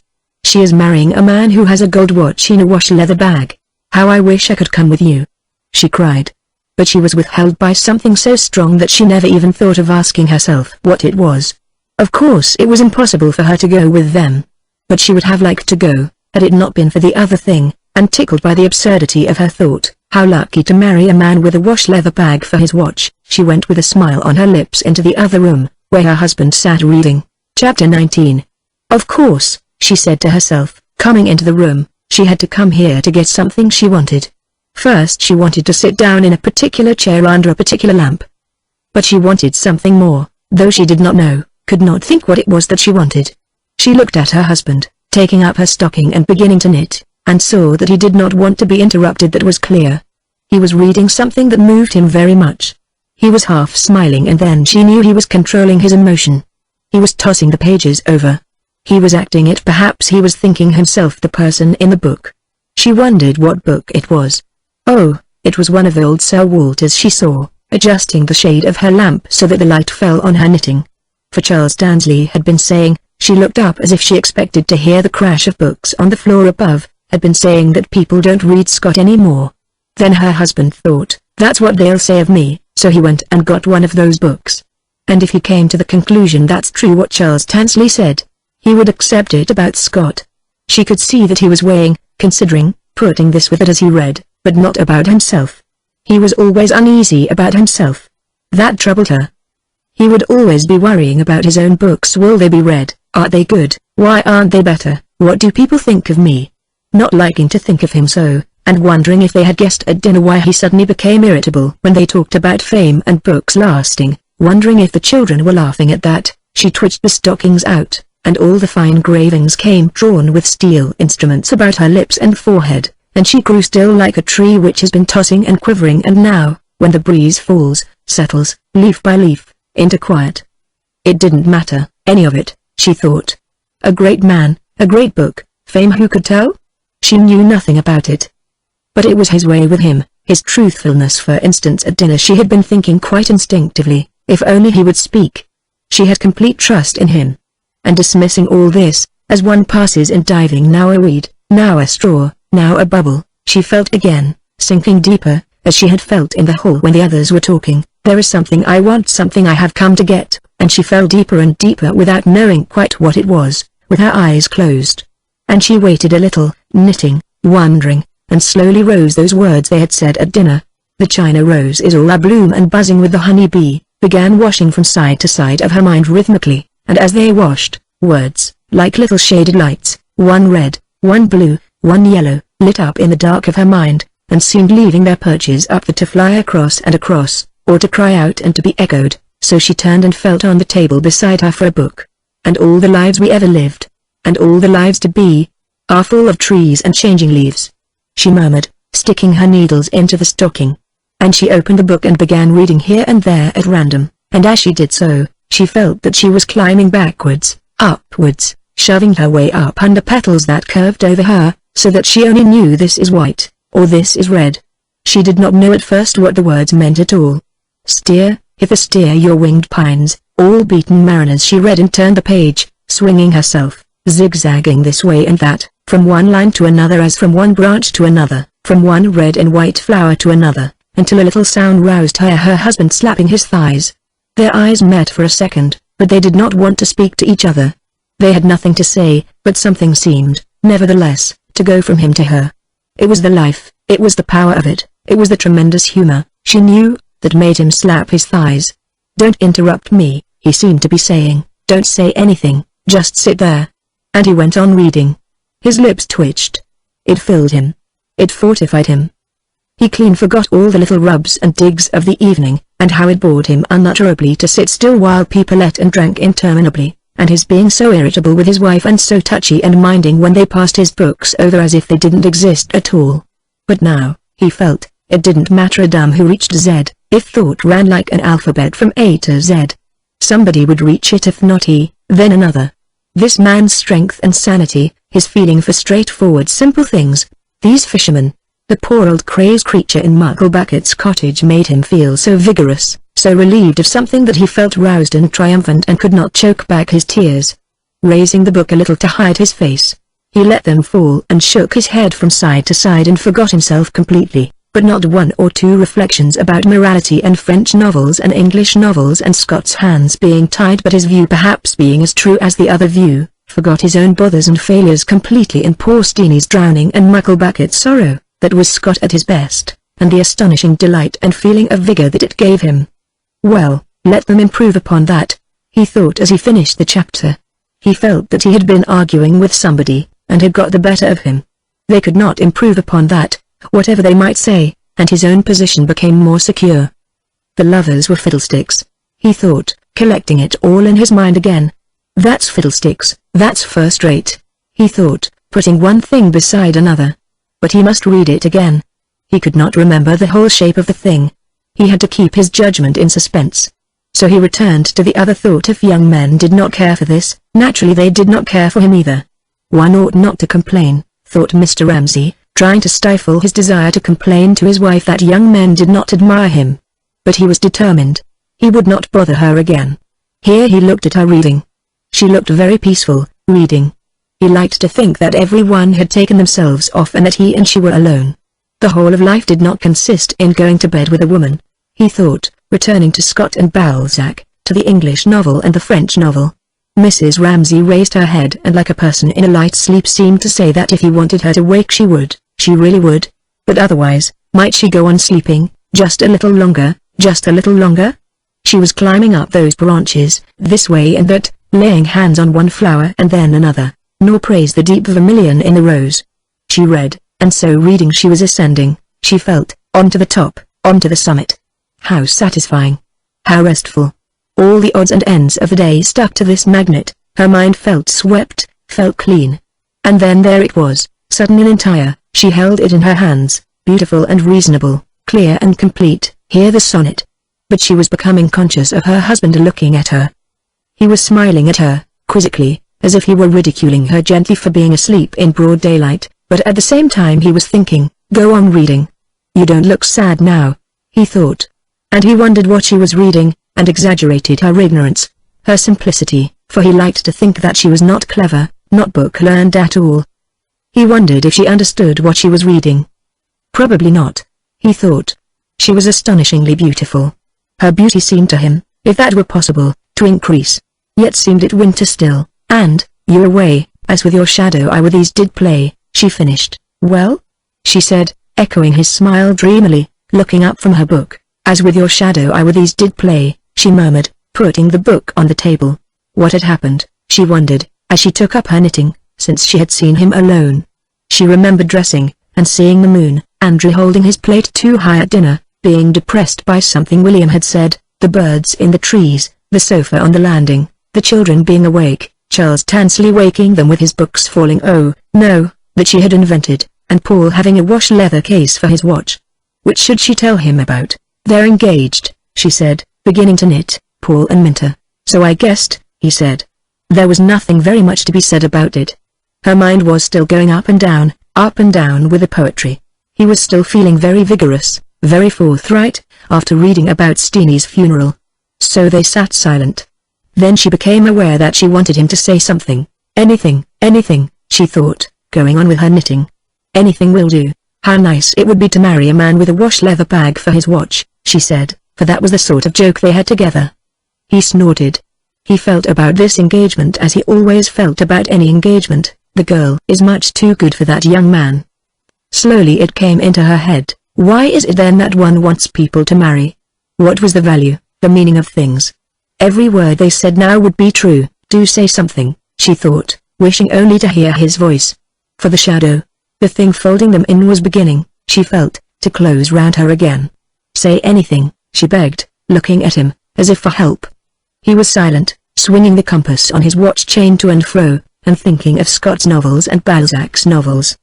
But through the crepuscular walls of their intimacy, for they were drawing together, involuntarily, coming side by side, quite close, she could feel his mind like a raised hand shadowing her mind, and he was beginning, now that her thoughts took a turn he disliked towards this pessimism as he called it, to fidget, though he said nothing, raising his hand to his forehead, twisting a lock of hair, letting it fall again. You won't finish that stocking tonight, he said, pointing to her stocking. That was what she wanted, the asperity in his voice reproving her. If he says it's wrong to be pessimistic, probably it is wrong, she thought. The marriage will turn out all right. No, she said, flattening the stocking out upon her knee, I shan't finish it. And what then? For she felt that he was still looking at her, but that his look had changed. He wanted something, wanted the thing she always found it so difficult to give him, wanted her to tell him that she loved him. And that, no, she could not do. He found talking so much easier than she did. He could say things she never could. So naturally it was always he that said the things, and then for some reason he would mind this suddenly, and would reproach her. A heartless woman he called her. She never told him that she loved him. But it was not so, it was not so. It was only that she never could say what she felt. Was there no crumb on his coat? Nothing she could do for him?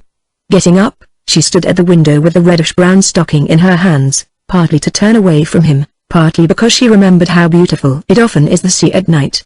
But she knew that he had turned his head as she turned, he was watching her. She knew that he was thinking, you are more beautiful than ever. And she felt herself very beautiful.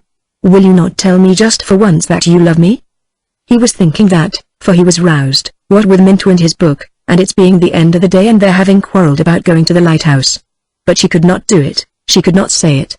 Then, knowing that he was watching her, instead of saying anything she turned, holding her stocking, and looked at him. And as she looked at him she began to smile, for though she had not said a word, he knew, of course he knew, that she loved him. He could not deny it. And smiling she looked out of the window and said, thinking to herself, nothing on earth can equal this happiness. Yes, you were right. It's going to be wet tomorrow. You won't be able to go. And she looked at him smiling. For she had triumphed again. She had not said it, yet he knew. Part 2. Time passes. Chapter 1. Well, we must wait for the future to show, said Mr. Banks, coming in from the terrace. It's almost too dark to see, said Andrew, coming up from the beach. One can hardly tell which is the sea and which is the land, said Prue. Do we leave that light burning? Said Lily as they took their coats off indoors. No, said Prue, not if everyone's in. Andrew, she called back, just put out the light in the hall. One by one the lamps were all extinguished, except that Mr. Carmichael, who liked to lie awake a little reading Virgil, kept his candle burning rather longer than the rest. Chapter 2. So with the lamps all put out, the moon sunk, and a thin rain drumming on the roof, a downpouring of immense darkness began. Nothing, it seemed, could survive the flood, the profusion of darkness which, creeping in at keyholes and crevices, stole round window blinds, came into bedrooms, swallowed up here a jug and basin, there a bowl of red and yellow dahlias, there the sharp edges and firm bulk of a chest of drawers. Not only was furniture confounded, there was scarcely anything left of body or mind by which one could say, this is he or this is she. Sometimes a hand was raised as if to clutch something or ward off something, or somebody groaned, or somebody laughed aloud as if sharing a joke with nothingness. Nothing stirred in the drawing room or in the dining room or on the staircase. Only through the rusty hinges and swollen sea-moistened woodwork certain airs, detached from the body of the wind. The house was ramshackle after all, crept round corners and ventured indoors. Almost one might imagine them, as they entered the drawing-room questioning and wondering, toying with the flap of hanging wallpaper, asking, would it hang much longer, when would it fall? Then smoothly brushing the walls, they passed on musingly as if asking the red and yellow roses on the wallpaper whether they would fade, and questioning, gently, for there was time at their disposal, the torn letters in the waste-paper basket, the flowers, the books, all of which were now open to them and asking, were they allies? Were they enemies? How long would they endure? So some random light directing them with its pale footfall upon stair and mat, from some uncovered star, or wandering ship, or the lighthouse even, with its pale footfall upon stair and mat, the little heirs mounted the staircase and nosed round bedroom doors. But here surely, they must cease. Whatever else may perish and disappear, what lies here is steadfast. Here one might say to those sliding lights, those fumbling airs that breathe and bend over the bed itself, here you can neither touch nor destroy. Upon which, wearily, ghostly, as if they had feather-light fingers and the light persistency of feathers, they would look, once, on the shut A's, and the loosely clasping fingers, and fold their garments wearily and disappear. And so, nosing, rubbing, they went to the window on the staircase, to the servants' bedrooms, to the boxes in the attics, descending, blanched the apples on the dining-room table, fumbled the petals of roses, tried the picture on the easel, brushed the mat and blew a little sand along the floor. At length, desisting, all ceased together, gathered together, all sighed together, all together gave off an aimless gust of lamentation to which some door in the kitchen replied, swung wide, admitted nothing, and slammed to. Here Mr. Carmichael, who was reading Virgil, blew out his candle. It was past midnight. Chapter 3. But what after all is one night? A short space, especially when the darkness dims so soon, and so soon a bird sings, a cock crows, or a faint green quickens, like a turning leaf, in the hollow of the wave. Night, however, succeeds to night. The winter holds a pack of them in store and deals them equally, evenly, with indefatigable fingers. They lengthen, they darken. Some of them hold aloft clear planets, plates of brightness. The autumn trees, ravaged as they are, take on the flash of tattered flags kindling in the gloom of cool cathedral caves where gold letters on marble pages describe death in battle and how bones bleach and burn far away in Indian sands. The autumn trees gleam in the yellow moonlight, in the light of harvest moons, the light which mellows the energy of labor, and smooths the stubble, and brings the wave-lapping blue to the shore. It seemed now as if, touched by human penitence and all its toil, divine goodness had parted the curtain and displayed behind it, single, distinct, the hair erect, the wave falling, the boat rocking, which, did we deserve them, should be ours always. But alas, divine goodness, twitching the cord, draws the curtain. It does not please him. He covers his treasures in a drench of hail, and so breaks them, so confuses them that it seems impossible that their calm should ever return or that we should ever compose from their fragments a perfect whole or read in the littered pieces the clear words of truth. For our penitence deserves a glimpse only, our toil respite only. The nights now are full of wind and destruction. The trees plunge and bend and their leaves fly helter-skelter until the lawn is plastered with them and they lie packed in gutters and choke rain pipes and scatter damp paths. Also the sea tosses itself and breaks itself, and should any sleeper fancying that he might find on the beach an answer to his doubts, a sharer of his solitude, throw off his bedclothes and go down by himself to walk on the sand, no image with semblance of serving and divine promptitude comes readily to hand, bringing the night to order and making the world reflect the compass of the soul. The hand dwindles in his hand, the voice bellows in his ear. Almost it would appear that it is useless in such confusion to ask the night those questions as to what, and why, and wherefore, which tempt the sleeper from his bed to seek an answer. Mr. Ramsay, stumbling along a passage one dark morning, stretched his arms out, but Mrs. Ramsay having died rather suddenly the night before, his arms, though stretched out, remained empty. Chapter 4. So with the house empty and the doors locked and the mattresses rolled round, those stray heirs, advance guards of great armies, blustered in, brushed bare boards, nibbled and fanned, met nothing in bedroom or drawing-room that wholly resisted them but only hangings that flapped, wood that creaked, the bare legs of tables, saucepans and china already furred, tarnished, cracked. What people had shed and left: a pair of shoes, a shooting cap, some faded skirts and coats in wardrobes. Those alone kept the human shape, and in the emptiness indicated how once they were filled and animated, how once hands were busy with hooks and buttons, how once the looking glass had held a face, had held a world hollowed out in which a figure turned, a hand flashed, the door opened, in came children rushing and tumbling, and went out again. Now, day after day, light turned, like a flower reflected in water, its sharp image on the wall opposite. Only the shadows of the trees, flourishing in the wind, made obeisance on the wall, and for a moment darkened the pool in which light reflected itself, or birds, flying, made a soft spot flutter slowly across the bedroom floor. So loveliness reigned and stillness, and together made the shape of loveliness itself, a form from which life had parted, solitary like a pool at evening, far distant, seen from a train windows, vanishing so quickly that the pool, pale in the evening, is scarcely robbed of its solitude, though once seen. Loveliness and stillness clasped hands in the bedroom, and among the shrouded jugs and sheeted chairs even the prying of the wind, and the soft nose of the clammy sea airs, rubbing, snuffling, iterating, and reiterating their questions. Will you fade? Will you perish? Scarcely disturbed the peace, the indifference, the air of pure integrity, as if the question they asked scarcely needed that they should answer. We remain. Nothing it seemed could break that image, corrupt that innocence, or disturb the swaying mantle of silence which, week after week, in the empty room, wove into itself the falling cries of birds, ships hooting, the drone and hum of the fields, a dog's bark, a man's shout, and folded them round the house in silence. Once only a board sprang on the landing, once in the middle of the night with a roar, with a rupture, as after centuries of quiescence, a rock rends itself from the mountain and hurtles crashing into the valley. One fold of the shawl loosened and swung to and fro. Then again peace descended, and the shadow wavered, light bent to its own image in adoration on the bedroom wall, and Mrs. McNab, tearing the veil of silence with hands that had stood in the wash-tub, grinding it with boots that had crunched the shingle, came as directed to open all windows, and dust the bedrooms. Chapter 5.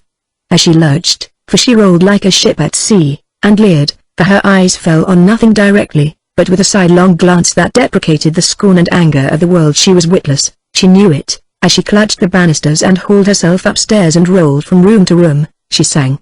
Rubbing the glass of the long looking-glass and leering sideways at her swinging figure, a sound issued from her lips, something that had been gay 20 years before on the stage perhaps, had been hummed and danced to, but now, coming from the toothless, bonneted, caretaking woman, was robbed of meaning, was like the voice of witlessness, humor, persistency itself, trodden down but springing up again, so that as she lurched, dusting, wiping, she seemed to say how it was one long sorrow and trouble, how it was getting up and going to bed again, and bringing things out and putting them away again. It was not easy or snug, this world she had known for close on 70 years. Bowed down she was with weariness. How long, she asked, creaking and groaning on her knees under the bed, dusting the boards, how long shall it endure?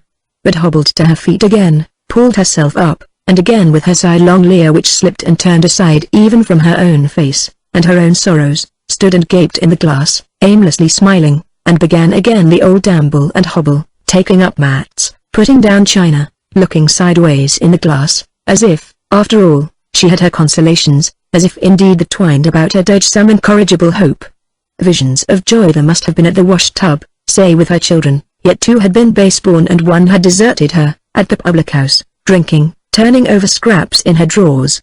Some cleavage of the dark there must have been, some channel in the depths of obscurity through which light enough issued to twist her face grinning in the glass and make her, turning to her job again, mumble out the old music-hall song. The mystic, the visionary, walking the beach on a fine night, stirring a puddle, looking at a stone, asking themselves, what am I, what is this? Had suddenly an answer vouchsafed them. They could not say what it was, so that they were warm in the frost and had comfort in the desert. But Mrs. McNab continued to drink and gossip as before. Chapter 6.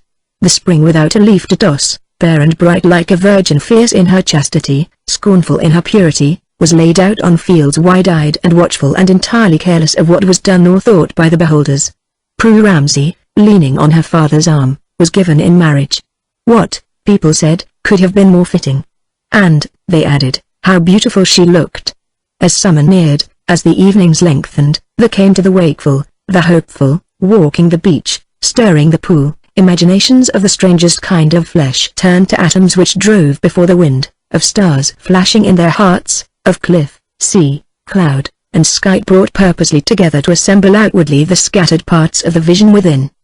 In those mirrors, the minds of men, in those pools of uneasy water, in which clouds forever turn and shadows form, dreams persisted, and it was impossible to resist the strange intimation which every gull, flower, tree, man and woman, and the white earth itself seemed to declare, but if questioned at once to withdraw, that good triumphs, happiness prevails, order rules, or to resist the extraordinary stimulus to range hither and thither in search of some absolute good, some crystal of intensity, remote from the known pleasures and familiar virtues, something alien to the processes of domestic life, single, hard, bright, like a diamond in the sand, which would render the possessor secure. Moreover, softened and acquiescent, the spring with her bees humming and gnats dancing through her cloak about her, veiled her eyes, averted her head, and among passing shadows and flights of small rain seemed to have taken upon her a knowledge of the sorrows of mankind. Prue Ramsay died that summer in some illness connected with childbirth, which was indeed a tragedy, people said. Everything, they said, had promised so well. And now in the heat of summer the wind sent its spies about the house again. Flies wove a web in the sunny rooms, weeds that had grown close to the glass in the night tapped methodically at the window pane. When darkness fell, the stroke of the lighthouse, which had laid itself with such authority upon the carpet in the darkness, tracing its pattern, came now in the softer light of spring mixed with moonlight gliding gently as if it laid its caress and lingered stealthily and looked and came lovingly again. But in the very lull of this loving caress, as the long stroke leant upon the bed, the rock was rent asunder, another fold of the shawl loosened, there it hung, and swayed. Through the short summer nights and the long summer days, when the empty rooms seemed to murmur with the echoes of the fields and the hum of flies, the long streamer waved gently, swayed aimlessly, while the sun so striped and barred the rooms and filled them with yellow haze that Mrs. McNab, when she broke in and lurched about, dusting, sweeping, looked like a tropical fish or airing its way through sun-lanced waters. But slumber and sleep though it might there came later in the some ominous sounds like the measured blows of hammers dulled on felt, which, with their repeated shocks still further loosened the shawl and cracked the teacups. Now and again some glass tinkled in the cupboard as if a giant voice had shrieked so loud in its agony that tumblers stood inside a cupboard vibrated too. Then again silence fell, and then, night after night, and sometimes in plain midday when the roses were bright and light turned on the wall its shape clearly there seemed to drop into this silence, this indifference, this integrity. The thud of something falling, a shell exploded. 20 or 30 young men were blown up in France, among them Andrew Ramsay, whose death, mercifully, was instantaneous. At that season those who had gone down to pace the beach and ask of the sea and sky what message they reported or what vision they affirmed had to consider among the usual tokens of divine bounty the sunset on the sea, the pallor of dawn, the moon rising, fishing boats against the moon, and children making mud pies or pelting each other with handfuls of grass, something out of harmony with this jocundity and this serenity. There was the silent apparition of an ashen-colored ship for instance, come, gone. There was a purplish stain upon the bland surface of the sea as if something had boiled and bled, invisibly, beneath. This intrusion into a scene calculated to stir the most sublime reflections and lead to the most comfortable conclusions stayed their pacing. It was difficult blandly to overlook them, to abolish their significance in the landscape, to continue, as one walked by the sea, to marvel how beauty outside mirrored beauty within. Did nature supplement what man advanced? Did she complete what he began? With equal complacence she saw his misery, his meanness, and his torture. That dream, of sharing, completing, of finding in solitude on the beach an answer, was then but a reflection in a mirror, and the mirror itself was but the surface glassiness which forms in quiescence when the nobler powers sleep beneath. Impatient, despairing yet loath to go, for beauty offers her lures, has her consolations, to pace the beach was impossible, contemplation was unendurable, the mirror was broken. Mr. Carmichael brought out a volume of poems that spring, which had an unexpected success. The war, people said, had revived their interest in poetry. Chapter 7. Night after night, summer and winter, the torment of storms, the arrow-like stillness of fine, had there been anyone to listen, from the upper rooms of the empty house only gigantic chaos streaked with lightning could have been heard tumbling and tossing, as the winds and waves disported themselves like the amorphous bulks of leviathans whose brows are pierced by no light of reason, and mounted one on top of another, and lunged and plunged in the darkness or the daylight, for night and day, month and year ran shapelessly together, in idiot games, until it seemed as if the universe were battling and tumbling, in brute confusion and wanton lust aimlessly by itself. In spring the garden urns, casually filled with wind-blown plants, were gay as ever. Violets came and daffodils. But the stillness and the brightness of the day were as strange as the chaos and tumult of night, with the trees standing there, and the flowers standing there, looking before them, looking up, yet beholding nothing, eyeless, and so terrible. Chapter 8. Thinking no harm, for the family would not come, never again, some said, and the house would be sold at Micah Elmer's perhaps. Mrs. McNab stooped and picked a bunch of flowers to take home with her. She laid them on the table while she dusted. She was fond of flowers. It was a pity to let them waste. Suppose the house were sold, she stood arms akimbo in front of the looking-glass, it would want seeing to, it would. There it had stood all these years without a soul in it. The books and things were mouldy, for, what with the war and help being hard to get, the house had not been cleaned as she could have wished. It was beyond one person's strength to get it straight now. She was too old. Her legs pained her. All those books needed to be laid out on the grass in the sun. There was plaster fallen in the hall. The rain pipe had blocked over the study window and let the water in. The carpet was ruined quite. But people should come themselves. They should have sent somebody down to see. For there were clothes in the cupboards. They had left clothes in all the bedrooms. What was she to do with them? They had the moth in them, Mrs. Ramsay's things. Poor lady. She would never want them again. She was dead, they said, years ago, in London. There was the old grey cloak she wore gardening. Mrs. McNab fingered it. She could see her, as she came up the drive with the washing, stooping over her flowers. The garden was a pitiful sight now, all run to riot, and rabbits scuttling at you out of the beds. She could see her with one of the children by her in a grey cloak. There were boots and shoes, and a brush and comb left on the dressing table, for all the world as if she expected to come back tomorrow. She had died very sudden at the end, they said, and once they had been coming, but had put off coming. What with the war, and travel being so difficult these days, they had never come all these years, just sent her money, but never wrote, never came, and expected to find things as they had left them. Ah, dear. Why, the dressing table drawers were full of things. She pulled them open, handkerchiefs, bits of ribbon. Yes, she could see Mrs. Ramsay as she came up the drive with the washing. Good evening, Mrs. McNab, she would say. She had a pleasant way with her. The girls all liked her. But, dear, many things had changed since then. She shut the drawer. Many families had lost their dearest. So she was dead, and Mr. Andrew killed, and Miss Prue dead too. They said, with her first baby, but everyone had lost someone these years. Prices had gone up shamefully, and didn't come down again neither. She could well remember her in her grey cloak. Good evening, Mrs. McNab, she said, and told cook to keep a plate of milk soup for her. Quite thought she wanted it, carrying that heavy basket all the way up from town. She could see her now, stooping over her flowers, and faint and flickering, like a yellow beam or the circle at the end of a telescope. A lady in a grey cloak, stooping over her flowers, went wandering over the bedroom wall, up the dressing table, across the washstand, as Mrs. McNab hobbled and ambled, dusting, straightening. And cook's name now? Mildred? Marion ? Some name like that. She had forgotten. She did forget things. Fiery, like all red-haired women. Many a laugh they had had. She was always welcome in the kitchen. She made them laugh, she did. Things were better then than now. She sighed. There was too much work for one woman. She wagged her head this side and that. This had been the nursery.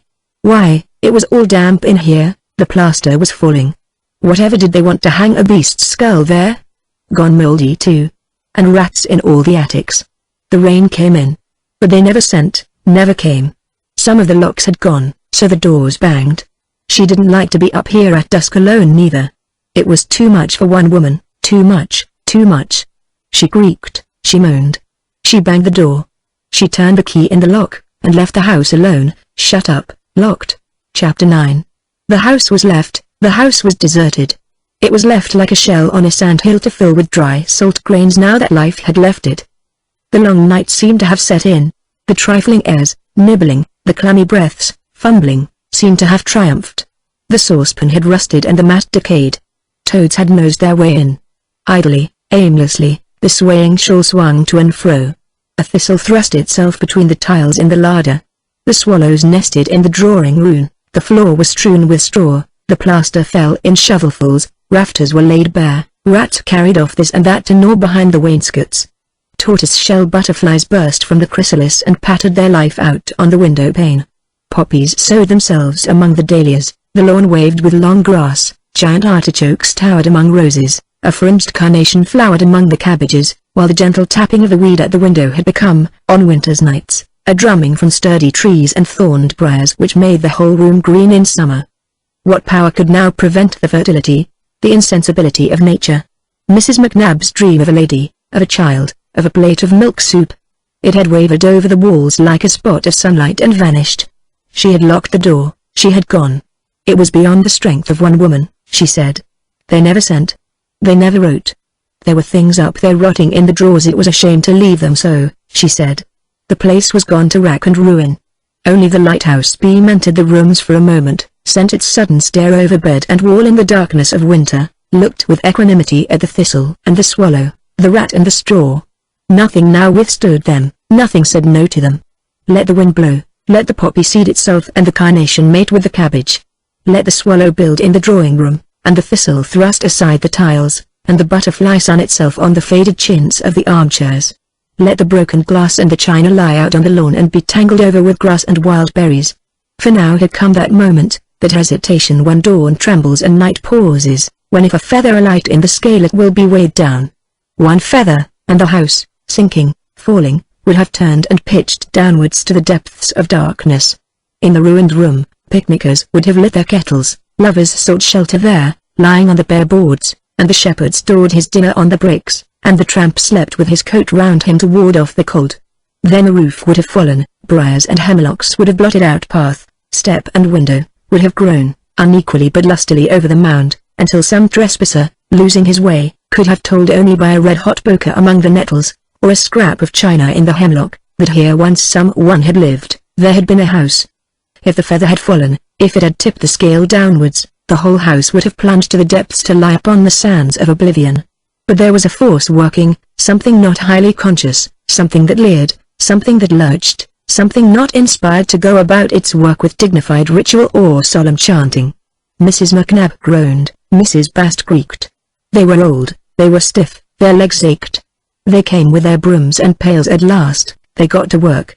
All of a sudden, would Mrs. McNab see that the house was ready? One of the young ladies wrote, would she get this done, would she get that done, all in a hurry. They might be coming for the summer, had left everything to the last, expected to find things as they had left them. Slowly and painfully, with broom and pail, mopping, scouring, Mrs. McNab, Mrs. Bast, stayed the corruption and the rot, rescued from the pool of time that was fast closing over them, now a basin, now a cupboard, fetched up from oblivion all the Waverley novels and a tea set one morning, in the afternoon restored to sun and air a brass fender and set of steel fire irons. George, Mrs. Bast's son, caught the rats, and cut the grass. They had the builders. Attended with the creaking of hinges and the screeching of bolts, the slamming and banging of damp swollen woodwork. Some rusty laborious birth seemed to be taking place, as the women, stooping, rising, groaning, singing, slapped and slammed, upstairs now down in the cellars. Oh, they said, the work. They drank their tea in the bedroom sometimes, or in the study, breaking off work at midday with a smudge on their faces, and their old hands clasped and cramped with the broom handles. Flopped on chairs, they contemplated now the magnificent conquest over taps and bath, now the more arduous, more partial triumph over long rows of books, black as ravens once, now white-stained, breeding pale mushrooms and secreting furtive spiders. Once more, as she felt the tea warm in her, the telescope fitted itself to Mrs. McNab's eyes, and in a ring of light she saw the old gentleman, lean as a rake, wagging his head, as she came up with the washing, talking to himself, she supposed, on the lawn. He never noticed her. Some said he was dead, some said she was dead. Which was it? Mrs. Bast didn't know for certain either. The young gentleman was dead. That she was sure. She had read his name in the papers. There was the cook now, Mildred, Marion, some such name as that, a red-headed woman, quick-tempered like all her sort, but kind, too, if you knew the way with her. Many a laugh they had had together. She saved a plate of soup for Maggie, a bite of ham, sometimes, whatever was over. They lived well in those days. They had everything they wanted, glibly, jovially, with the tea hot in her. She unwound her ball of memories, sitting in the wicker armchair by the nursery fender. There was always plenty doing, people in the house, 20 staying sometimes, and washing up till long past midnight. Mrs. Bast, she had never known them, had lived in Glasgow at that time, wondered, putting her cup down, Whatever they hung that beast's skull there for? Shot in foreign parts, no doubt. It might well be, said Mrs. McNab, wantoning on with her memories. They had friends in eastern countries, gentlemen staying there, ladies in evening dress. She had seen them once through the dining room door, all sitting at dinner. 20, she dared say, all in their jewelry, and she asked to stay help wash up, might be till after midnight. Ah, said Mrs. Bast, they find it changed. She leaned out of the window. She watched her son George scything the grass. They might well ask, what had been done to it? Seeing how old Kennedy was supposed to have charge of it, and then his leg got so bad after he fell from the cart, and perhaps then no one for a year, or the better part of one, and then Davy MacDonald, and seeds might be sent, but who should say if they were ever planted? They find it changed. She watched her son scything. He was a great one for work, one of those quiet ones. Well, they must be getting along with the cupboards, she supposed. They hauled themselves up. At last, after days of labor within, of cutting and digging without, dusters were flicked from the windows. The windows were shut too, keys were turned all over the house, the front door was banged, it was finished. And now, as if the cleaning and the scrubbing and the scything and the mowing had drowned it, there rose that half-heard melody, that intermittent music which the ear half catches but lets fall, a bark, a bleat, irregular, intermittent, yet somehow related, the hum of an insect, the tremor of cut grass, dissevered yet somehow belonging, the jar of a door beetle, the squeak of a wheel, loud, low, but mysteriously related, which the ear strains to bring together and is always on the verge of harmonizing, but they are never quite heard, never fully harmonized, and at last, in the evening, one after another the sounds die out, and the harmony falters, and silence falls. With the sunset sharpness was lost, and like mist rising, quiet rose, quiet spread. The wind settled, loosely the world shook itself down to sleep, darkly here without a light to it, save what came green suffused through leaves, or pale on the white flowers in a bed by the window. Lily Briscoe had her bag carried up to the house late one evening in September. Mr. Carmichael came by the same train. Chapter 10. Then indeed peace had come. Messages of peace breathed from the sea to the shore. Never to break its sleep any more, to lull it rather more deeply to rest, and whatever the dreamers dreamt holily, dreamt wisely, to confirm what else was it murmuring as Lily Briscoe laid her head on the pillow in the clean still room and heard the sea. Through the open window the voice of the beauty of the world came murmuring, too softly to hear exactly what it said, but what mattered if the meaning were plain? Entreating the sleepers, the house was full again. Mrs. Beckwith was staying there, also Mr. Carmichael, if they would not actually come down to the beach itself, at least to lift the blind and look out. They would see their knight flowing down in purple, his head crowned, his scepter jeweled, and how in his eyes a child might look. And if they still faltered, Lily was tired out with travelling and slept almost at once, but Mr. Carmichael read a book by candlelight. If they still said no, that it was vapour, this splendour of his, and the dew had more power than he, and they preferred sleeping, gently then without complaint, or argument, the voice would sing its song. Gently the waves would break, Lily heard them in her sleep, tenderly the light fell, it seemed to come through her eyelids. And it all looked, Mr. Carmichael thought, shutting his book, falling asleep, much as it used to look. Indeed the voice might resume, as the curtains of dark wrapped themselves over the house, over Mrs. Beckwith, Mr. Carmichael, and Lily Briscoe, so that they lay with several folds of blackness on their eyes. Why not accept this, be content with this, acquiesce and resign? The sigh of all the seas breaking in measure round the isles soothed them, the night wrapped them, nothing broke their sleep, until, the birds beginning and the dawn weaving their thin voices into its whiteness, a cart grinding, a dog somewhere barking, the sun lifted the curtains, broke the veil on their eyes, and Lily Briscoe stirring in her sleep. She clutched at her blankets as a faller clutches at the turf on the edge of a cliff. Her eyes opened wide. Here she was again, she thought, sitting bolt upright in bed. Awake. Part 3. The Lighthouse, Chapter 1. What does it mean then? What can it all mean? Lily Briscoe asked herself, wondering whether, since she had been left alone, it behoved her to go to the kitchen to fetch another cup of coffee or wait here. What does it mean? A catchword that was, caught up from some book, fitting her thought loosely, for she could not, this first morning with the Ramsays, contract her feelings, could only make a phrase resound to cover the blankness of her mind until these vapors had shrunk. For really, what did she feel, come back after all these years and Mrs. Ramsay dead? Nothing, nothing that she could express at all. She had come late last night when it was all mysterious, dark. Now she was awake, at her old place at the breakfast table, but alone. It was very early too, not yet 8. There was this expedition they were going to the lighthouse, Mr. Ramsay, Cam, and James. They should have gone already, they had to catch the tide or something. And Cam was not ready and James was not ready and Nancy had forgotten to order the sandwiches and Mr. Ramsay had lost his temper and banged out of the room. What's the use of going now? He had stormed. Nancy had vanished. There he was, marching up and down the terrace in a rage. One seemed to hear doors slamming and voices calling all over the house. Now Nancy burst in, and asked, looking round the room, in the queer half-dazed, half-desperate way, what does one send to the lighthouse? As if she were forcing herself to do what she despaired of ever being able to do. What does one send to the lighthouse indeed? At any other time Lily could have suggested reasonably tea, tobacco, newspapers. But this morning everything seemed so extraordinarily queer that a question like Nancy's "what does one send to the lighthouse?" opened doors in one's mind that went banging and swinging to and fro and made one keep asking, in a stupefied gape, what does one send? What does one do? Why is one sitting here, after all? Sitting alone, for Nancy went out again, among the clean cups at the long table. She felt cut off from other people, and able only to go on watching, asking, wondering. The house, the place, the morning, all seemed strangers to her. She had no attachment here, she felt, no relations with it. Anything might happen, and whatever did happen, a step outside, a voice calling, "It's not in a cupboard, it's on the landing," someone cried, was a question, as if the link that usually bound things together had been cut, and they floated up here, down there, off, anyhow. How aimless it was, how chaotic, how unreal it was, she thought, looking at her empty coffee cup. Mrs. Ramsay dead, Andrew killed, Prue dead too. Repeat it as she might, it roused no feeling in her. And we all get together in a house like this on a morning like this, she said, looking out of the window. It was a beautiful still day. Chapter 2.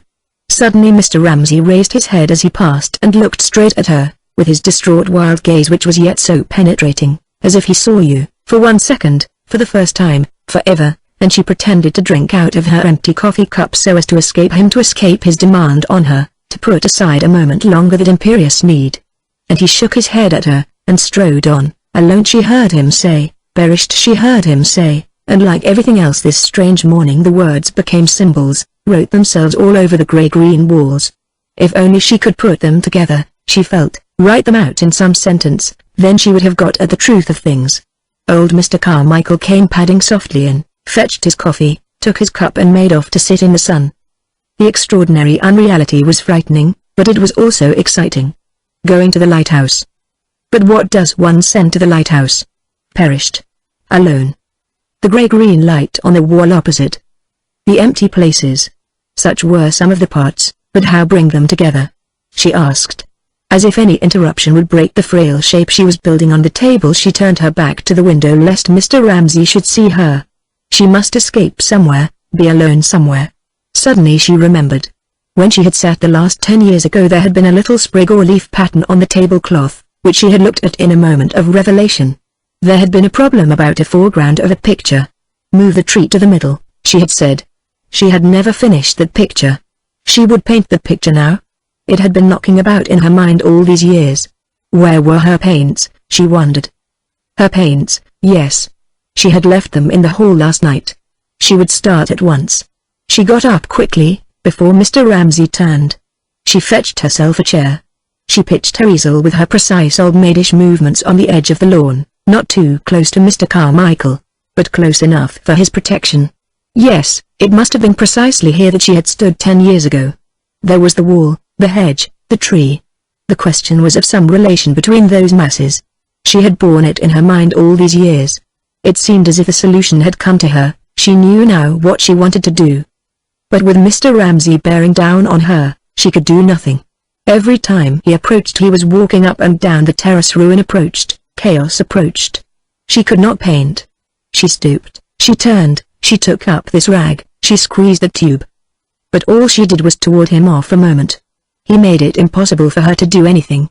For if she gave him the least chance, if he saw her disengaged a moment, looking his way a moment, he would be on her, saying, as he had said last night, "You find us much changed." Last night he had got up and stopped before her, and said that.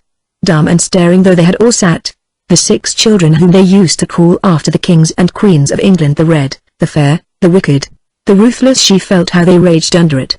Kind old Mrs. Beckwith said something sensible.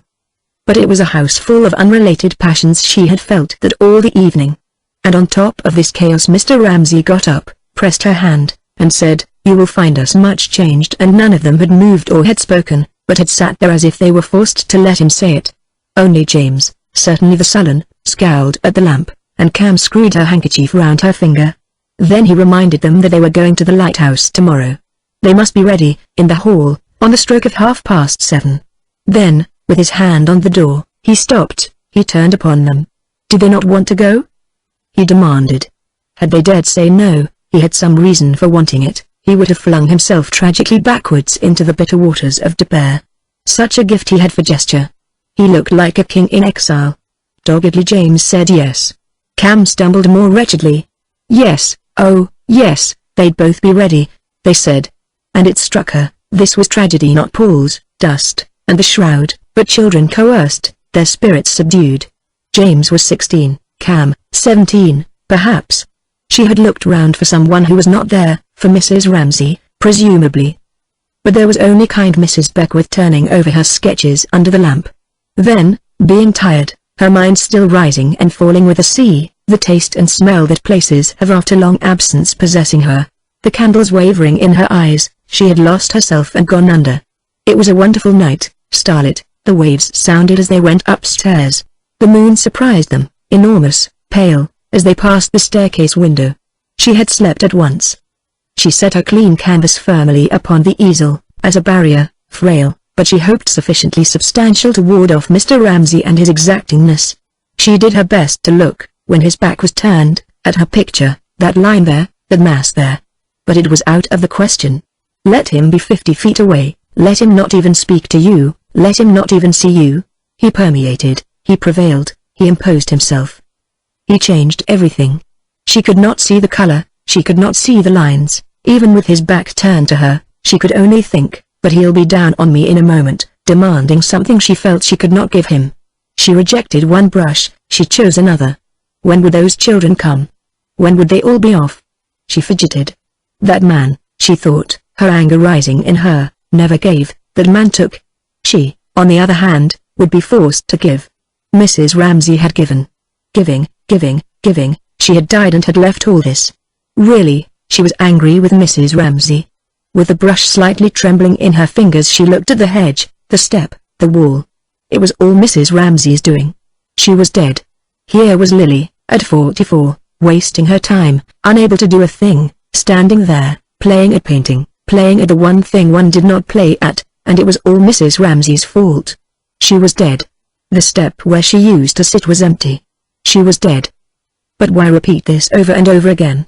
Why be always trying to bring up some feeling she had not got? There was a kind of blasphemy in it. It was all dry, all withered, all spent. They ought not to have asked her, she ought not to have come. One can't waste one's time at 44, she thought.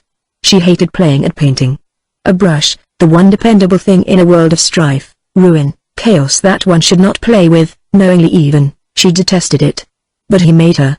"You shan't touch your canvas," he seemed to say, bearing down on her, "till you've given me what I want of you." Here he was, close upon her again, greedy, distraught. Well, thought Lily in despair, letting her right hand fall at her side. It would be simpler then to have it over. Surely, she could imitate from recollection the glow, the rhapsody, the self-surrender, she had seen on so many women's faces, on Mrs. Ramsay's, for instance, when on some occasion like this they blazed up. She could remember the look on Mrs. Ramsay's face into a rapture of sympathy, of delight in the reward they had, which, though the reason of it escaped her, evidently conferred on them the most supreme bliss of which human nature was capable. Here he was, stopped by her side. She would give him what she could. Chapter 3. She seemed to have shriveled slightly, he thought.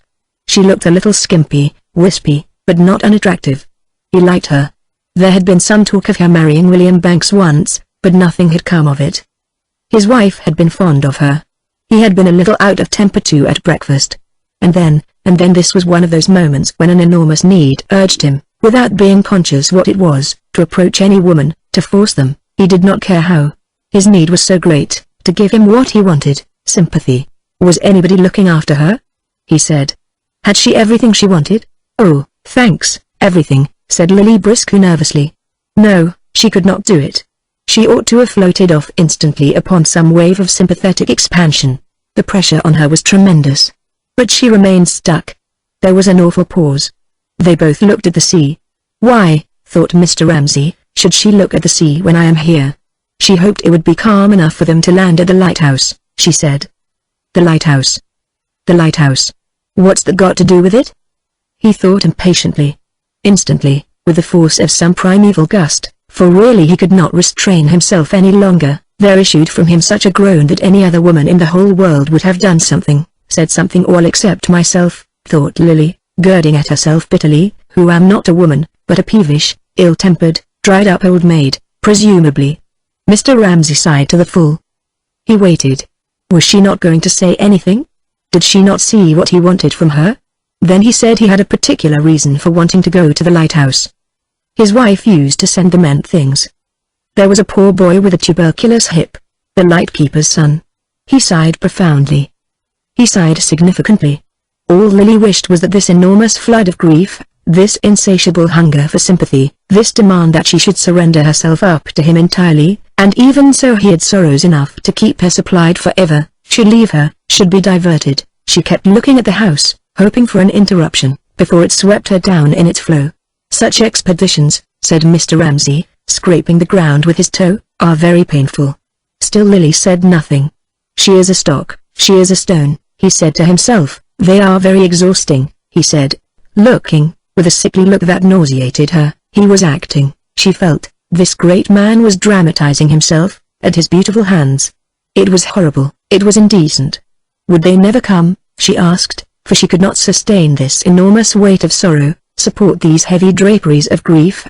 He had assumed a pose of extreme decrepitude. He even tottered a little as he stood there, a moment longer. Still she could say nothing. The whole horizon seemed swept bare of objects to talk about, could only feel, amazedly, as Mr. Ramsay stood there, how his gaze seemed to fall dolefully over the sunny grass and discolor it, and cast over the rubicund, drowsy, entirely contented figure of Mr. Carmichael, reading a French novel on a deck chair, a veil of crape, as if such an existence, flaunting its prosperity in a world of woe, were enough to provoke the most dismal thoughts of all. Look at him, he seemed to be saying, look at me, and indeed, all the time he was feeling, think of me, think of me. Ah, could that bulk only be wafted alongside of them, Lily wished, had she only pitched her easel a yard or two closer to him. A man, any man, would staunch this effusion, would stop these lamentations. A woman, she had provoked this horror, a woman, she should have known how to deal with it. It was immensely to her discredit, sexually, to stand the dumb. One said, what did one say? Oh, Mr. Ramsay. Dear Mr. Ramsay. That was what that kind old lady who sketched, Mrs. Beckwith, would have said instantly, and rightly. But, no. They stood there, isolated from the rest of the world. His immense self-pity, his demand for sympathy poured and spread itself in pools at their feet, and all she did, miserable sinner that she was to draw her skirts a little closer round her ankles, lest she should get wet. In complete silence she stood there, grasping her paintbrush. Heaven could never be sufficiently praised. She heard sounds in the house. James and Cam must be coming. But Mr. Ramsay, as if he knew that his time ran short, exerted upon her solitary figure the immense pressure of his concentrated woe, his age, his frailty, his desolation, when suddenly, tossing his head impatiently, in his annoyance, for after all, what woman could resist him? He noticed that his bootlaces were untied. Remarkable boots they were too, Lily thought, looking down at them, sculptured, colossal, like everything that Mr. Ramsay wore, from his frayed tie to his half-buttoned waistcoat, his own indisputably. She could see them walk into his room of their own accord, expressive in his absence of pathos, surliness, ill-temper, charm. What beautiful boots! She exclaimed. She was ashamed of herself. To praise his boots when he asked her to solace his soul, when he had shown her his bleeding hands, his lacerated heart, and asked her to pity them, then to say, cheerfully, but what beautiful boots you wear. Deserved, she knew, and she looked up expecting to get it in one of his sudden roars of ill-temper complete annihilation. Instead, Mr. Ramsay smiled. His pall, his draperies, his infirmities fell from him. Yes, he said, holding his foot up for her to look at. They were first-rate boots. There was only one man in England who could make boots like that. "Boots are among the chief curses of mankind," he said. "Bootmakers make it their business," he exclaimed, "to cripple and torture the human foot. They are also the most obstinate and perverse of mankind." It had taken him the best part of his youth to get boots made as they should be made. He would have her observe, he lifted his right foot and then his left, that she had never seen boots made quite that shape before. They were made of the finest leather in the world, also. Most leather was mere brown paper and cardboard. He looked complacently at his foot, still held in the air. They had reached, she felt, a sunny island where peace dwelt, sanity reigned and the sun forever shone, the blessed island of good boots. Her heart warmed to him. "Now let me see if you can tie a knot," he said. He pooh-poohed her feeble system. He showed her his own invention. Once you tied it, it never came undone. 3 times he knotted her shoe, 3 times he unknotted it. Why, at this completely inappropriate moment, when he was stooping over her shoe, should she be so tormented with sympathy for him that, as she stooped too, the blood rushed to her face, and, thinking of her callousness, she had called him a play actor, she felt her eyes swell and tingle with tears. Thus occupied he seemed to her a figure of infinite pathos. He tied knots. He bought boots. There was no helping Mr. Ramsay on the journey he was going. But now just as she wished to say something, could have said something, perhaps, here they were, Cam and James. They appeared on the terrace. They came, lagging, side by side, a serious, melancholy couple. But why was it like that they came? She could not help feeling annoyed with them. They might have come more cheerfully, they might have given him what, now that they were off, she would not have the chance of giving him. For she felt a sudden emptiness, a frustration. Her feeling had come too late, there it was ready, but he no longer needed it. He had become a very distinguished, elderly man, who had no need of her whatsoever. She felt snubbed. He slung a knapsack round his shoulders. He shared out the parcels, there were a number of them, all tied in brown paper. He sent Cam for a cloak. He had all the appearance of a leader making ready for an expedition. Then, wheeling about, he led the way with his firm military tread, in those wonderful boots, carrying brown paper parcels, down the path, his children following him. They looked, she thought, as if fate had devoted them to some stern enterprise, and they went to it, still young enough to be drawn acquiescent in their father's wake, obediently, but with a pallor in their eyes which made her feel that they suffered something beyond their years in silence. So they passed the edge of the lawn, and it seemed to Lily that she watched a procession go, drawn on by some stress of common feeling which made it, faltering and flagging as it was, a little company bound together and strangely impressive to her. Politely, but very distantly, Mr. Ramsay raised his hand and saluted her as they passed. But what a face, she thought, immediately finding the sympathy which she had not been asked to give troubling her for expression. What had made it like that? Thinking, night after night, she supposed about the reality of kitchen tables, she added, remembering the symbol which in her vagueness as to what Mr. Ramsay did think about Andrew had given her. He had been killed by the splinter of a shell instantly, she bethought her. The kitchen table was something visionary, austere, something bare, hard, not ornamental. There was no color to it, it was all edges and angles, it was uncompromisingly plain. But Mr. Ramsay kept always his eyes fixed upon it, never allowed himself to be distracted or deluded, until his face became worn too and ascetic and partook of this unornamented beauty which so deeply impressed her. Then, she recalled, standing where he had left her, holding her brush, worries had fretted it not so nobly. He must have had his doubts about that table, she supposed, whether the table was a real table, whether it was worth the time he gave to it, whether he was able after all to find it. He had had doubts, she felt, or he would have asked less of people. That was what they talked about late at night sometimes, she suspected. And then next day Mrs. Ramsay looked tired, and Lily flew into a rage with him over some absurd little thing. But now he had nobody to talk to about that table, or his boots, or his knots, and he was like a lion seeking whom he could devour. And his face had a touch of desperation, of exaggeration in it which alarmed her, and made her pull her skirts about her. And then, she recalled, there was that sudden revivification, that sudden flare, when she praised his boots, that sudden recovery of vitality and interest in ordinary human things, which too passed and changed, for he was always changing, and hid nothing, into that other final phase which was new to her and had, she owned, made herself ashamed of her own irritability, when it seemed as if he had shared worries and ambitions, and the hope of sympathy and the desire for praise, had entered some other region, was drawn on, as if by curiosity, in dumb colloquy, whether with himself or another, at the head of that little procession out of one's range. An extraordinary face. The gate banged. Chapter 4. So they're gone, she thought, sighing with relief and disappointment. Her sympathy seemed to be cast back on her, like a bramble sprung across her face. She felt curiously divided, as if one part of her were drawn out though it was a still day, hazy. The lighthouse looked this morning at an immense distance, the other had fixed itself doggedly, solidly, here on the lawn. She saw her canvas as if it had floated up and placed itself white and uncompromising directly before her.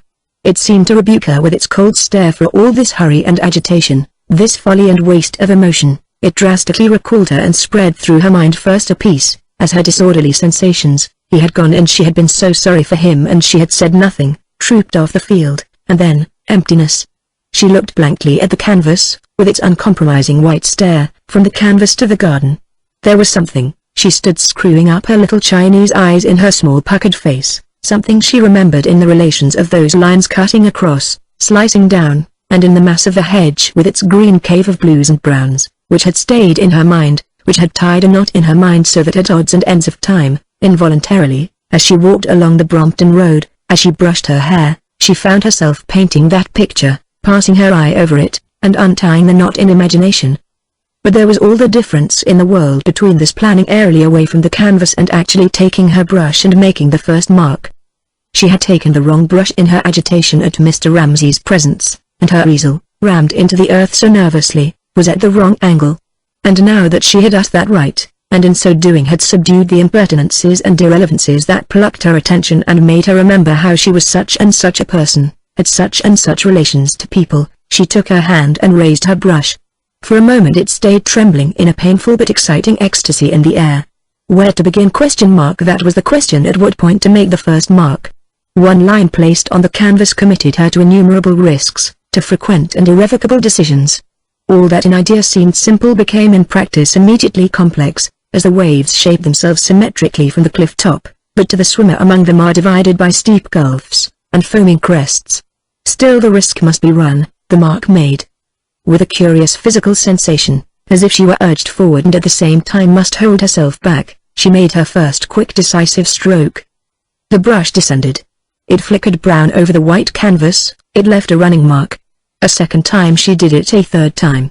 And so pausing and so flickering, she attained a dancing rhythmical movement, as if the pauses were one part of the rhythm and the strokes another, and all were related, and so, lightly and swiftly pausing, striking, she scored her canvas with brown running nervous lines which had no sooner settled than they enclosed, she felt it looming out at her, a space. Down in the hollow of one wave she saw the next wave towering higher and higher above her.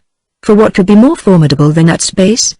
Here she was again, she thought, stepping back to look at it, drawn out of gossip, out of living, out of community with people into the presence of this formidable ancient enemy of hers, this other thing, this truth, this reality, which suddenly laid hands on her, emerged stark at the back of appearances and commanded her attention. She was half unwilling, half reluctant. Why always be drawn out and haled away? Why not left in peace, to talk to Mr. Carmichael on the lawn? It was an exacting form of intercourse anyhow.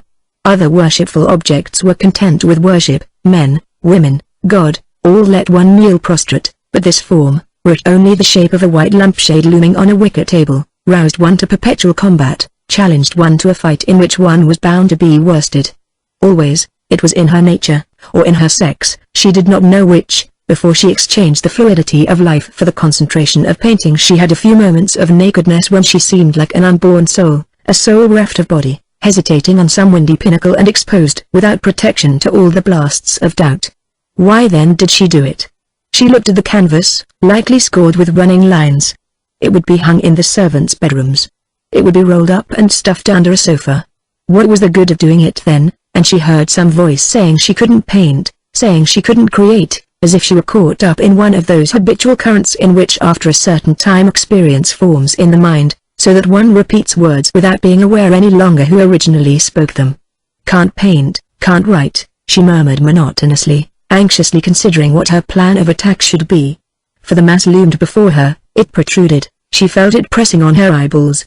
Then, as if some juice necessary for the lubrication of her faculties were spontaneously squirted, She began precariously dipping among the blues and umbers, moving her brush hither and thither, but it was now heavier and went slower, as if it had fallen in with some rhythm which was dictated to her. She kept looking at the hedge, at the canvas, by what rhythm was strong enough to bear her along with it on its current.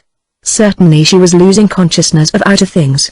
And as she lost consciousness of outer things, and her name and her personality and her appearance, and whether Mr. Carmichael was there or not, her mind kept throwing up from its depths, scenes, and names, and sayings, and memories and ideas, like a fountain spurting over that glaring, hideously difficult white space, while she modelled it with greens and blues.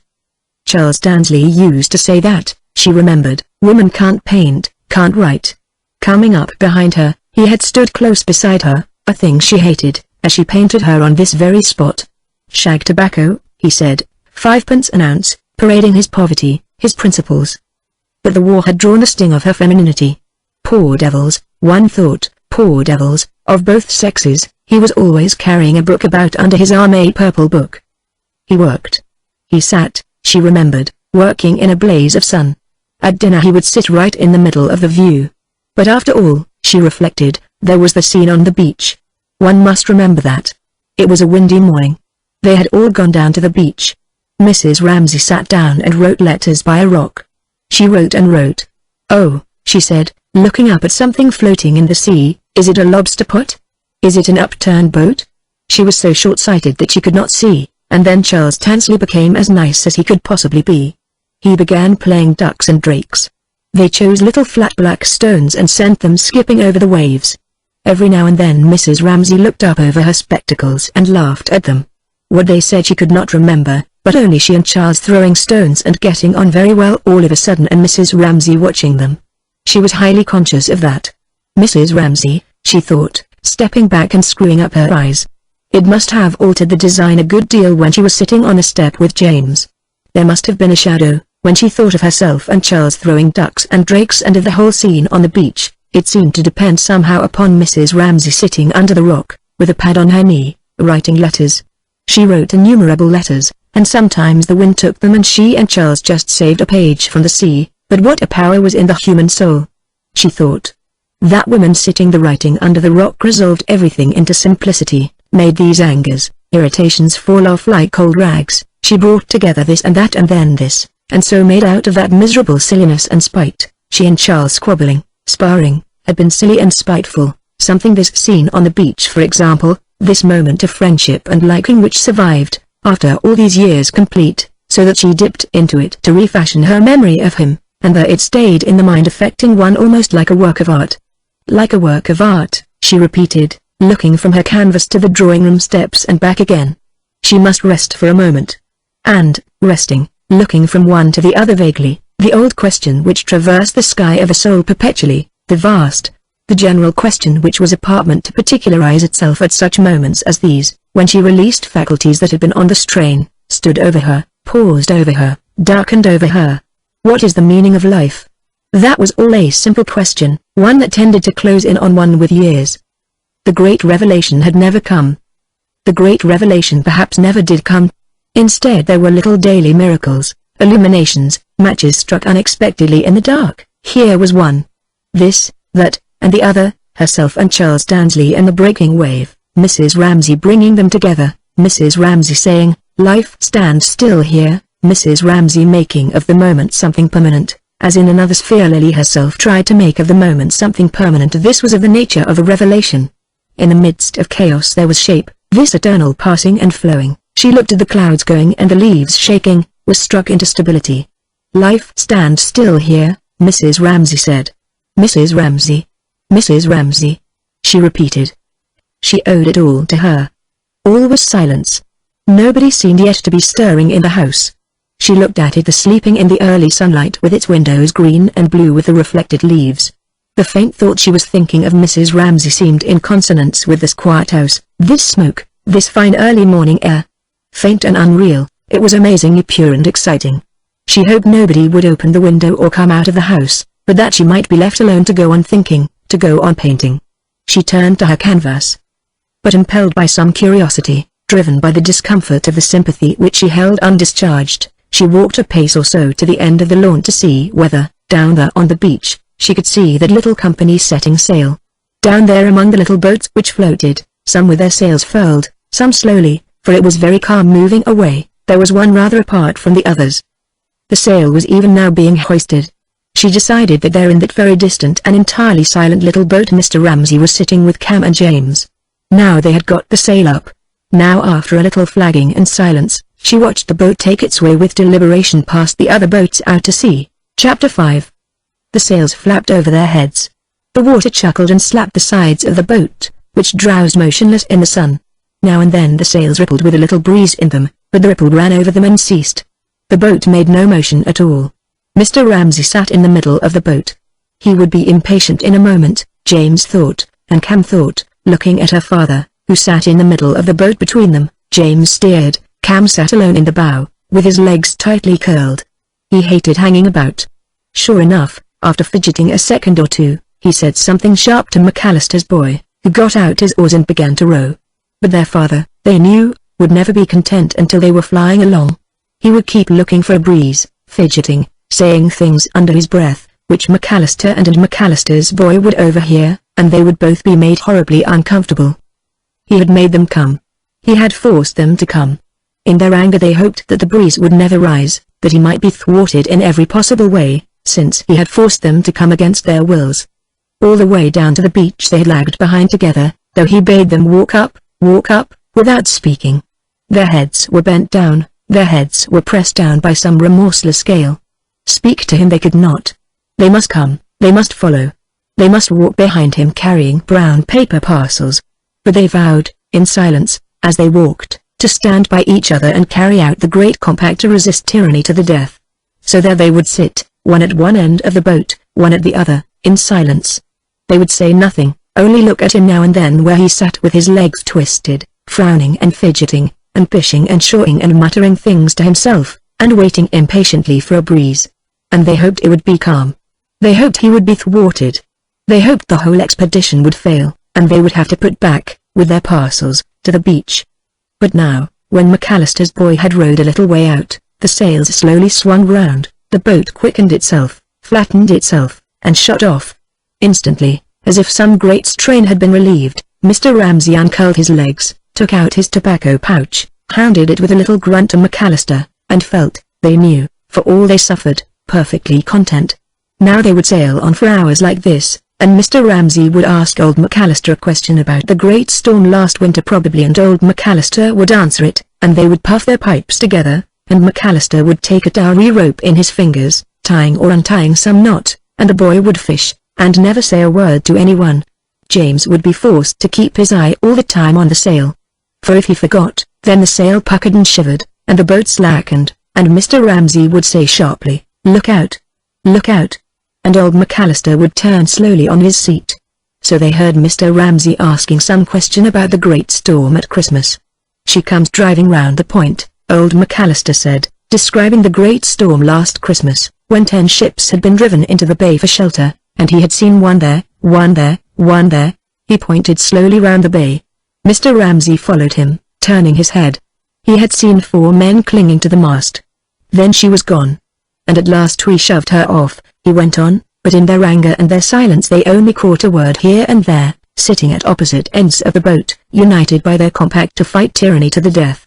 At last they had shoved her off, they had launched the lifeboat, and they had got her out past the point. McAllister told the story, and though they only caught a word here and there, they were conscious all the time of their father, how he leant forward, how he brought his voice into tune with McAllister's voice, how, puffing at his pipe, and looking there and there where McAllister pointed, he relished the thought of the storm and the dark night and the fishermen striving there. He liked that men should labor and sweat on the windy beach at night, pitting muscle and brain against the waves and the wind. He liked men to work like that, and women to keep house, and sit beside sleeping children indoors, while men were drowned, out there in a storm. So James could tell, so Cam could tell. They looked at him. They looked at each other, from his toss and his vigilance and the ring in his voice, and the little tinge of Scottish accent which came into his voice, making him seem like a peasant himself, as he questioned McAllister about the 11 ships that had been driven into the bay in a storm. 3 had sunk. He looked proudly where McAllister pointed, and Cam thought, feeling proud of him without knowing quite why, had he been there he would have launched the lifeboat, he would have reached the wreck, Cam thought. He was so brave. He was so adventurous, Cam thought. But she remembered. There was the compact, to resist tyranny to the death. Their grievance weighed them down. They had been forced, they had been bidden. He had borne them down once more with his gloom and his authority, making them do his bidding, on this fine morning, come, because he wished it, carrying these parcels, to the lighthouse, take part in these rites he went through for his own pleasure in memory of dead people, which they hated, so that they lagged after him. All the pleasure of the day was spoilt. Yes, the breeze was freshening. The boat was leaning. The water was sliced sharply and fell away in green cascades, in bubbles, in cataracts. Cam looked down into the foam, into the sea with all its treasure in it, and its speed hypnotized her, and the tie between her and James sagged a little. It slackened a little. She began to think, how fast it goes. Where are we going? And the movement hypnotized her, while James, with his eye fixed on the sail and on the horizon, steered grimly. But he began to think as he steered that he might escape, he might be quit of it all. They might land somewhere, and be free then. Both of them, looking at each other for a moment, had a sense of escape and exultation, what with the speed and the change. But the breeze bred in Mr. Ramsay too the same excitement, and, as old McAllister turned to fling his line overboard, he cried out aloud. We perished, and then again, each alone. And then with his usual spasm of repentance or shyness, pulled himself up, and waved his hand towards the shore. See the little house, he said pointing, wishing Cam to look. She raised herself reluctantly and looked. But which was it? She could no longer make out, there on the hillside, which was their house. All looked distant and peaceful and strange. The shore seemed refined, far away, unreal. Already the little distance they had sailed had put them far from it and given it the changed look, the composed look, of something receding in which one has no longer any part. Which was their house? She could not see it. But beneath the rougher sea, Mr. Ramsay murmured. He had found the house, and so seeing it, he had also seen himself there. He had seen himself walking on the terrace, alone. He was walking up and down between the urns, and he seemed to himself very old and bowed. Sitting in the boat, he bowed, he crouched himself, acting instantly his part, the part of a desolate man, widowed, bereft, and so called up before him in host people sympathizing with him, staged for himself as he sat in the boat, a little drama, which required of him decrepitude and exhaustion and sorrow. He raised his hands and looked at the thinness of them, to confirm his dream, and then there was given him in abundance women's sympathy, and he imagined how they would soothe him and sympathize with him, and so getting in his dream some reflection of the exquisite pleasure women's sympathy was to him, he sighed and said gently and mournfully, but I beneath the rougher sea, was whelmed in deeper gulfs than he. So that the mournful words were heard quite clearly by them all. Cam half started on her seat. It shocked her, it outraged her. The movement roused her father, and he shuddered, and broke off, exclaiming, Look! Look! So urgently that James also turned his head to look over his shoulder at the island. They all looked. They looked at the island. But Cam could see nothing. She was thinking how all those paths and the lawn, thick and knotted with the lives they had lived there, were gone, were rubbed out, were past, were unreal, and now this was real, the boat and the sail with its patch, McAllister with his earrings, the noise of the waves, all this was real. Thinking this, she was murmuring to herself, we perished, each alone, for her father's words broke and broke again in her mind, when her father, seeing her gazing so vaguely, began to tease her. Didn't she know the points of the compass? He asked. Didn't she know the north from the south? Did she really think they lived right out there? And he pointed again, and showed her where their house was, there, by those trees. He wished she would try to be more accurate. He said, tell me which is east, which is west. He said, half laughing at her, half scolding her, for he could not understand the state of mind of anyone, not absolutely imbecile, who did not know the points of the compass. Yet she did not know. And seeing her gazing, with her vague, now rather frightened, eyes fixed where no house was, Mr. Ramsay forgot his dream, how he walked up and down between the urns on the terrace, how the arms were stretched out to him. He thought, women are always like that, the vagueness of their minds is hopeless. It was a thing he had never been able to understand, but so it was. It had been so with her, his wife. They could not keep anything clearly fixed in their minds. But he had been wrong to be angry with her. Moreover, did he not rather like this vagueness in women? It was part of their extraordinary charm. I will make her smile at me, he thought. She looks frightened. She was so silent. He clutched his fingers, and determined that his voice and his face and all the quick expressive gestures which had been at his command making people pity him and praise him all these years should subdue themselves. He would make her smile at him. He would find some simple easy thing to say to her.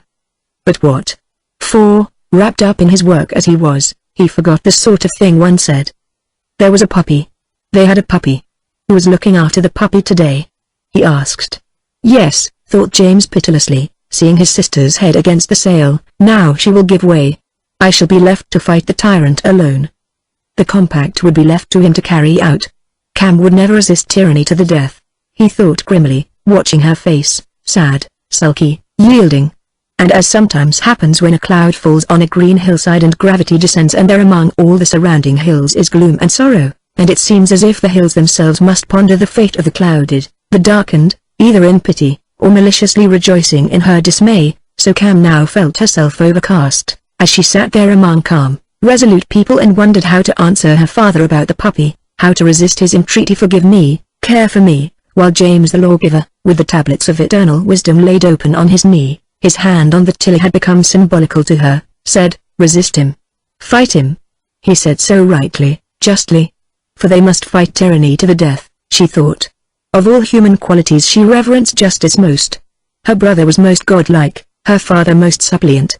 And to which did she yield, she thought, sitting between them, gazing at the shore whose points were all unknown to her, and thinking how the lawn and the terrace and the house were smoothed away now and pieced well there. Jasper, she said sullenly. He'd look after the puppy. And what was she going to call him? Her father persisted. He had had a dog when he was a little boy, called Frisk. She'll give way, James thought, as he watched a look come upon her face, a look he remembered. They looked down, he thought, at their knitting or something. Then suddenly they looked up.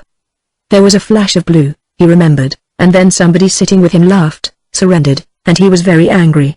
It must have been his mother, he thought, sitting on a low chair, with his father standing over her.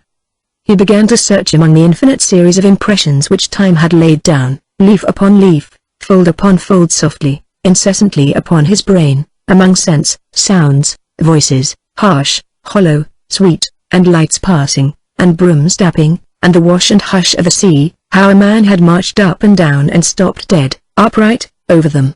Meanwhile, he noticed, Cam dabbled her fingers in the water, and stared at the shore and said nothing. No, she won't give way. He thought, she's different. He thought. Well, if Cam would not answer him, he would not bother her. Mr. Ramsay decided, feeling in his pocket for a book. But she would answer him, she wished, passionately, to move some obstacle that lay upon her tongue and to say, oh, yes, Frisk. I'll call him Frisk. She wanted even to say, was that the dog that found its way over the moor alone? But try as she might, she could think of nothing to say like that, fierce and loyal to the compact, yet passing on to her father, unsuspected by James, a private token of the love she felt for him. For she thought, dabbling her hand, and now McAllister's boy had caught a mackerel, and it lay kicking on the floor, with blood on its gills, for she thought, looking at James who kept his eyes dispassionately on the sail, or glanced now and then for a second at the horizon, you're not exposed to it, to this pressure and division of feeling, this extraordinary temptation. Her father was feeling in his pockets. In another second, he would have found his book. For no one attracted her more. His hands were beautiful, and his feet, and his voice, and his words, and his haste, and his temper, and his oddity, and his passion, and his saying straight out before everyone, we perish, each alone, and his remoteness. He had opened his book, but what remained intolerable, she thought, sitting upright, and watching McAllister's boy tug the hook out of the gills of another fish, was that grass-blindness and tyranny of his which had poisoned her childhood and raised bitter storms, so that even now she woke in the night trembling with rage and remembered some command of his, some insolence, do this, do that, his dominance, his submit to me. So she said nothing, but looked doggedly and sadly at the shore, wrapped in its mantle of peace, as if the people there had fallen asleep, she thought, were free like smoke, were free to come and go like ghosts. They have no suffering there, she thought. Chapter 6. Yes, that is their boat, Lily Briscoe decided, standing on the edge of the lawn.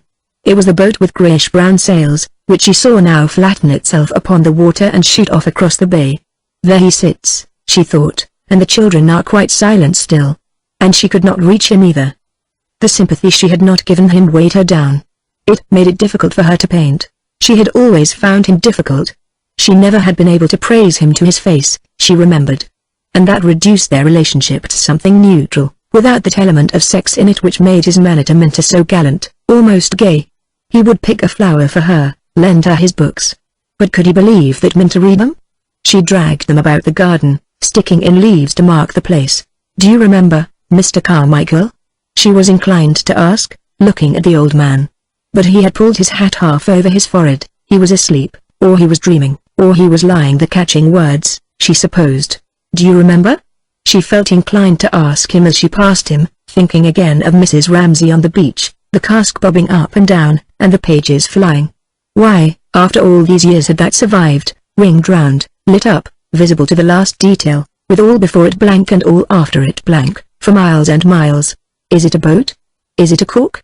she would say, Lily repeated, turning back, reluctantly again, to her canvas.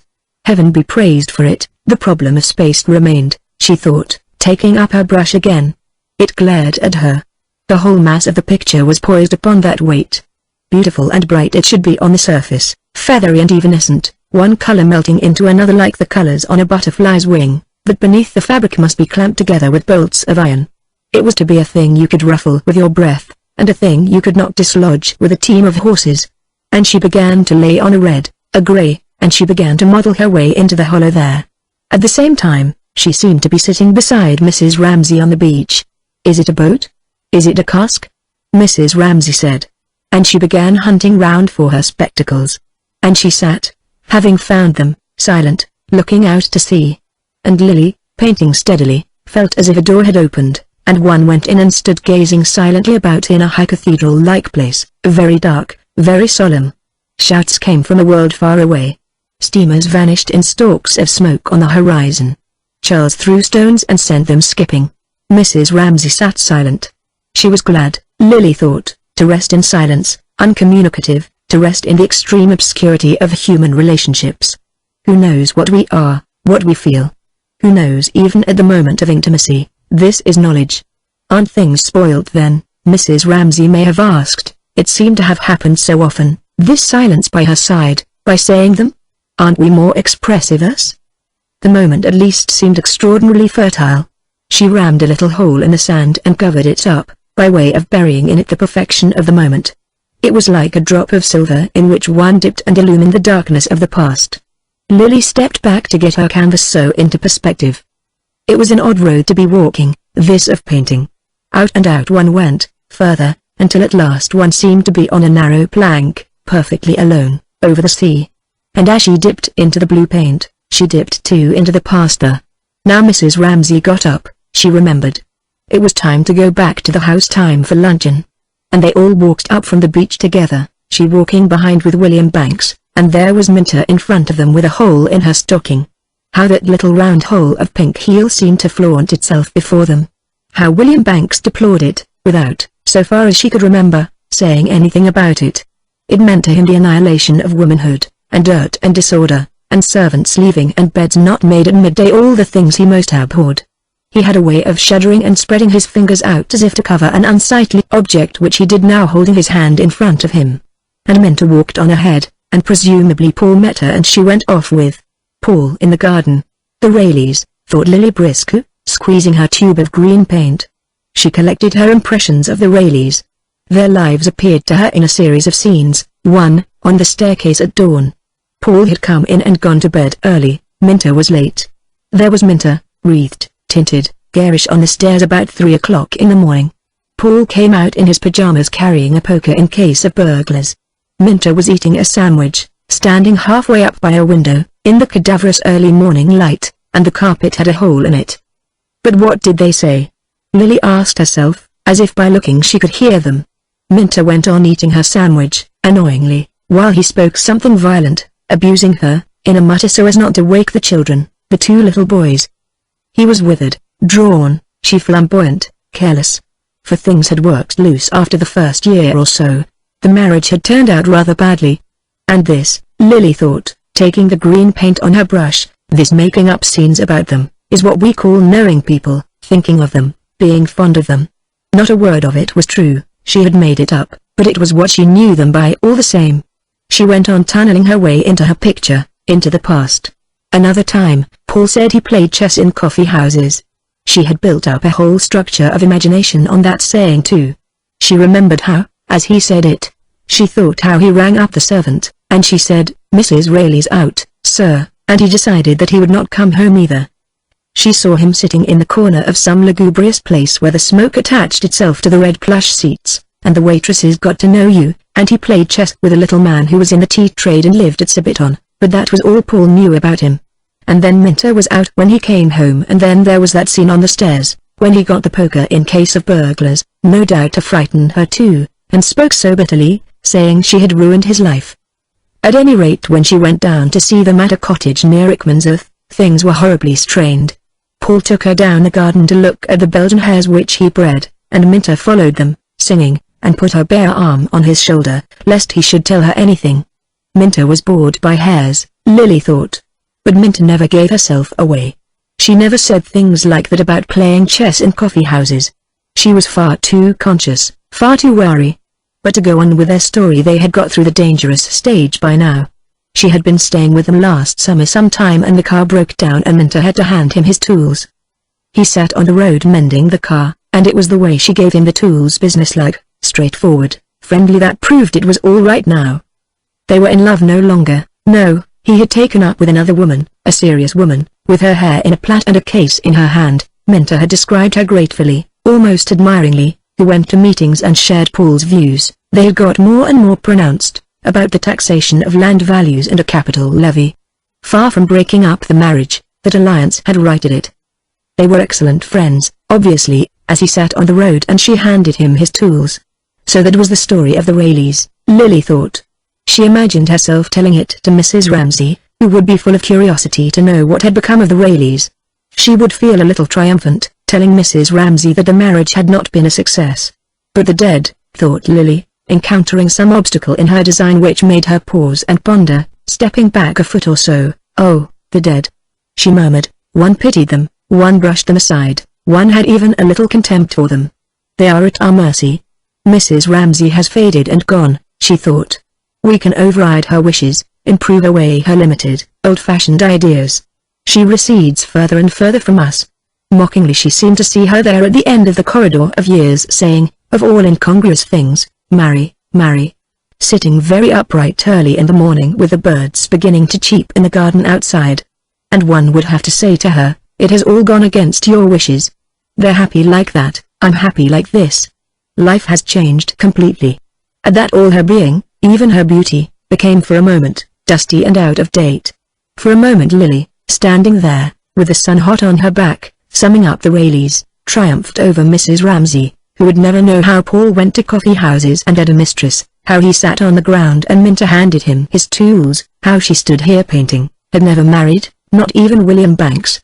Mrs. Ramsay had planned it. Perhaps, had she lived, she would have compelled it.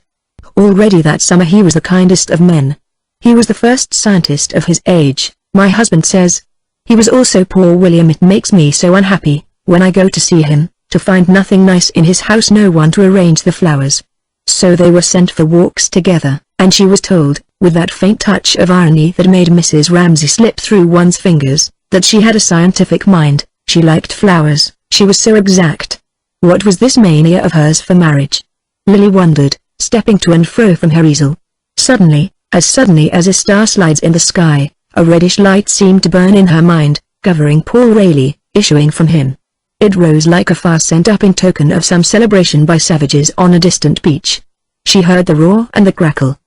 The whole sea for miles round ran red and gold. Some winey smell mixed with it and intoxicated her, for she felt again her own headlong desire to throw herself off the cliff and be drowned looking for a pearl brooch on a beach. And the roar and the crackle repelled her with fear and disgust, as if while she saw its splendor and power she saw too how it fed on the treasure of the house, greedily, disgustingly, and she loathed it. But for a sight, for a glory, it surpassed everything in her experience, and burned year after year like a signal fire on a desert island at the edge of the sea, and one had only to say in love, and instantly, as happened now, up rose Paul's fire again. And it sank, and she said to herself, laughing, "The Rayleighs, how Paul went to coffee houses and played chess." She had only escaped by the skin of her teeth though, she thought. She had been looking at the tablecloth, and it had flashed upon her that she would move the tree to the middle, and need never marry anybody, and she had felt an enormous exultation. She had felt, now she could stand up to Mrs. Ramsay, a tribute to the astonishing power that Mrs. Ramsay had over one. "Do this," she said, and one did it. Even her shadow at the window with James was full of authority. She remembered how William Banks had been shocked by her neglect of the significance of mother and son. Did she not admire their beauty? He said. But William, she remembered, had listened to her with his wise child's eyes when she explained how it was not irreverence, how a light there needed a shadow there, and so on. She did not intend to disparage a subject which, they agreed, Raphael had treated divinely. She was not cynical. Quite the contrary. Thanks to his scientific mind, he understood a proof of disinterested intelligence which had pleased her and comforted her enormously. One could talk of painting then seriously to a man.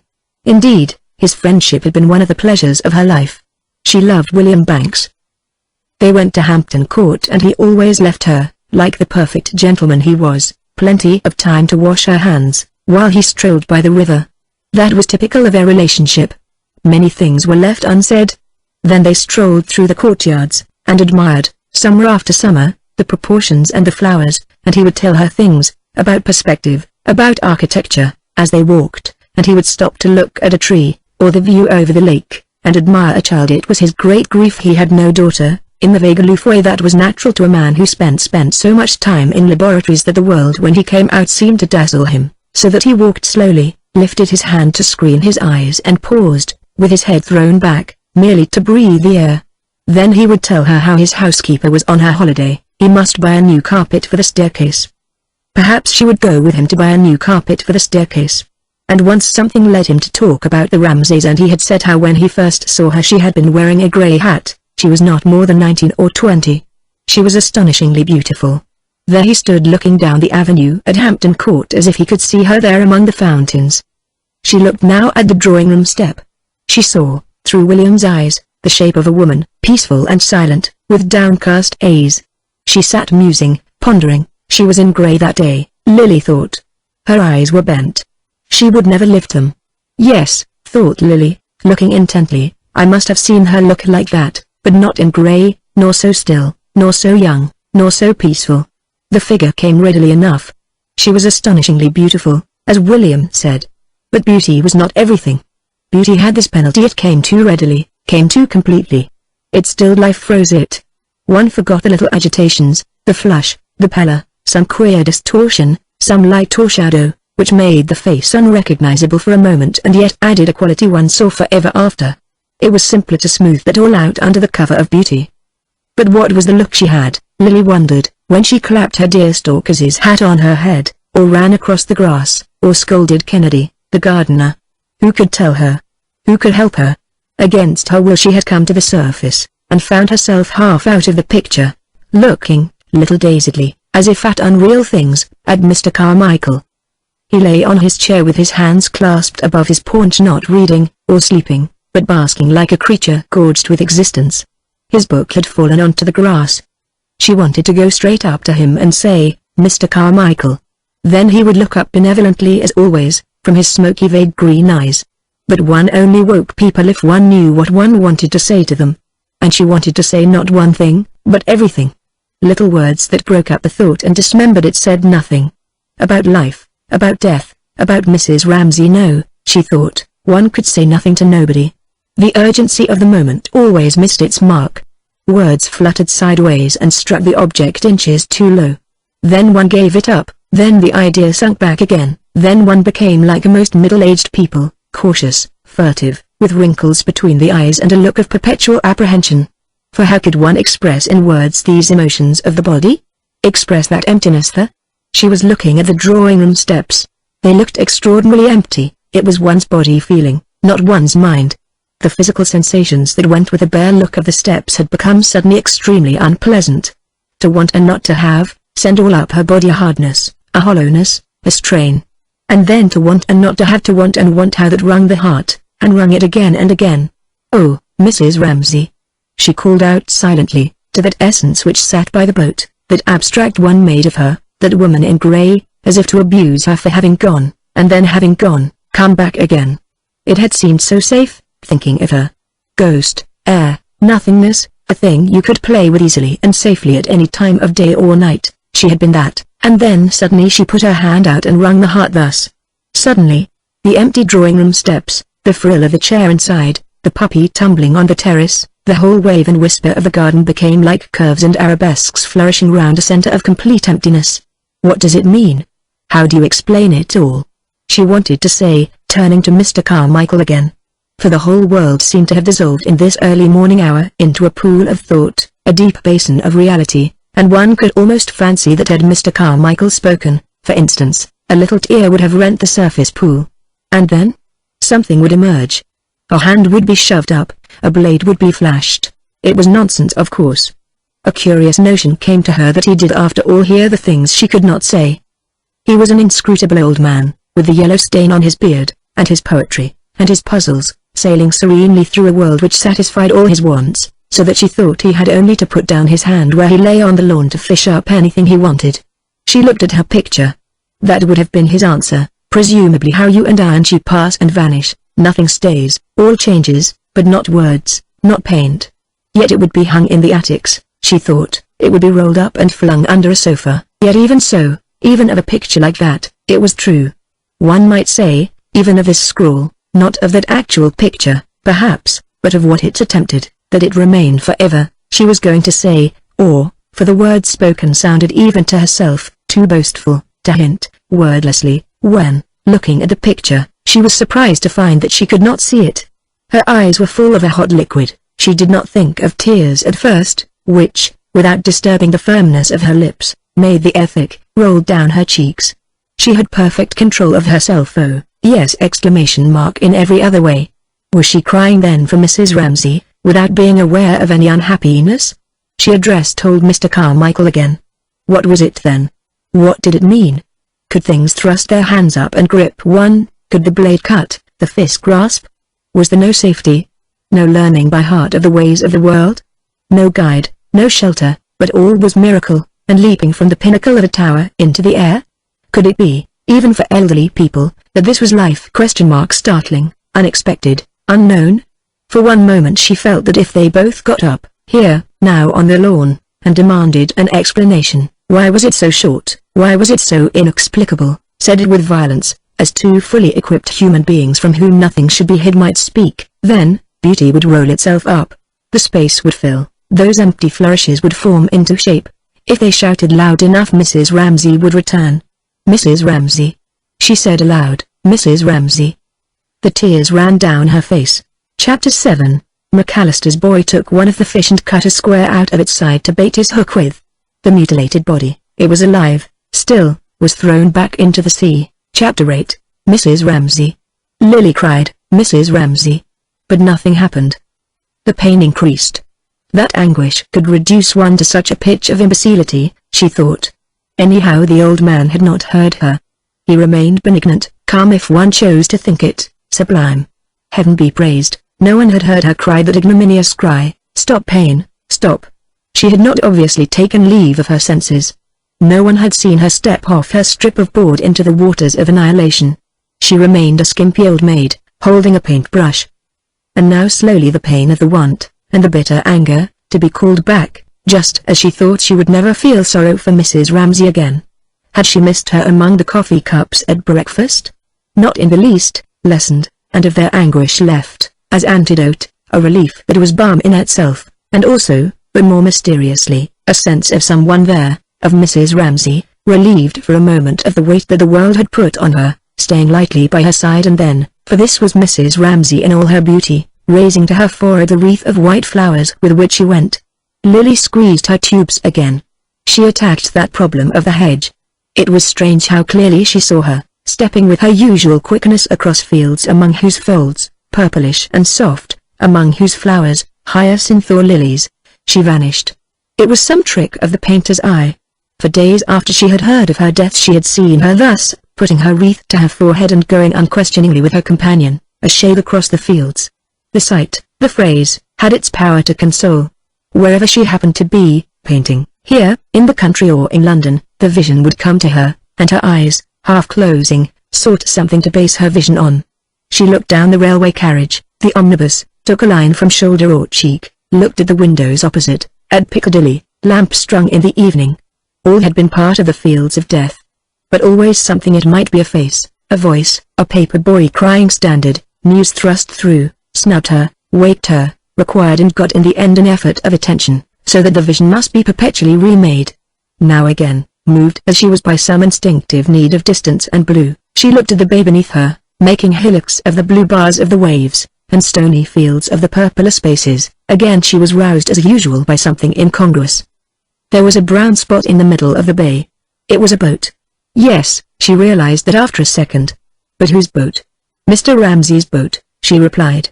Mr. Ramsay, the man who had marched past her, with his hand raised, aloof, at the head of a procession, in his beautiful boots, asking her for sympathy, which she had refused. The boat was now halfway across the bay. So fine was the morning except for a streak of wind here and there that the sea and sky looked all one fabric, as if sails were stuck high up in the sky, or the clouds had dropped down into the sea. A steamer far out at sea had drawn in the air a great scroll of smoke which stayed the curving and circling decoratively, as if the air were a fine gauze which held things and kept them softly in its mesh, only gently swaying them this way and that. And as happens sometimes when the weather is very fine, the cliffs looked as if they were conscious of the ships, and the ships looked as if they were conscious of the cliffs, as if they signaled to each other some message of their own. For sometimes quite close to the shore, the lighthouse looked this morning in the haze an enormous distance away. Where are they now? Lily thought, looking out to sea. Where was he, that very old man who had gone past her silently, holding a brown paper parcel under his arm? The boat was in the middle of the bay. Chapter 9. They don't feel a thing there, Cam thought, looking at the shore, which, rising and falling, became steadily more distant and more peaceful. Her hand cut a trail in the sea, as her mind made the green swirls and streaks into patterns and, numbed and shrouded, wandered in imagination in that underworld of waters where the pearls stuck in clusters to white sprays, where in the green light a change came over one's entire mind and one's body shone half transparent enveloped in a green cloak. Then the eddy slackened round her hand. The rush of the water ceased, the world became full of little creaking and squeaking sounds. One heard the waves breaking and flapping against the side of the boat as if they were anchored in harbour. Everything became very close to one. For the sail, upon which James had his eyes fixed until it had become to him like a person whom he knew, sagged entirely, there they came to a stop, flapping about waiting for a breeze, in the hot sun, miles from shore, miles from the lighthouse. Everything in the whole world seemed to stand still. The lighthouse became immovable, and the line of the distant shore became fixed. The sun grew hotter and everybody seemed to come very close together and to feel each other's presence, which they had almost forgotten. McAllister's fishing line went plumb down into the sea. But Mr. Ramsay went on reading with his legs curled under him. He was reading a little shiny book with covers mottled like a plover's egg. Now and again, as they hung about in that horrid calm, he turned a page. And James felt that each page was turned with a peculiar gesture aimed at him, now assertively, now commandingly, now with the intention of making people pity him, and all the time, as his father read and turned one after another of those little pages, James kept dreading the moment when he would look up and speak sharply to him about something or other. Why were they lagging about here? He would demand, or something quite unreasonable like that. And if he does, James thought, then I shall take a knife and strike him to the heart. He had always kept this old symbol of taking a knife and striking his father to the heart. Only now, as he grew older, and sat staring at his father in an impotent rage, it was not him, that old man reading, whom he wanted to kill, but it was the thing that descended on him without his knowing it perhaps, that fierce sudden black-winged harpy, with its talons and its beak all cold and hard, that struck and struck at you. He could feel the beak on his bare legs, where it had struck when he was a child, and then made off. And there he was again, an old man, very sad, reading his book. That he would kill, that he would strike to the heart. Whatever he didn't he might do anything, he felt, looking at the lighthouse and the distant shore, whether he was in a business, in a bank, a barrister, a man at the head of some enterprise, that he would fight, that he would track down and stamp out tyranny, despotism. He called it making people do what they did not want to do, cutting off their right to speak. How could any of them say, but I won't, when he said, come to the lighthouse. Do this. Fetch me that. The black wings spread, and the hard beak tore. And then next moment, there he sat reading his book, and he might look up one never knew quite reasonably. He might talk to the McAllisters. He might be pressing a sovereign into some frozen old woman's hand in the street, James thought, and he might be shouting out at some fisherman's sports, he might be waving his arms in the air with excitement. Or he might sit at the head of the table dead silent from one end of dinner to the other. Yes, thought James, while the boat slapped and dawdled in the hot sun, there was a waste of snow and rock very lonely and austere. And there he had come to feel, quite often lately, when his father said something or did something which surprised the others, there were two pairs of footprints only, his own and his father's. They alone knew each other. What then was this terror, this hatred? Turning back among the many leaves which the past had folded in him, peering into the heart of that forest where light and shade so checker each other that all shape is distorted, and one blunders, now with the sun in one's eyes, now with a dark shadow, he sought an image to cool and detach and round off his feeling in a concrete shape. Suppose then that as a child sitting helpless in a perambulator, or on someone's knee, he had seen a wagon crush ignorantly and innocently someone's foot. Suppose he had seen the foot first, in the grass, smooth and whole, then the wheel, and the same foot, purple, crushed. But the wheel was innocent. So now, when his father came striding down the passage knocking them up early in the morning to go to the lighthouse, down it came over his foot, over Cam's foot, over anybody's foot. One sat and watched it. But whose foot was he thinking of, and in what garden did all this happen? For one had settings for these scenes, trees that grew there, flowers, a certain light, a few figures. Everything tended to set itself in a garden where there was none of this gloom. None of this throwing of hands about. People spoke in an ordinary tone of voice. They went in and out all day long. There was an old woman gossiping in the kitchen, and the blinds were sucked in and out by the breeze. All was blowing, all was growing, and over all those plates and bowls and tall brandishing red and yellow flowers a very thin yellow veil would be drawn, like a vine leaf, at night. Things became stiller and darker at night. But the leaf-like veil was so fine, that lights lifted it, voices crinkled it, he could see through it a figure stooping, here, coming close, going away, some dress rustling, some chain tinkling. It was in this world that the wheel went over the person's foot. Something, he remembered, stayed flourished up in the air, something arid and sharp descended even there, like a blade, a scimitar, smiting through the leaves and flowers even of that happy world and making it shrivel and fall. It will rain. He remembered his father saying, "You won't be able to go to the lighthouse." The lighthouse was then a silvery, misty-looking tower with a yellow eye, that opened suddenly, and softly in the evening. Now, James looked at the lighthouse. He could see the whitewashed rocks, the tower, stark and straight. He could see that it was barred with black and white. He could see windows in it. He could even see washing spread on the rocks to dry. So that was the lighthouse, was it? No, the other was also the lighthouse. For nothing was simply one thing. The other lighthouse was true too. It was sometimes hardly to be seen across the bay. In the evening one looked up and saw the eye opening and shutting and the light seemed to reach them in that airy sunny garden where they sat.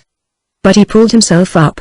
Whenever he said they were a person, and then began hearing the rustle of someone coming, the tinkle of someone going, he became extremely sensitive to the presence of whoever might be in the room.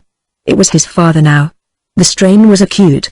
For in one moment if there was no breeze, his father would slap the covers of his book together, and say, "What's happening now? What are we dawdling about here for, eh?"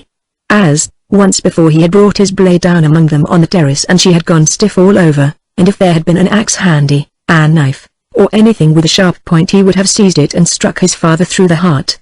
She had gone stiff all over, and then, her arm slackening, so that he felt she listened to him no longer, she had risen somehow and gone away and left him there, impotent, ridiculous, sitting on the floor grasping a pair of scissors. Not a breath of wind blew. The water chuckled and gurgled in the bottom of the boat where 3 or 4 mackerel beat their tails up and down in a pool of water not deep enough to cover them. At any moment Mr. Ramsay, he scarcely dared look at him, might rouse himself, shut his book, and say something sharp, but for the moment he was reading, so that James stealthily, as if he were stealing downstairs on bare feet, afraid of waking a watchdog by a creaking board, went on thinking what was she like, where did she go that day? He began following her from room to room and at last they came to a room where in a blue light, as if the reflection came from many china dishes, she talked to somebody. He listened to her talking. She talked to a servant, saying simply whatever came into her head. She alone spoke the truth, to her alone could he speak it.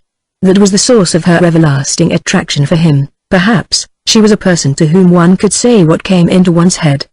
But all the time he thought of her, he was conscious of his father following his thought, surveying it, making it shiver and falter. At last he ceased to think. There he sat with his hand on the tiller in the sun, staring at the lighthouse, powerless to move, powerless to flick off these grains of misery which settled on his mind one after another. A rope seemed to bind him there, and his father had knotted it, and he could only escape by taking a knife and plunging it. But at that moment the sail swung slowly round, filled slowly out, the boat seemed to shake herself, and then to move off half-conscious in her sleep, and then she woke and shot through the waves. The relief was extraordinary. They all seemed to fall away from each other again and to be at their ease, and the fishing line slanted taut across the side of the boat. But his father did not rouse himself.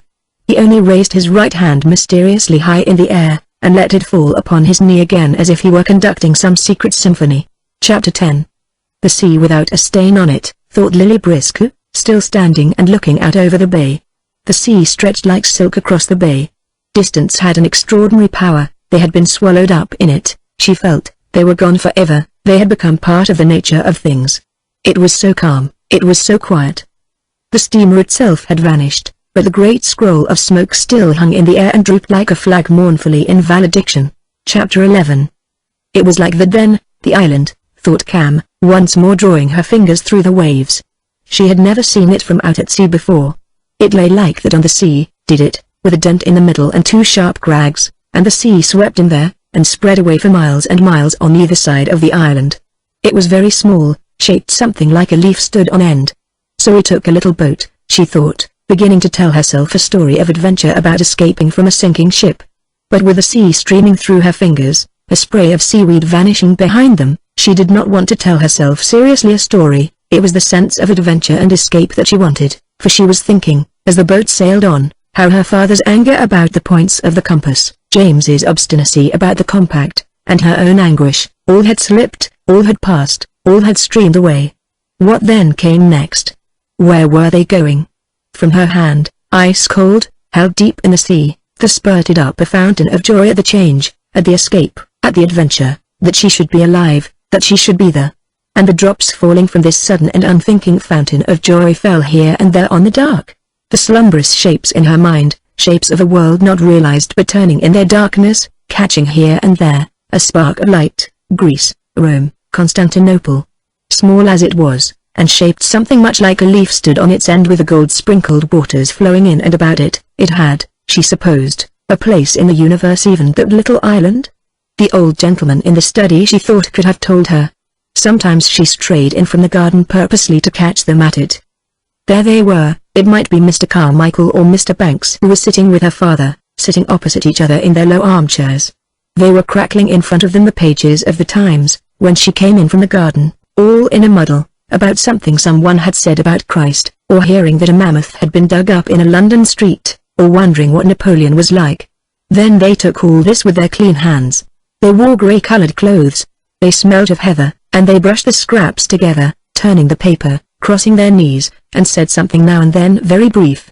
Just to please herself she would take a book from the shelf and stand there, watching her father write, so equally, so neatly from one side of the page to another, with a little cough now and then, or something said briefly to the other old gentleman opposite.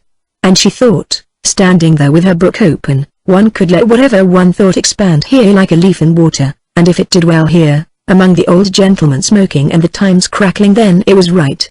And watching her father as he wrote in his study, she thought, now sitting in the boat, he was not vain, nor a tyrant, and did not wish to make you pity him. Indeed, if he saw she was there, reading a book, he would ask her, as gently as anyone could, was there nothing he could give her? Lest this should be wrong, she looked at him reading the little book with the shiny cover mottled like a plover's egg. No, it was right. Look at him now, she wanted to say aloud to James. But James had his eye on the sail. He is a sarcastic brute, James would say. He brings the talk round to himself and his books, James would say. He is intolerably egotistical. Worst of all, he is a tyrant. But look, she said, looking at him. Look at him now. She looked at him reading the little book with his legs curled, the little book whose yellowish pages she knew, without knowing what was written on them. It was small, it was closely printed, on the flyleaf, she knew, he had written that he had spent 15 francs on dinner. The wine had been so much. He had given so much to the waiter, all was added up neatly at the bottom of the page. But what might be written in the book which had rounded its edges off in his pocket, she did not know. What he thought they none of them knew. But he was absorbed in it, so that when he looked up, as he did now for an instant, it was not to see anything, it was to pin down some thought more exactly. That done, his mind flew back again and he plunged into his reading. He read, she thought, as if he were guiding something, or wheedling a large flock of sheep, or pushing his way up and up a single narrow path, and sometimes he went fast and straight, and broke his way through the bramble, and sometimes it seemed a branch struck at him, a bramble blinded him, but he was not going to let himself be beaten by that. On he went, tossing over page after page.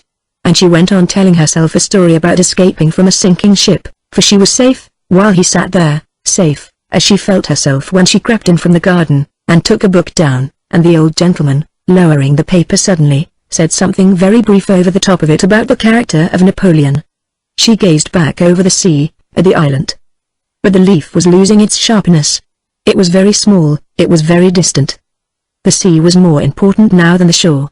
Waves were all round them, tossing and sinking, with a log wallowing down one wave, a gull riding on another. About here, she thought, dabbling her fingers in the water, a ship had sunk, and she murmured, dreamily half asleep, how we perished, each alone. Chapter 12. So much depends then, thought Lily Briscoe, looking at the sea which had scarcely a stain on it, which was so soft that the sails and the clouds seemed set in its blue. So much depends, she thought, upon distance, whether people are near us or far from us, for her feeling for Mr. Ramsay changed as he sailed further and further across the bay. It seemed to be elongated, stretched out, he seemed to become more and more remote. He and his children seemed to be swallowed up in that blue, that distance, but here, on the lawn, close at hand, Mr. Carmichael suddenly grunted. She laughed. He clawed his book up from the grass. He settled into his chair again, puffing and blowing like some sea monster. That was different altogether, because he was so near. And now again all was quiet. They must be out of bed by this time, she supposed, looking at the house, but nothing appeared there. But then, she remembered, they had always made off directly a meal was over, on business of their own. It was all in keeping with this silence, this emptiness, and the unreality of the early morning hour. It was a way things had sometimes, she thought, lingering for a moment and looking at the long glittering windows and the plume of blue smoke. They became illness. Before habits had spun themselves across the surface, one felt that same unreality, which was so startling, felt something emerge. Life was most vivid then. One could be at one's ease. Mercifully one need not say, very briskly, crossing the lawn to greet old Mrs. Beckwith, who would be coming out to find a corner to sit in. Oh, good morning, Mrs. Beckwith. What a lovely day. Are you going to be so bold as to sit in the sun? Jasper's hidden the chairs. Do let me find you one. And all the rest of the usual chatter. One need not speak at all. One glided, one shook one's sails, there was a good deal of movement in the bay, boats were starting off, between things, beyond things. Empty it was not, but full to the brim. She seemed to be standing up to the lips in some substance, to move and float and sink in it, yes, for these waters were unfathomably deep. Into them had spilled so many lives. The Ramsays, the children's, and all sorts of waifs and strays of things besides. A washerwoman with her basket, a rook, a red-hot poker, the purples and grey-greens of flowers, some common feeling which held the whole together. It was some such feeling of completeness perhaps which, 10 years ago, standing almost where she stood now, had made her say that she must be in love with the place. Love had 1,000 shapes. There might be lovers whose gift it was to choose out the elements of things and place them together and so, giving them a wholeness not theirs in life, make of some scene, or meeting of people, all now gone and separate, one of those globed compacted things over which thought lingers, and love plays. Her eyes rested on the brown speck of Mr. Ramsay's sailing boat. They would be at the lighthouse by lunchtime she supposed. But the wind had freshened, and, as the sky changed slightly and the sea changed slightly and the boats altered their positions, the view, which a moment before had seemed miraculously fixed, was now unsatisfactory. The wind had blown the trail of smoke about, there was something displeasing about the placing of the ships. The disproportion there seemed to upset some harmony in her own mind. She felt an obscure distress. It was confirmed when she turned to her picture. She had been wasting her morning. For whatever reason she could not achieve that razor edge of balance between two opposite forces, Mr. Ramsay and the picture, which was necessary. There was something perhaps wrong with the design? Was it, she wondered, that the line of the wall wanted breaking? Was it that the mass of the trees was too heavy? She smiled ironically, for had she not thought, when she began, that she had solved her problem? What was the problem then? She must try to get hold of something. THT evaded her. It evaded her when she thought of Mrs. Ramsay, it evaded her now when she thought of her picture. Phrases came. Visions came. Beautiful pictures. Beautiful phrases. But what she wished to get hold of was that very jar on the nerves, the thing itself before it has been made anything. Get that and start afresh, get that and start afresh, she said desperately, pitching herself firmly again before her easel. It was a miserable machine, an inefficient machine, she thought. The human apparatus for painting or for feeling, it always broke down at the critical moment, heroically, one must force it on. She stared, frowning. There was the hedge, sure enough. But he got nothing by soliciting urgently. One got only a glare in the eye from looking at the line of the wall, or from thinking she wore a grey hat. She was astonishingly beautiful. Let it come, she thought, if it will come. For there are moments when one can neither think nor feel. And if one can neither think nor feel, she thought, where is one? Here on the grass, on the ground, she thought, sitting down, and examining with her brush a little colony of plantains. For the lawn was very rough. Here, sitting on the world, she thought, for she could not shake herself free from the sense that everything this morning was happening for the first time, perhaps for the last time, as a traveler, even though he is half asleep, knows, looking out of the train window, that he must look now, for he will never see that town, or that mule cart, or that woman at work in the fields, again. The lawn was the world. They were up here together, on this exalted station, she thought, looking at old Mr. Carmichael, who seemed, though they had not said a word all this time, to share her thoughts. And she would never see him again perhaps. He was growing old. Also, she remembered, smiling at the slipper that dangled from his foot. He was growing famous. People said that his poetry was so beautiful. They went and published things he had written 40 years ago. There was a famous man now called Carmichael, she smiled, thinking how many shapes one person might wear, how he was that in the newspapers, but here the same as he had always been. He looked the same grayer, rather. Yes, he looked the same, but somebody had said, she recalled, that when he had heard of Andrew Ramsay's death, he was killed in a second by a shell. He should have been a great mathematician. Mr. Carmichael had lost all interest in life. What did it mean that? She wondered. Had he marched through Trafalgar Square grasping a big stick? Had he turned pages over and over, without reading them, sitting in his room in St. John's Wood alone? She did not know what he had done, when he heard that Andrew was killed, but she felt it in him all the same. They only mumbled at each other on staircases. They looked up at the sky and said it will be fine or it won't be fine. But this was one way of knowing people, she thought, to know the outline, not the detail, to sit in one's garden and look at the slopes of a hill running purple down into the distant heather. She knew him in that way. She knew that he had changed somehow. She had never read a line of his poetry. She thought that she knew how it went though, slowly and sonorously. It was seasoned and mellow. It was about the desert and the camel. It was about the palm tree and the sunset. It was extremely impersonal. It said something about death. It said very little about love. There was an impersonality about him. He wanted very little of other people. Had he not always lurched rather awkwardly past the drawing-room window with some newspaper under his arm, trying to avoid Mrs. Ramsay whom for some reason he did not much like? On that account, of course, she would always try to make him stop. He would bow to her. He would halt unwillingly and bow profoundly. Annoyed that he did not want anything of her, Mrs. Ramsay would ask him, Lily could hear her, wouldn't he like a coat, a rug, a newspaper? No, he wanted nothing. Here he bowed. There was some quality in her which he did not much like. It was perhaps her masterfulness, her positiveness, something matter-of-fact in her. She was so direct. A noise drew her attention to the drawing-room window, the squeak of a hinge. The light breeze was toying with the window. There must have been people who disliked her very much, Lily thought. Yes, she realized that the drawing-room step was empty, but it had no effect on her whatever. She did not want Mrs. Ramsay now. People who thought her too sure, too drastic. Also, her beauty offended people probably. How monotonous, they would say, and the same always. They preferred another type, the dark, the vivacious. Then she was weak with her husband. She let him make those scenes. Then she was reserved. Nobody knew exactly what had happened to her. And, to go back to Mr. Carmichael and his dislike, one could not imagine Mrs. Ramsay standing painting, lying reading, a whole morning on the lawn. It was unthinkable. Without saying a word, the only token of her errand a basket on her arm, she went off to the town, to the poor, to sit in some stuffy little bedroom. Often and often Lily had seen her go silently in the midst of some game, some discussion, with her basket on her arm, very upright. She had noted her return. She had thought, half laughing, she was so methodical with the teacups, half moved, her beauty took one's breath away. Eyes that are closing in pain have looked on you. You have been with them there. And then Mrs. Ramsay would be annoyed because somebody was late, or the butter not fresh, or the teapot chipped. And all the time she was saying that the butter was not fresh, one would be thinking of Greek temples, and how beauty had been with them there in that stuffy little room. She never talked of it, she went, punctually, directly.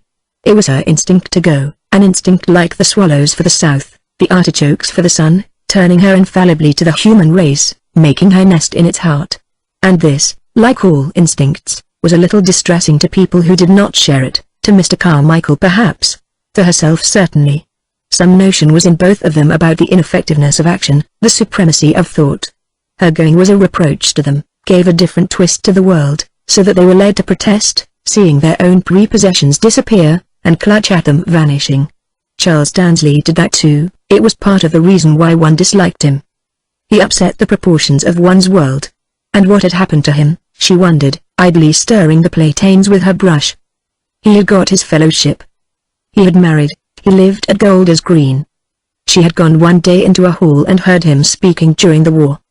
He was denouncing something. He was condemning somebody. He was preaching brotherly love. And all she felt was, how could he love his kind who did not know one picture from another, who had stood behind her smoking shag, 5p an ounce, Miss Briscoe, and making it his business to tell her women can't write, women can't paint, not so much that he believed it, as that for some odd reason he wished it. There he was, lean and red and raucous, preaching love from a platform. There were ants crawling about among the plantains which she disturbed with her brush, red, energetic, shiny ants, rather like Charles Tansley. She had looked at him ironically from her seat in the half-empty hall, pumping love into the chilly space, and suddenly, there was the old cask or whatever it was bobbing up and down among the waves, and Mrs. Ramsay looking for her spectacle case among the pebbles. Oh, dear. What a nuisance. Lost again. Don't bother, Mr. Tansley. I lose thousands every summer, at which he pressed his chin back against his collar, as if afraid to sanction such exaggeration, but could stand it in her whom he liked, and smiled very charmingly. He must have confided in her on one of those long expeditions when people got separated and walked back alone. He was educating his little sister, Mrs. Ramsay had told her. It was immensely to his credit. Her own idea of him was grotesque, Lily knew well, stirring the plantains with her brush. Half one's notions of other people were, after all, grotesque. They served private purposes of one's own. He did for her instead of a whipping boy. She found herself flagellating his lean flanks when she was out of temper. If she wanted to be serious about him, she had to help herself to Mrs. Ramsay's sayings, to look at him through her eyes. She raised a little mountain for the ants to climb over. She reduced them to a frenzy of indecision by this interference in their cosmogony. Some ran this way, others that. One wanted 50 pairs of eyes to see with, she reflected. 50 pairs of eyes were not enough to get round that one woman with, she thought. Among them, must be one that was stone blind to her beauty.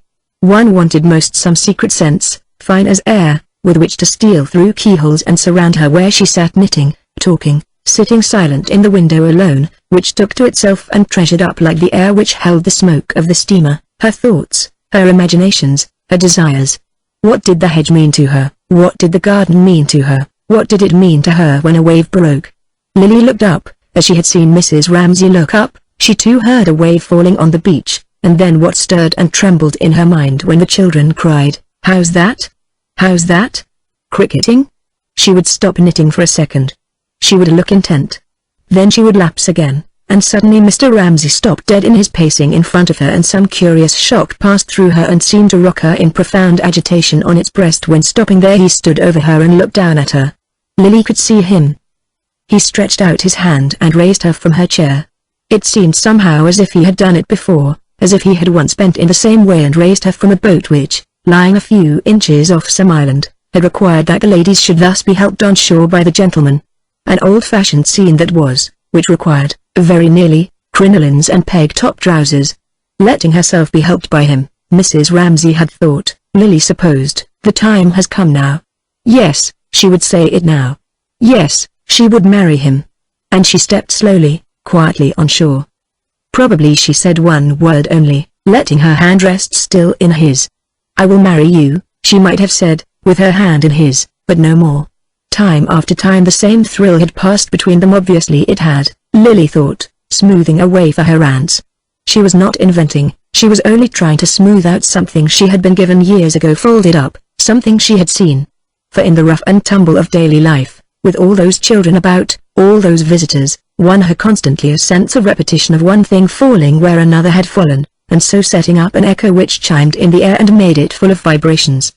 But it would be a mistake, she thought, thinking how they walked off together, arm in arm, past the greenhouse, to simplify their relationship. It was no monotony of bliss, she with her impulses and quicknesses, he with his shudders and glooms. Oh, no. The bedroom door would slam violently early in the morning. He would start from the table in a temper.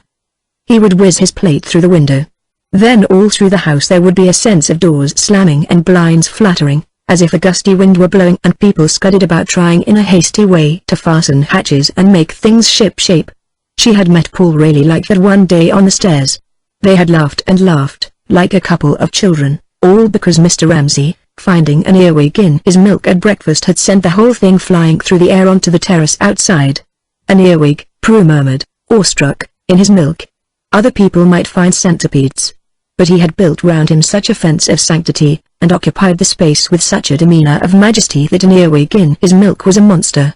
But it tired Mrs. Ramsay, it cowed her a little, the plates whizzing and the doors slamming. And there would fall between them sometimes long rigid silences, when, in a state of mind which annoyed Lily in her, half plaintive, half resentful, she seemed unable to surmount the tempest calmly, or to laugh as they laughed, but in her weariness perhaps concealed something. She brooded and sat silent. After a time he would hang stealthily about the places where she was roaming, under the window where she sat writing letters or talking, for she would take care to be busy when he passed, and evade him, and pretend not to see him. Then he would turn smooth as silk, affable, urbane, and try to win her so. Still she would hold off, and now she would assert for a brief season some of those prides and airs, the due of her beauty which she was generally utterly without, would turn her head, would look so, over her shoulder, always with some Minter, Paul, or William Banks at her side. At length, standing outside the group, the very figure of a famished wolfhound, Lily got up off the grass and stood looking at the steps, at the window, where she had seen him. He would say her name, once only, for all the world like a wolf barking in the snow, but still she held back, and he would say it once more, and this time something in the tone would rouse her, and she would go to him, leaving them all of a sudden, and they would walk off together among the pear trees, the cabbages, and the raspberry beds. They would have it out together. But with what attitudes and with what words?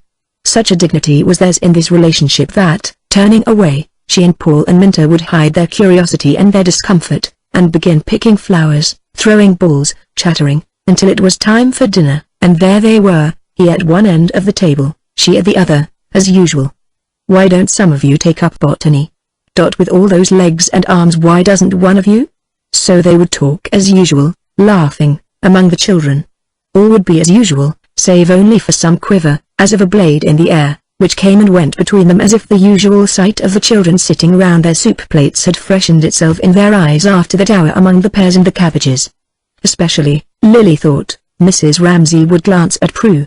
She sat in the middle between brothers and sisters, always occupied, it seemed, seeing that nothing went wrong, so that she scarcely spoke herself. How Prue must have blamed herself for that earwig in the milk, how white she had gone when Mr. Ramsay threw his plate through the window. How she drooped under those long silences between them. Anyhow, her mother now would seem to be making it up to her, assuring her that everything was well, promising her that one of these days that same happiness would be hers. She had enjoyed it for less than a year, however. She had let the flowers fall from her basket, Lily thought, screwing up her eyes and standing back as if to look at her picture, which she was not touching, however, with all her faculties in a trance, frozen over superficially but moving underneath with extreme speed. She let her flowers fall from her basket, scattered and tumbled them onto the grass, and, reluctantly and hesitatingly, but without question or complaint, had she not the faculty of obedience to perfection, went to. Down fields, across valleys, white, flowers strewn, that was how she would have painted it. The hills were austere. It was rocky, it was steep. The waves sounded hoarse on the stones beneath. They went, the three of them together, Mrs. Ramsay walking rather fast in front, as if she expected to meet someone round the corner. Suddenly the window at which she was looking was whitened by some light stuff behind it. At last then somebody had come into the drawing room, somebody was sitting in the chair. For heaven's sake, she prayed, let them sit still there and not come floundering out to talk to her. Mercifully, whoever it was stayed still inside, had settled by some stroke of luck so as to throw an odd-shaped triangular shadow over the step. It altered the composition of the picture a little. It was interesting. It might be useful. Her mood was coming back to her. One must keep on looking without for a second relaxing the intensity of emotion. The determination not to be put off, not to be bamboozled. One must hold the scene so in her vice and let nothing come in and spoil it. One wanted, she thought, dipping her brush deliberately, to be on a level with ordinary experience, to feel simply that's a chair, that's a table, and yet at the same time, it's a miracle, it's an ecstasy. The problem might be solved after all. Ah, but what had happened?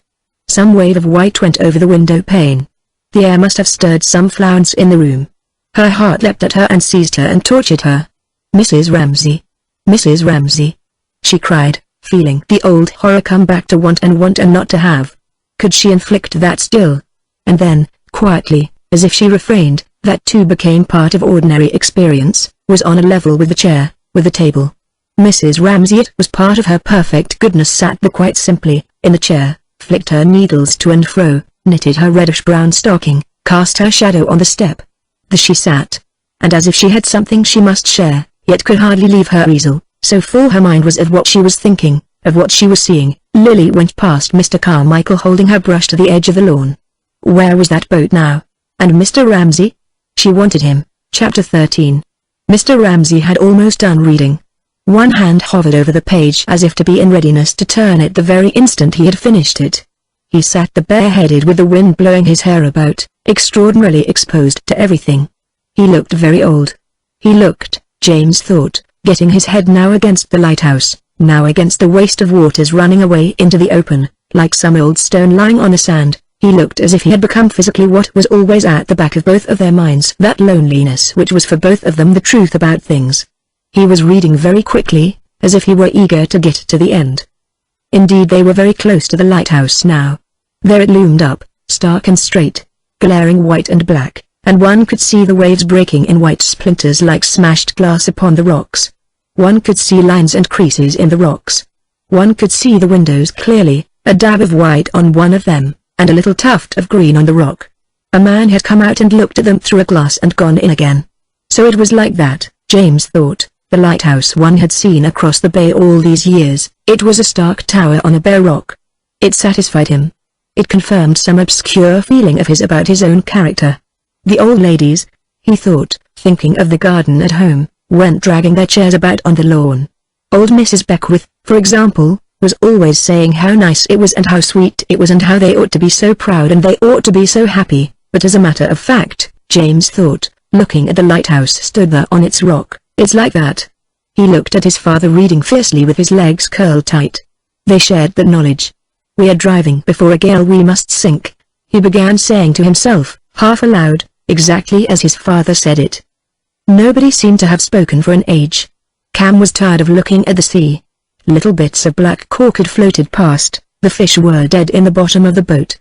Still her father read, and James looked at him and she looked at him, and they vowed that they would fight tyranny to the death, and he went on reading quite unconscious of what they thought. It was thus that he escaped, she thought. Yes, with his great forehead and his great nose, holding his little mottled book firmly in front of him, he escaped. You might try to lay hands on him, but then like a bird, he spread his wings. He floated off to settle out of your reach somewhere far away on some desolate stump. She gazed at the immense expanse of the sea. The island had grown so small that it scarcely looked like a leaf any longer. It looked like the top of a rock which some wave bigger than the rest would cover. Yet in its frailty were all those paths, those terraces, those bedrooms, all those innumerable things. But as, just before sleep, things simplify themselves so that only one of all the myriad details has power to assert itself, so, she felt, looking drowsily at the island, all those paths and terraces and bedrooms were fading and disappearing, and nothing was left but a pale blue censer swinging rhythmically this way and that across her mind. It was a hanging garden, it was a valley, full of birds, and flowers, and antelopes. She was falling asleep. Come now, said Mr. Ramsay, suddenly shutting his book. Come where? To what extraordinary adventure? She woke with a start. To land somewhere, to climb somewhere. Where was he leading them? For after his immense silence the words startled them. But it was absurd. He was hungry, he said. It was time for lunch. Besides, look, he said. There's a lighthouse. We're almost there. He's doing very well, said McAllister, praising James. He's keeping her very steady. But his father never praised him, James thought grimly. Mr. Ramsay opened the parcel and shared out the sandwiches among them. Now he was happy, eating bread and cheese with these fishermen. He would have liked to live in a cottage and lounge about in the harbour spitting with the other old men, James thought, watching him slice his cheese into thin yellow sheets with his penknife. This is right, this is it, Cam kept feeling, as she peeled her hard-boiled egg. Now she felt as she did in the study when the old men were reading the Times. Now I can go on thinking whatever I like, and I shan't fall over a precipice or be drowned, for there he is, keeping his eye on me, she thought. At the same time they were sailing so fast along by the rocks that it was very exciting. It seemed as if they were doing two things at once. They were eating their lunch here in the sun and they were also making for safety in a great storm after a shipwreck. Would the water last? Would the provisions last? She asked herself, telling herself a story but knowing at the same time what was the truth. They would soon be out of it, Mr. Ramsay was saying to old McAllister, but their children would see some strange things. McAllister said he was 75 last March. Mr. Ramsay was 71. McAllister said he had never seen a doctor, he had never lost a tooth. And that's the way I'd like my children to live. Cam was sure that her father was thinking that, for he stopped her throwing a sandwich into the sea and told her, as if he were thinking of the fishermen and how they lived, that if she did not want it she should put it back in the parcel. She should not waste it. He said it so wisely, as if he knew so well all the things that happened in the world that she put it back at once, and then he gave her, from his own parcel, a gingerbread nut, as if he were a great Spanish gentleman, she thought, handing a flower to a lady at a window, so courteous his manner was.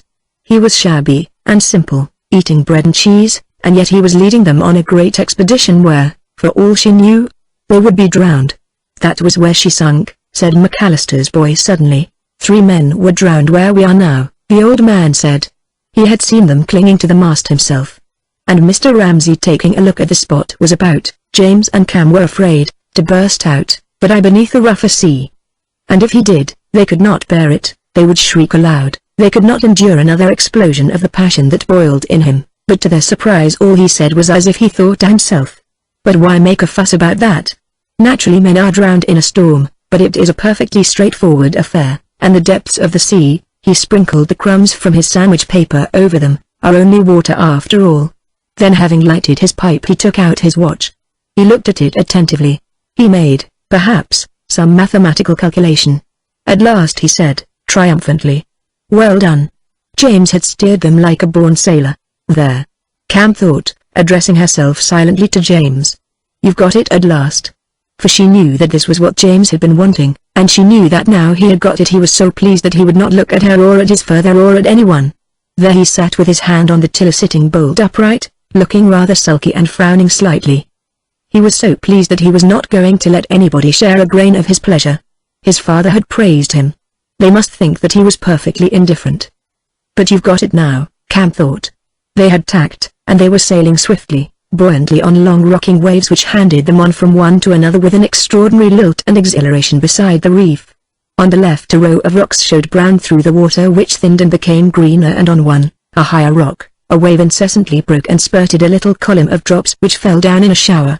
One could hear the slap of the water and the patter of falling drops and a kind of hushing and hissing sound from the waves rolling and gambling and slapping the rocks as if they were wild creatures who were perfectly free and tossed and tumbled and sported like this forever. Now they could see 2 men on the lighthouse, watching them and making ready to meet them. Mr. Ramsay buttoned his coat, and turned up his trousers. He took the large, badly packed, brown paper parcel which Nancy had got ready and sat with it on his knee. Thus in complete readiness to land he sat looking back at the island. With his long-sighted eyes perhaps he could see the dwindled leaf-like shape standing on end on a plate of gold quite clearly. What could he see? Cam wondered. It was all a blur to her. What was he thinking now? She wondered. What was it he sought, so fixedly, so intently, so silently? They watched him, both of them, sitting bareheaded with his parcel on his knee, staring and staring at the frail blue shape which seemed like the vapor of something that had burnt itself away. "What do you want?" they both wanted to ask. They both wanted to say, "Ask us anything and we will give it you." But he did not ask them anything. He sat and looked at the island, and he might be thinking, "We perished, each alone," or he might be thinking, "I have reached it.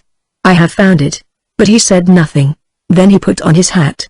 "Bring those parcels," he said, nodding his head at the things Nancy had done up for them to take to the lighthouse. "The parcels for the lighthouse men," he said. He rose and stood in the bow of the boat, very straight and tall, for all the world, James thought, as if he were saying, "There is no God," and Cam thought, as if he were leaping into space, and they both rose to follow him as he sprang, lightly like a young man, holding his parcel, onto the rock. Chapter 14. "He must have reached it," said Lily Briscoe aloud, feeling suddenly completely tired out. For the lighthouse has become almost invisible, had melted away into a blue haze, and the effort of looking at it and the effort of thinking of him landing there, which both seemed to be one and the same effort, had stretched her body and mind to the utmost. But she was relieved. Whatever she had wanted to give him, when he left her that morning, she had given him at last. "He has landed," she said aloud. "It is finished." Then, surging up, puffing slightly, old Mr. Carmichael stood beside her, looking like an old pagan god, shaggy, with weeds in his hair and the trident, it was only a French novel, in his hand. He stood by her on the edge of the lawn, swaying a little in his bulk, and said, shading his eyes with his hand, "They will have landed," and she felt that she had been right. They had not needed to speak. They had been thinking the same things, and he had answered her without her asking him anything. He stood there as if he were spreading his hands over all the weakness and suffering of mankind. She thought he was surveying, tolerantly and compassionately, their final destiny. "Now he has crowned the occasion," she thought, when his hands slowly fell, as if she had seen him let fall from his great height a wreath of violets and asphodels which, fluttering slowly, lay at length upon the earth. Quickly, as if she were recalled by something over there, she turned to her canvas. There it was, her picture. Yes, with all its greens and blues, its lines running up and across, its attempt at something. It would be hung in the attics, she thought, it would be destroyed. But what did that matter? She asked herself, taking up her brush again. She looked at the steps. They were empty. She looked at her canvas, it was blurred. With a sudden intensity, as if she saw it clear for a second, she drew a line there, in the center. It was done, it was finished. Yes, she thought, laying down her brush in extreme fatigue, I have had my vision.